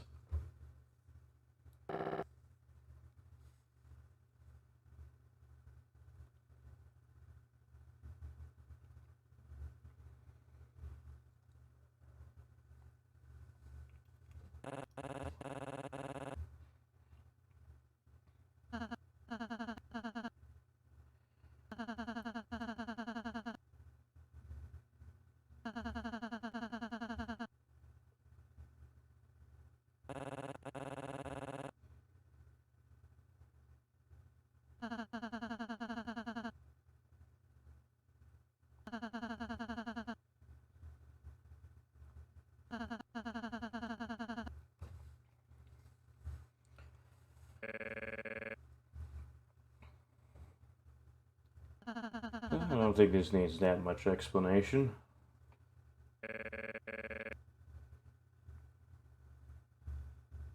Yeah, you can see Rouse getting sad now that they're not around. He doesn't want to cry in front of them because he doesn't want to, make them feel bad about leaving. Of course, Susie, who has been here the longest, but hasn't really known as much of the people for long, or at least for what he know, is the one to want to say goodbye. And I thought that'd be funny. Like, oh, they forgot to say goodbye.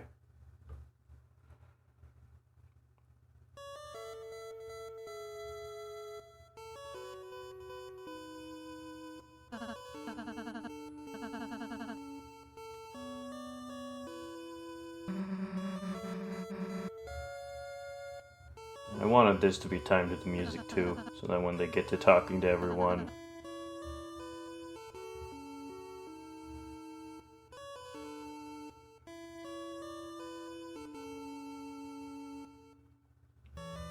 and here is your one and only mention of the Ace team.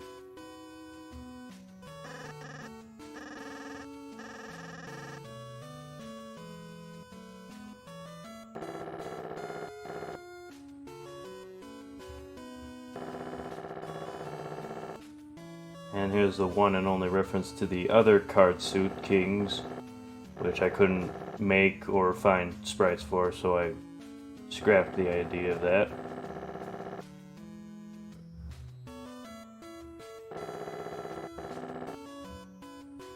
You gotta use the dopey smile.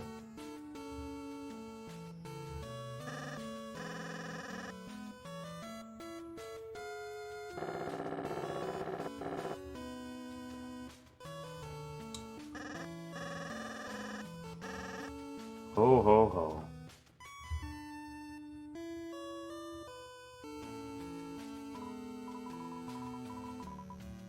To seethe. To seethe.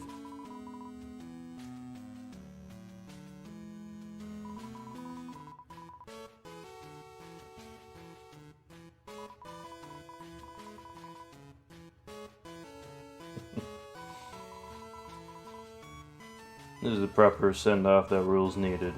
A little bit of a joke, a little bit of a friendly reunion. Also, if you're wondering, this whole bridge scene takes place on that bridge that Luke was walking to.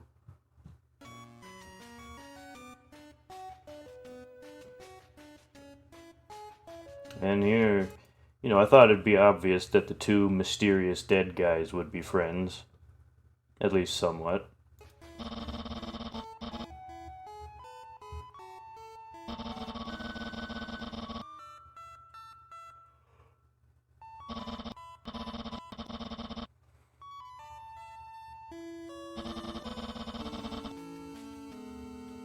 As soon as I heard, I rushed from my hut to give you congratulations. Introduce you to a friend of mine. So yeah, we find out here his name's C.J. Mankiewicz.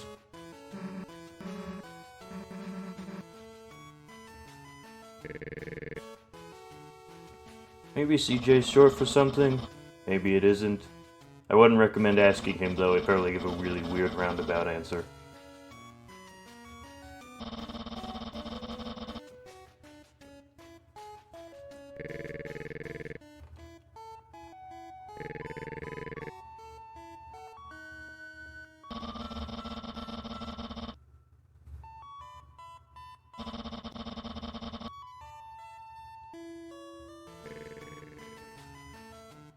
And there's Muffet.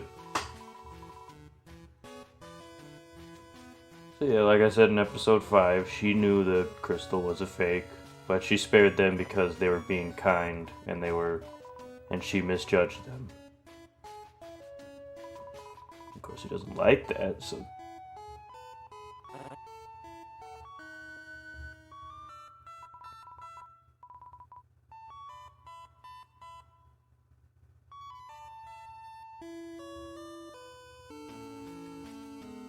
And here's the construction team, all the background characters from episode 4.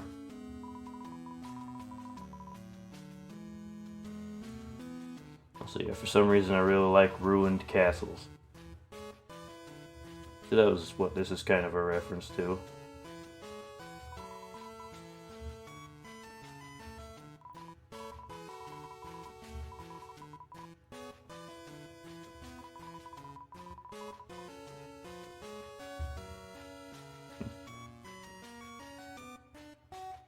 And Jevil and Magic.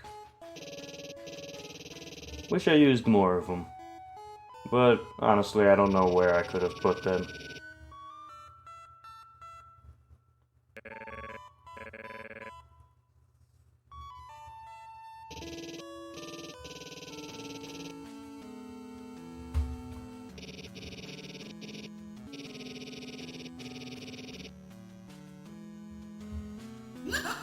Bye-bye.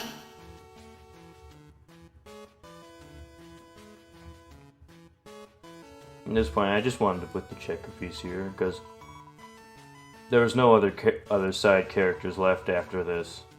So, you know, gotta end it on the little guy. Of course, Susie doesn't know anything about the checker piece. Or at least the danger it's caused.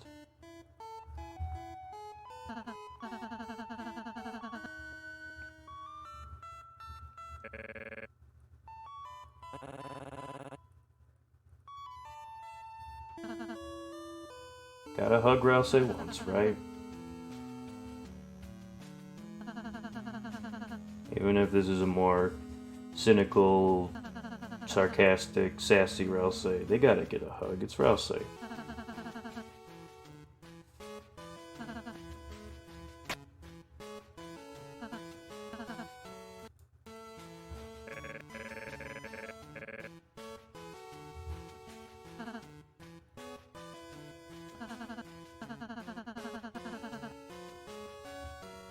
I was gonna have him do a group hug at the end of this, but that's hard to sprite, so I just had this.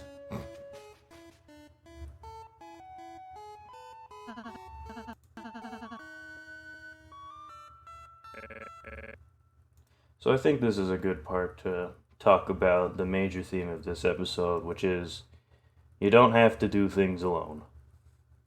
And I think it's a good end to the series, but it's also a theme of the chapter as a whole. As you can see, a lot of things worked in their favor when they were as a team. Dracula represents the antithesis to this idea of not having to be alone. Because, he's by himself. He doesn't really have any subordinates that aren't possessed. In the end, of course, Dracula still can't really do everything by himself, so he needs to possess people and, make them do work for him by force. But he thinks he can do it all by himself. In the end, it took everyone teaming up against him and not being alone to take him down. And he realized that once all of his chips had been turned, he had no one to rely on to save him. But all our heroes had made friends, and they weren't alone for this journey.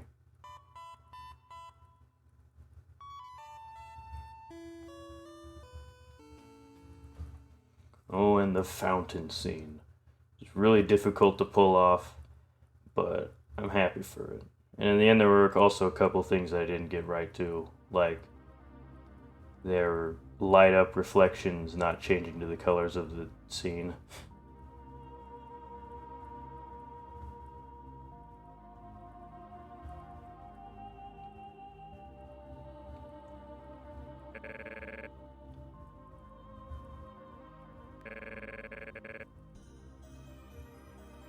Because I wanted Brennan to be standing at the center here. Specifically because I made the thumbnail before I made the episode, and in the thumbnail, Brennan's standing in the middle.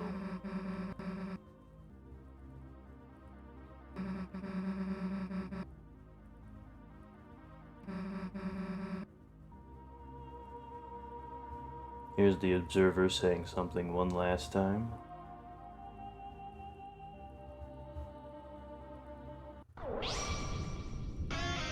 Susie's soul's upside down because she's a monster.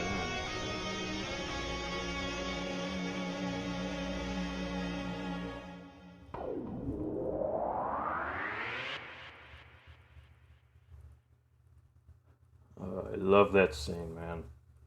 After all I've been through making these chapters, it felt good to finally seal the fountain. And these light world scenes were really easy to make, so it kind of felt like I was over with all the complicated animations and stuff. And of course, that's a reference to the first line in Undertale: The 12 Souls, but also a reference to Atlantis: The Lost Empire.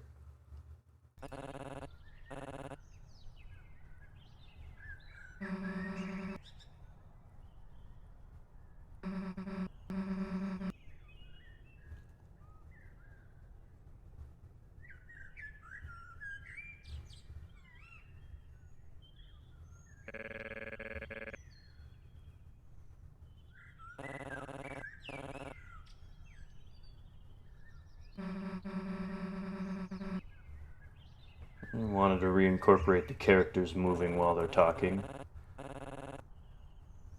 At least in this scene.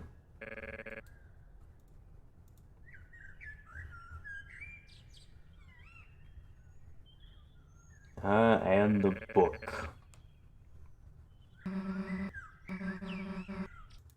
So, Gerson's Guide to the Undead.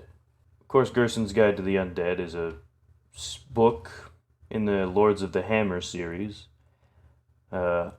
which is the series that Gerson wrote of books. I consider Gerson's Guide to the Undead to be like one of those visual dictionaries for, like the Star Wars visual dictionary where you open it up and it explains like characters and their lore, or like kind of like Fantastic Beasts and where to find them. If you ever read that book, it explains a lot of the creatures from Harry Potter, creatures you haven't heard of. A book like that, a visual dictionary for creatures that are found, at least the undead creatures found in the Lords of the Hammer series. And so that's where all the undead and Dracula came from.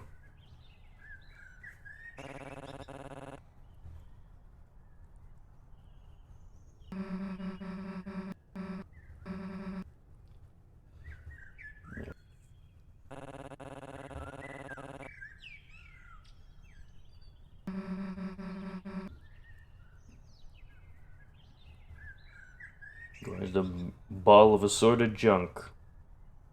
There it is. Of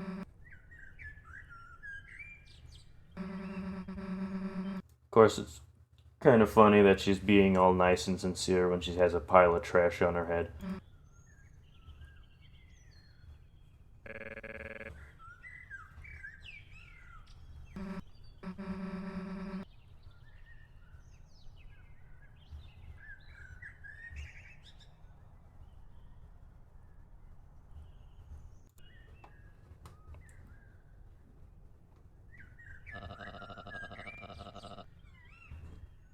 Here's another scene that I had planned since the beginning, or since episode 1 really. And this was the scene that I knew I had to use a drawn image for it.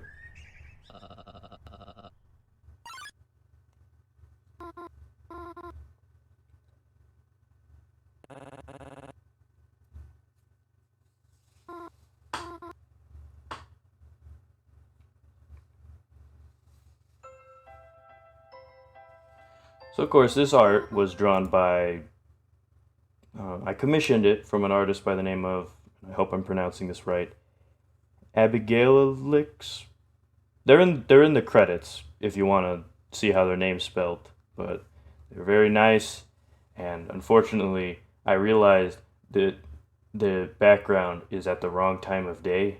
It's supposed to be like at dawn, everything's supposed to be a lot more yellow, but it was like at the middle of the night when they finished the commission for me, and so I'm like, oh, commission's finished, thank you, and then I paid all of it, and then I said my thanks, gave them a 5-star, and then left on my way. But this was the one scene that I knew I had to use a drawn image for. It was a fun scene. It's a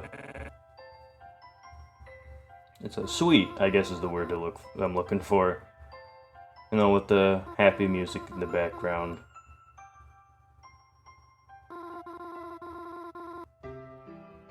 I also wanted, get an artist's idea of what this looked like, because I don't really have much artistic ability myself, and I wanted to know what these characters would look like if they were drawn by a professional artist. And so I knew exactly what I wanted this scene to look like. So like the reference sheet I sent the artist is like really big, very detailed.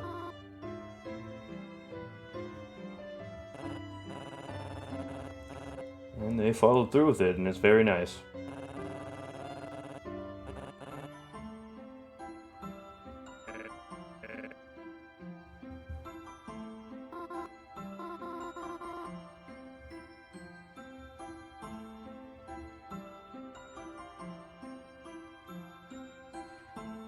Actually, wait. One sec. Let me pause the video for a second. I knew I had it here somewhere. So that image, the final image, was actually zoomed in a bit. Here's the full art, and okay, well, I'm gonna have to fit that to the screen.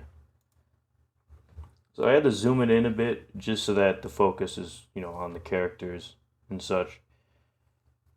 Well, here's just what the full art looks like. Again, this was a commission from Abigail Ilix. They're a really great artist. If you ever need a drawing, you should go check them out. Really good. Alright, back to the video again.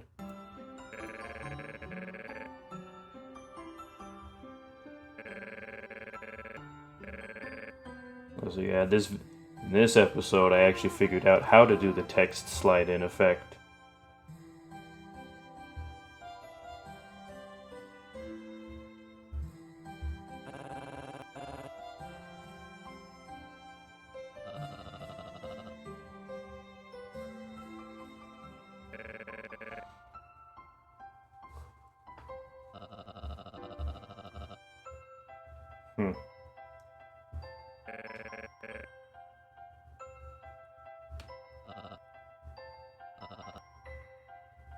And Will's learned his lesson.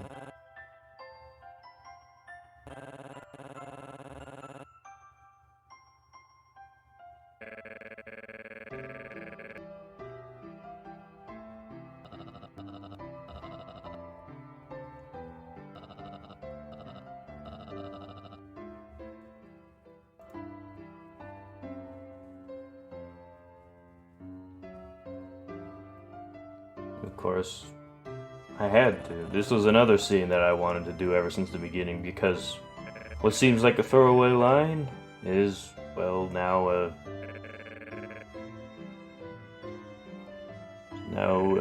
tied up, right? I wanted to tie up a couple loose ends here. Or at least, not really a fancy tie, more just like a simple double tie. But still tying up.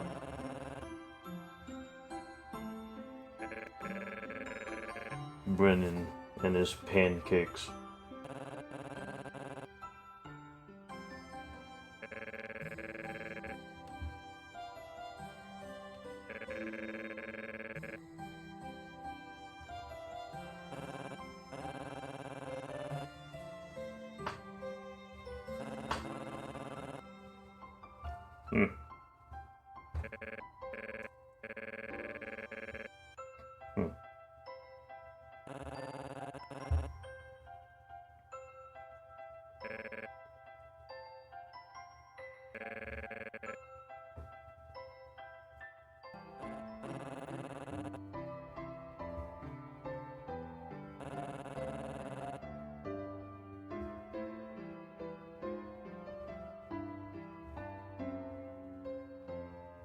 Was that fire girl in the corner? It took a while to get right.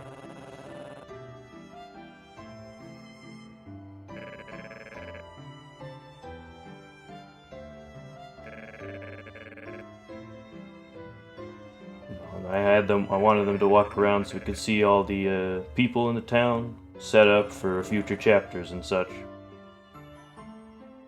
I also wanted to, have this song play more, because I love this song.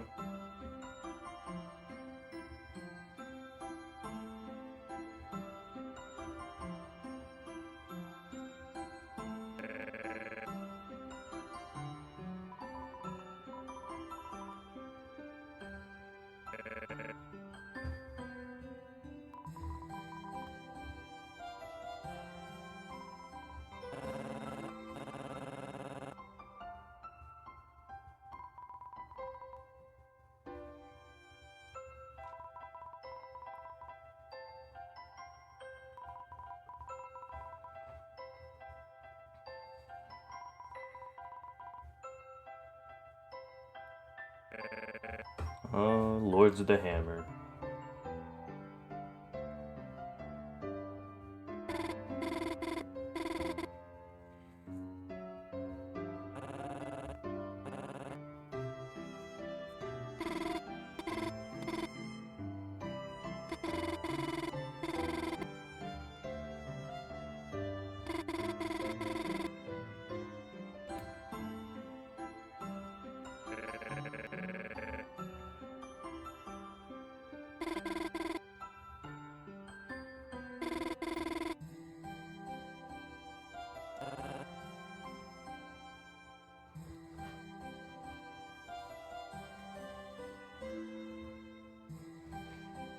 There's the monster kid from the beginning of the series.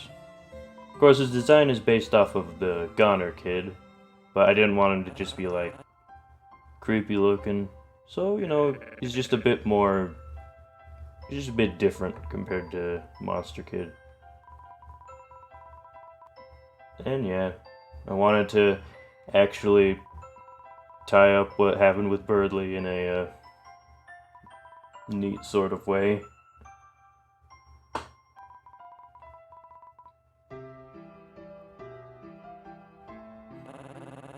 Yeah, Birdley's is busy on a drug-fueled rampage in the library. Or maybe it's sugar, maybe it's caffeine. And yep.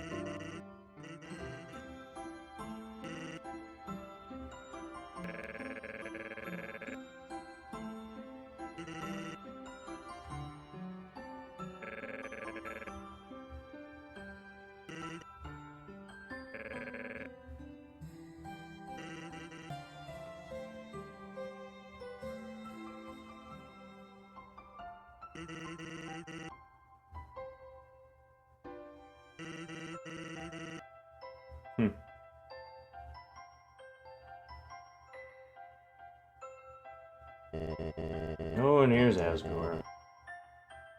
But with a twist.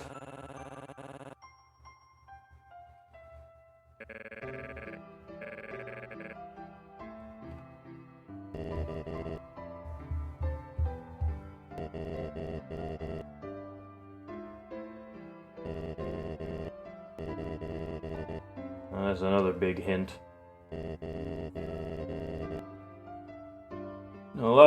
I've seen that some manga end with like a little page describing lore or whatever. So that's what that like line about tending to flowers is about.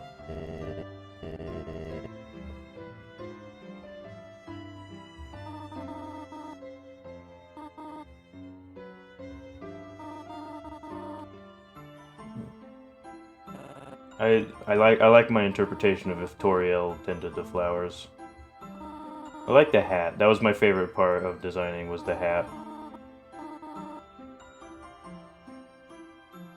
Of course, you know, Toriel, being the mom, knows exactly when her children are hurt.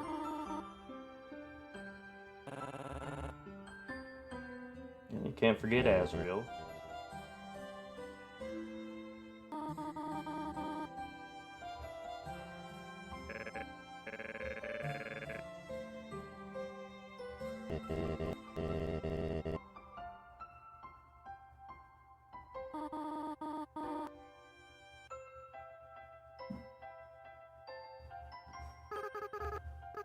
Oh, and here's the goat twins. Of course, they sound the same, so you can't tell which one's talking. And there's the other goat kid.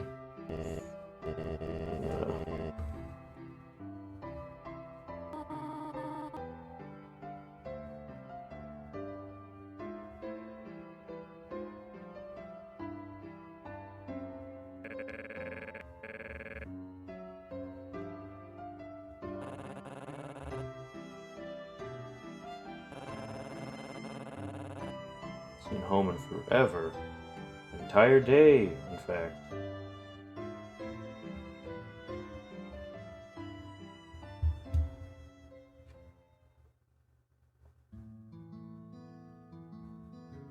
Oh, and here's the apartment building. Let's see, I want to establish that Will here is a cook.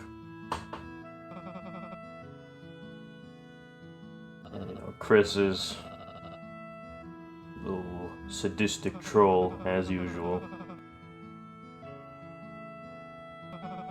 You know, you don't see it in the game, but in a lot of the dialogue it implies that Chris was pretty, a bit of a troll. Did a little trolling.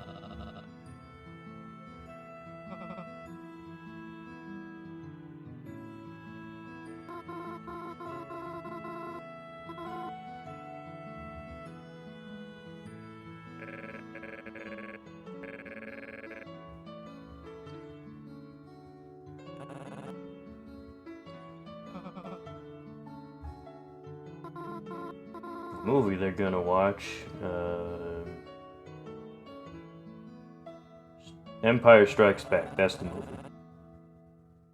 Those, you know, the TV's broken, so it's got a note taped to it saying it's broken. Poor Saber, always looking for the book but never finding it.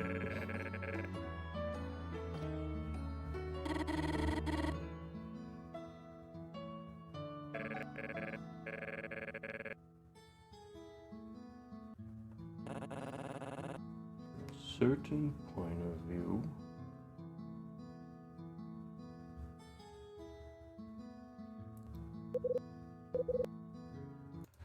So, you know, that's the text scroll sound from Hotel Dusk. That's Mikkel's voice line there. I wanted her to talk at least once since I made the text box sprite and I wanted to use it. And also, you know, even though Mikkel is like even more of a talks even less than Chris, I still wanted them to like say something. And so I had this thing where, you know, she's trying to learn to talk to people from Chris.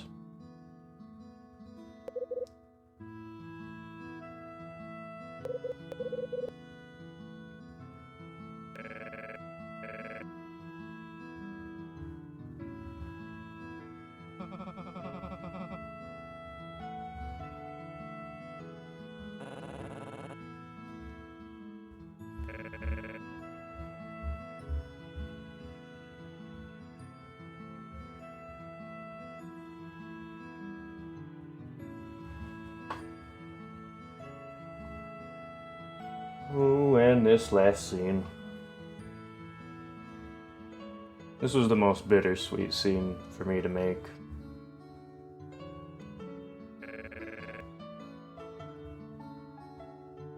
This final promise of reunion. Talking about tomorrow. And it's bittersweet for me. Because, you know, chapter's finally over. But it was also very nice to make. And yeah, there's the hug. Bit of an awkward hug, so they just kind of turn away and walk right after. But of course, that isn't the last scene.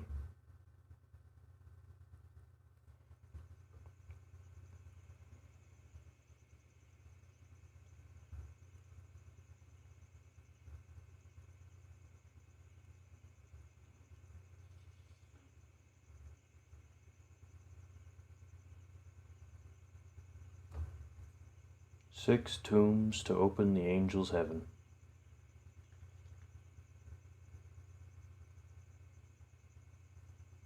One down, 5 to go.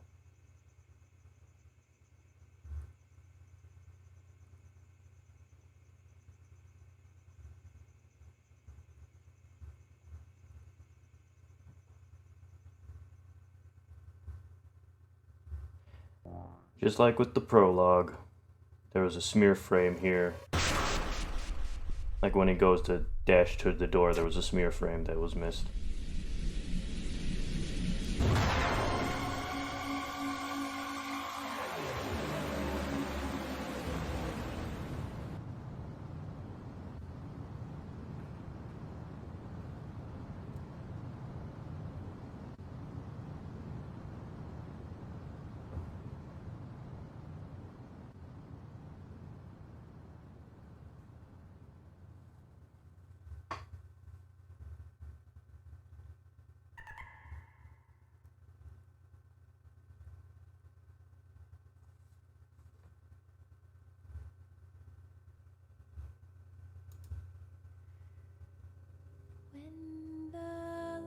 This entire scene was originally going to be a series of drawn images, like earlier in the episode. But unfortunately, I couldn't get the... There was just a lot of complications, so I had to use this.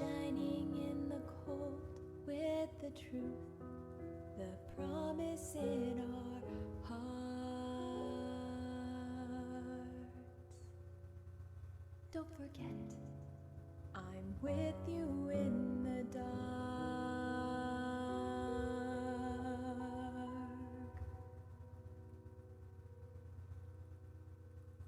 The Moonlight Forest. I think it's a good start. I hope as I continue, series only gets better. With luck, I'm sure people will look back on this chapter as the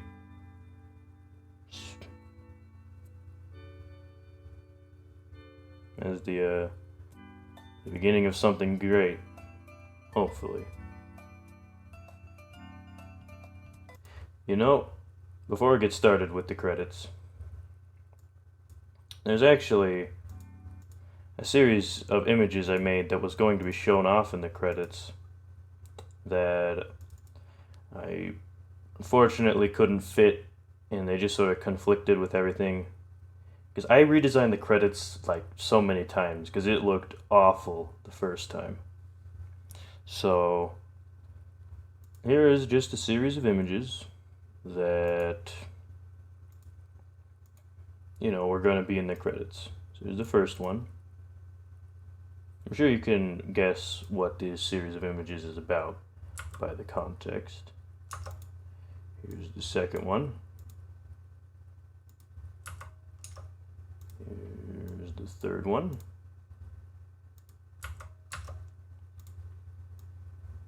Here's the fourth one.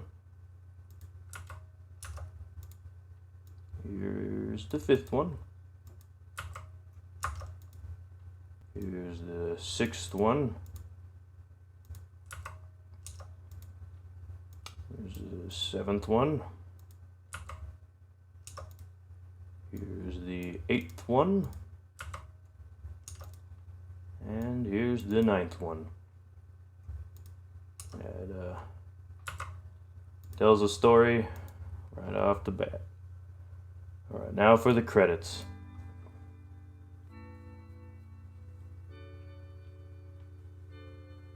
Again, like the theme of this chapter, you don't have to do anything alone. And while I did make most of this series by myself, if it wasn't for everyone listed in this credits, this series would have never happened. I don't really have much artistic ability, and so I'm so grateful to people who make stuff like the work on Spriter's resource and allow it to be used by everyone as long as they credit them, because this was something I've been wanting to do my whole life, ever since Undertale came out. I've always wanted to make a series like this. And if it weren't for everyone here, it wouldn't have happened. So even though I don't know any of these people personally, I'm grateful to every single one of them for making their beautiful works and letting them be used to create this series.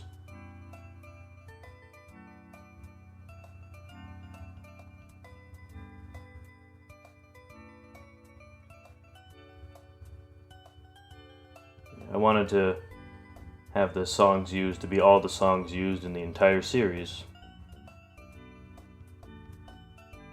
Here's a special thanks to all my friends who helped me along the way. Nova Legacy, who was the inspiration for Brennan's character.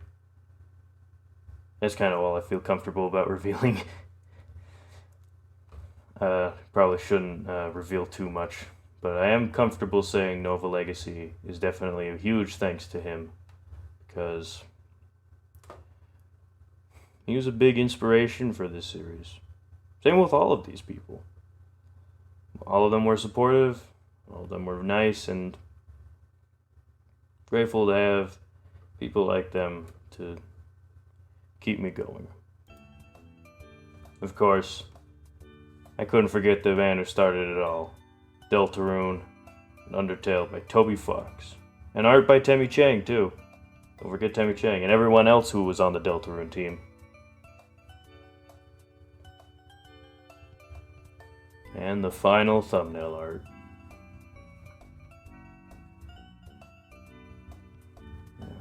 I always wanted Dog Check to be the background music for this credit scene, because it combines both the Undertale and Deltarune themes. And that was something I really liked. Thanks for everything. So, we're finally at the end. It's been a while, and it's probably going to take a while to edit too. But, if you're here, thanks for watching. Even though I talked a lot, stuttered, and wasn't the most professional, I'm glad I could make this series. And hopefully I inspire people with this to make their own works. Because this stuff's real beautiful. Seeing people come together to make art. And I hope you all wish you a good day wherever you are. And good night.